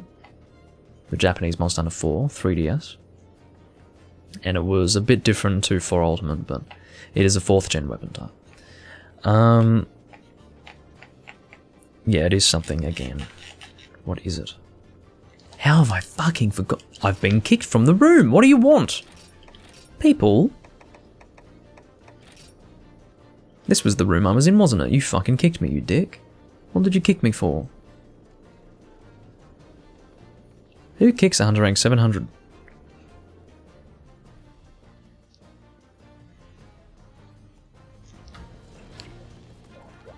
Maybe I wasn't kicked. Oh, the quest was removed. Okay. Whatever.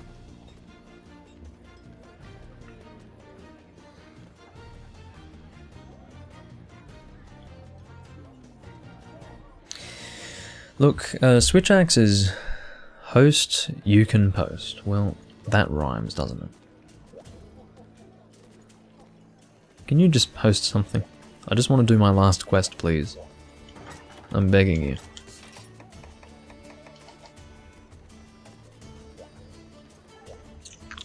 Bloody hell.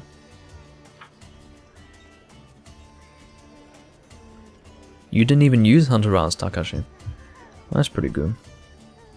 I decided to use them because I didn't feel like they really interrupted my hunting experience. Some people felt that they did. For me, it's styles that really interrupt my hunting experience, because styles such as Valor, Alchemy, they actually change the way that you use the weapon. The combos that you have become used to, the combos that you know intuitively, have been changed. And I hate that. I really hate that. So, Crystal Beard, you... Crystal Beard 1, you've got some balls, motherfucker. No way. Crystal Beard 1 with a full G-rank team. Eat cock. Ugh, Crystal Beard 1, you can solo that, you bastard. Ugh. Crystal Beard 1.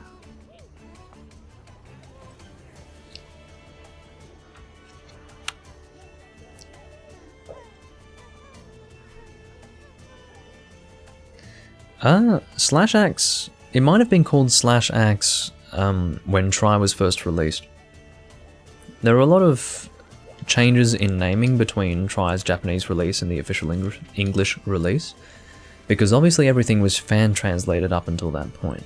For example, Devil Joe was Evil Joe, because he... look, Evil Joe and Devil Joe are both incorrect translations of Devil Joe. The Japanese name is Ibirujo, which was fan translated as Evil Jaw. Excuse me, Evil Joe. The correct translation is Evil Jaw, as in... What's wrong with you people? Am I diseased? Like, what? Hello? What's wrong with you?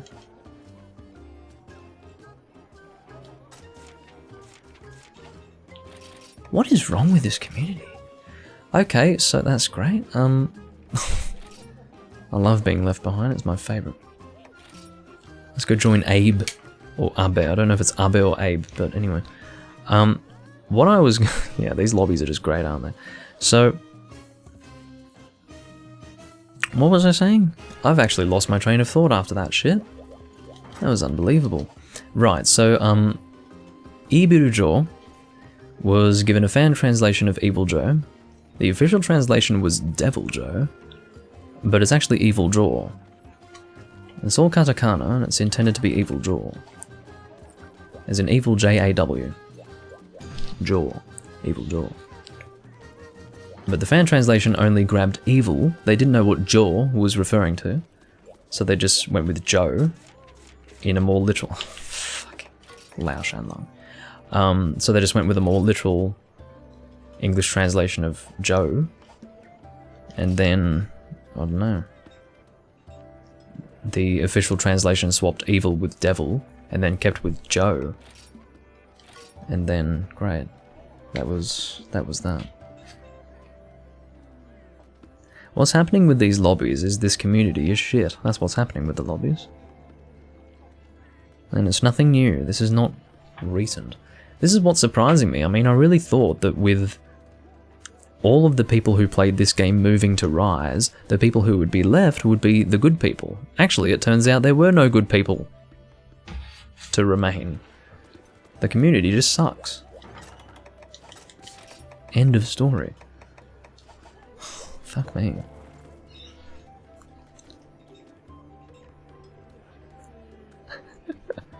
That's it, I'm getting on. If I can't watch content, I'll be the content, says Beta Star. Well, I might have finally found a room, Beta, so we'll watch and see.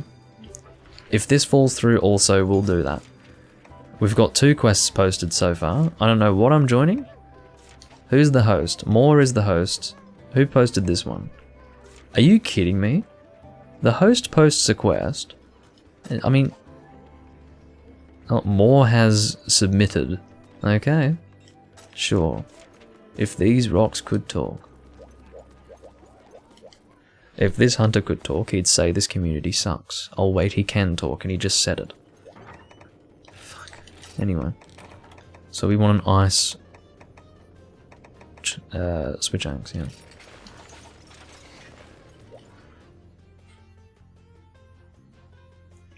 The lobbies only get worse when a new game comes out. Well, I was assuming that maybe it would cut the fat from the community, but no, instead it just got worse, it degraded.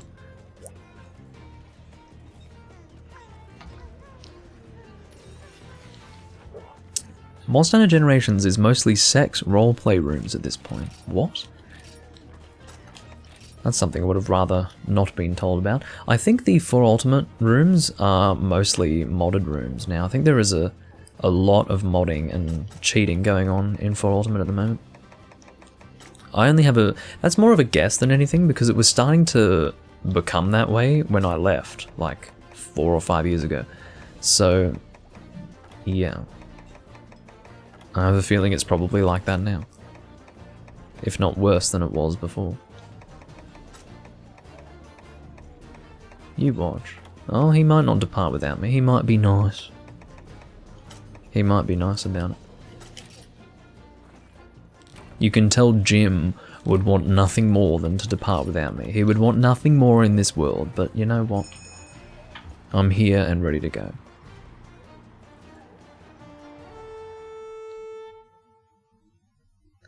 Well, Beta, I did actually find a room.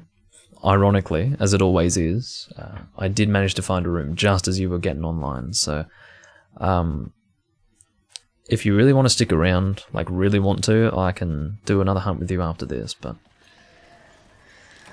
otherwise this will be my last hunt. We'll see how things go. What are we hunting again? Fucking hell. Astalos, so this way.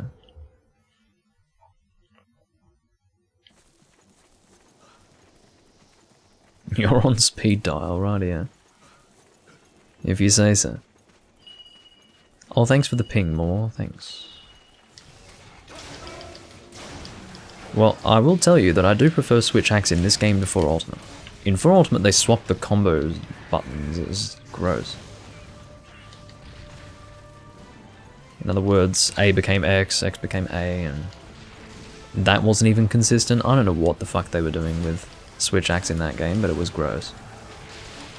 This is the combo you want to be doing, the up-down. You only do the horizontal swing when you want to morph into axe mode from sword mode. That's the way that works, so yeah.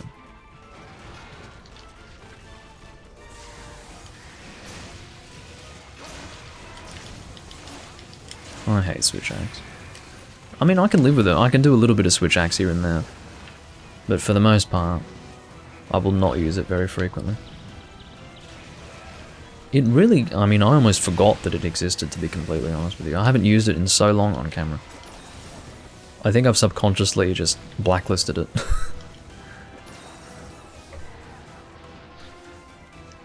Well, the thing is with Switch Axe is that there's nothing special about it. I mean, if you're going to play Switch Axe, you might as well just play Longsword. This is the thing, there's nothing special about it. What it is a weak attempt at something new. Which is what it was in Try. That's all it was. It was just a fucking morph weapon. It's like, hey, check out our first morph weapon, isn't this fun? Well, guess what? By the time they were ready to come out with weapons such as Charge Blade, their first morph weapon, which incidentally was not really evolved past 3rd gen in Monster Hunter 4, really had no business existing anymore. Because Charge Blade existed, as I said. That's what I mean when I say that Switch Axe really is just what Charge Blade should have been. In other words, Switch Axe should have evolved into Charge Blade. Technically different weapons, but in my opinion, Switch Axe doesn't really have a reason to exist, whereas Charge Blade does offer a different combat experience. To me, everything you can do with a Switch Axe can be done with a longsword, provided you don't, like, your experience is not hinged upon your weapon morphing. Which, by the way, is not really that exciting or interesting here with the Switch Axe, so yeah, so what? Just use longsword. This is the sort of weapon that should be culled. Well, not culled, I should say pruned. It should be pruned from the game. In other words, clean it up and remove it. But it wasn't removed. They kept with it. They really needed to stick with the Switch Axe. I mean, let's not forget that Switch Axe was a weapon that existed in place of weapons. Okay, Monster Hunter Tri, which was the game where Switch Axe first existed, was a game where so many weapon types didn't return. Dual Blaze didn't return, Gun Lance didn't return, Hunting Horn didn't return, Bow didn't return. But we had Switch Axe, ha ha ha. Great. Switch Axe was worst in Dry. That was where the weapon was at its worst. Okay? And that was the fucking game where we had to take Switch Axe over all of those weapon types. So, I mean, I didn't really intend to go on a Switch Axe rant, but I don't like it.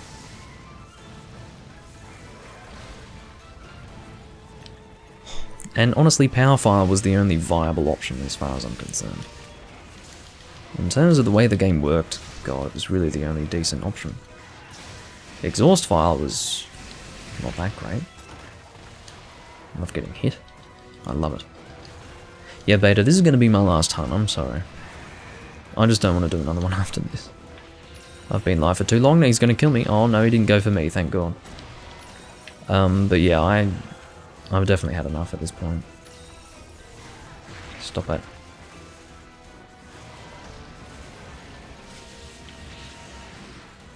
You hurry up and go down there. Let's use Demon Riot. Demon Riot doesn't progress into an attack. It's just a passive activation. Oh, of course you would leave, just as I use Demon Riot, you fucking nuisance. Where are you going? Come on. I don't trust that. Have to Psychoserum. Oh my god. No, don't go that way, Joel. Bad idea.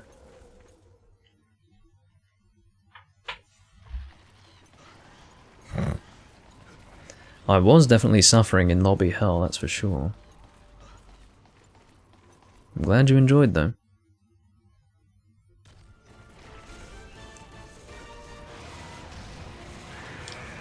I'd love to at least get some hits out of Demon Right here. I'd love it. Demon Right happens to be very damaging. Where's the trap? Oh, maybe a trap wasn't placed and I'm going insane. It's possible. Doomlink going insane is not outside the realm of possibilities. Yeah, he's going insane. I thought I saw a trap. I mean, someone pinged, right? So I assumed that someone would have pinged for a trap, but no, someone likely pinged to say, oh, the monster's here. Which is so helpful.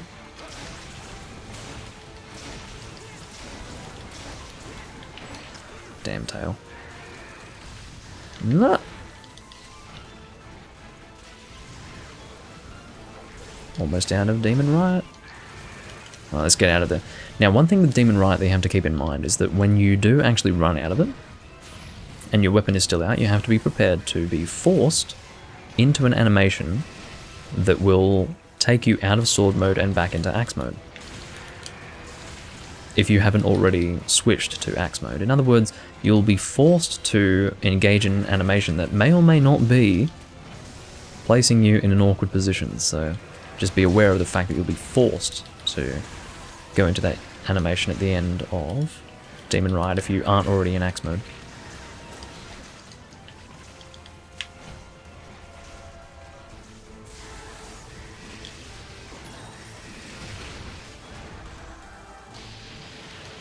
Educational for him because he's more of a 4th gen player.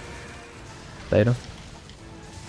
He doesn't know much about 1st, 2nd and 3rd, so I guess he learned a bit from it.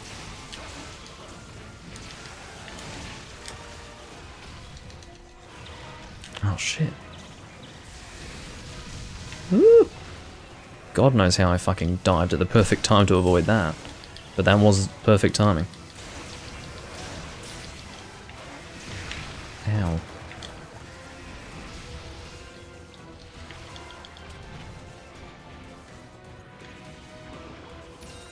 Maybe he's more of a 5th gen player, I don't know. But people who show interest in old Monster Hunter are people that I can respect, you know. I mean, I always talk negatively about 5th gen players, but I speak about them negatively in a general sense, you know. A lot of them don't give a shit about old Monster Hunter, and they never will. There is a minority of people that do take interest in old Monster Hunter, and I have a lot of respect for those people. Because they're looking to, again, educate themselves as to where the series came from. And that's great. Because it's not until you actually look at where it came from that you can decide for yourself whether the current state of the series is an improvement or a devolution. You don't know. You can't possibly know. So it's great that people try to inform themselves. But like anything, people have different things that they focus on, different things that they value, so for some people it's an evolution, and for others it's a devolution, it's just what it is.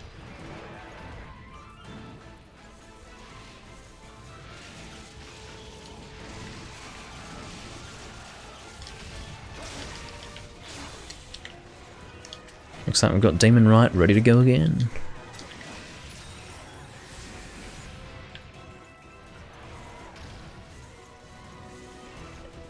Well, this is where we differ, Beta Star, because I don't even view the newer games to be part of the series. So, I find them to be such an insult that they're not even deserving of being part of the series anymore. I find them to be that much of an insult. So that's where we differ, actually. But I do still appreciate people who take interest in the older stuff. Alright, let's get Demon Right. I had used Trance Slash accidentally before, if you didn't notice. I was intending to use Demon Right and mispressed my buttons. I consider 5th gen Monster Hunter to be pseudo Monster Hunter. In fact, I feel that they did that all on their own. They did that all on their own. There is a reason why they walked away from the naming conventions of Monster Hunter games. You know, they were in named generations prior to 5th. 5th generation is only 5th generation in the eyes of the fans. Because 5th gen is no longer Monster Hunter 5. It's now Monster Hunter World, Monster Hunter Rise, etc.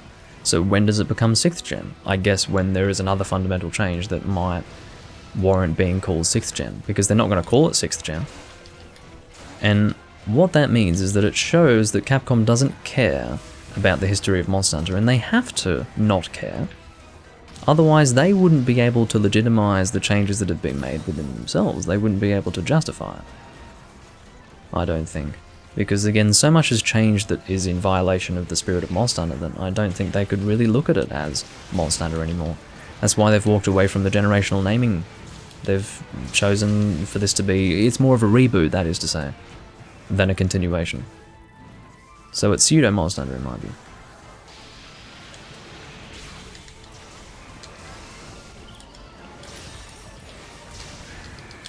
What?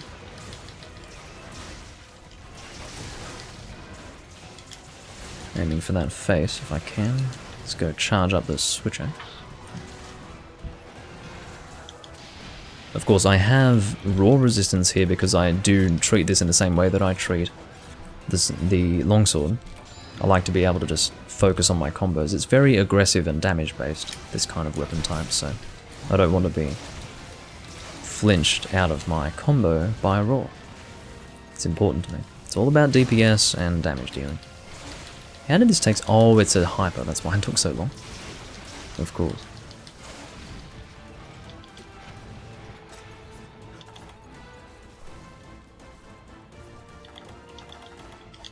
And what Beta says is correct in the sense that Monster Hunter had an identity that was left behind in favor of opening Monster Hunter up to a wider audience, and some people don't care. And that's why people such as Beta and I are in a minority. Because some people don't give a fuck. But it's incredible that even world players feel disenfranchised by Rise. Like some world players that were on board with the amount of streamlining that World put on the table still don't like Rise. It's incredible. I mean, this is coming from a person who couldn't play World. Like, I couldn't do it. And there are people who played World who can't do Rise, so that should put it in perspective for you. It's something else. So, in my opinion, the only way Capcom, as individuals, not as a company, but as individuals making a video game, some of these people have been involved since 2nd gen and 1st gen. Like, they're in it for the long haul. I feel that the only way they can justify it in their minds is to say that this is a new frontier for Monster Hunter. This is not a continuation. This is new Monster Hunter. This is pseudo Monster Hunter. They've just chosen to give it the same name.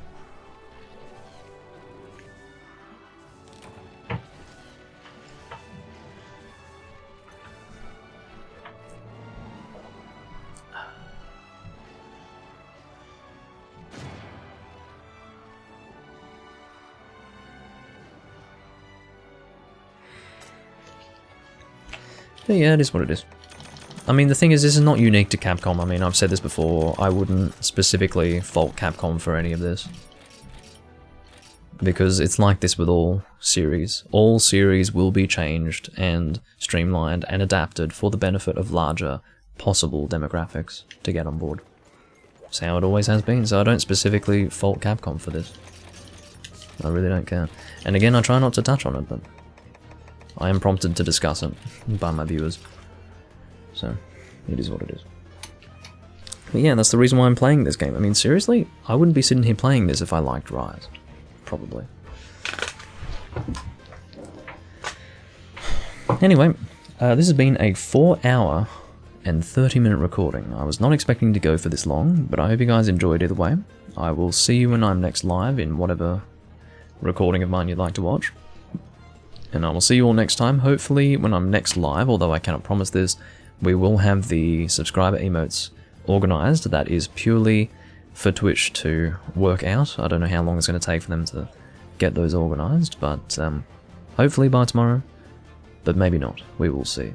I do thank you all for watching, and I will see you all next time. Bye bye.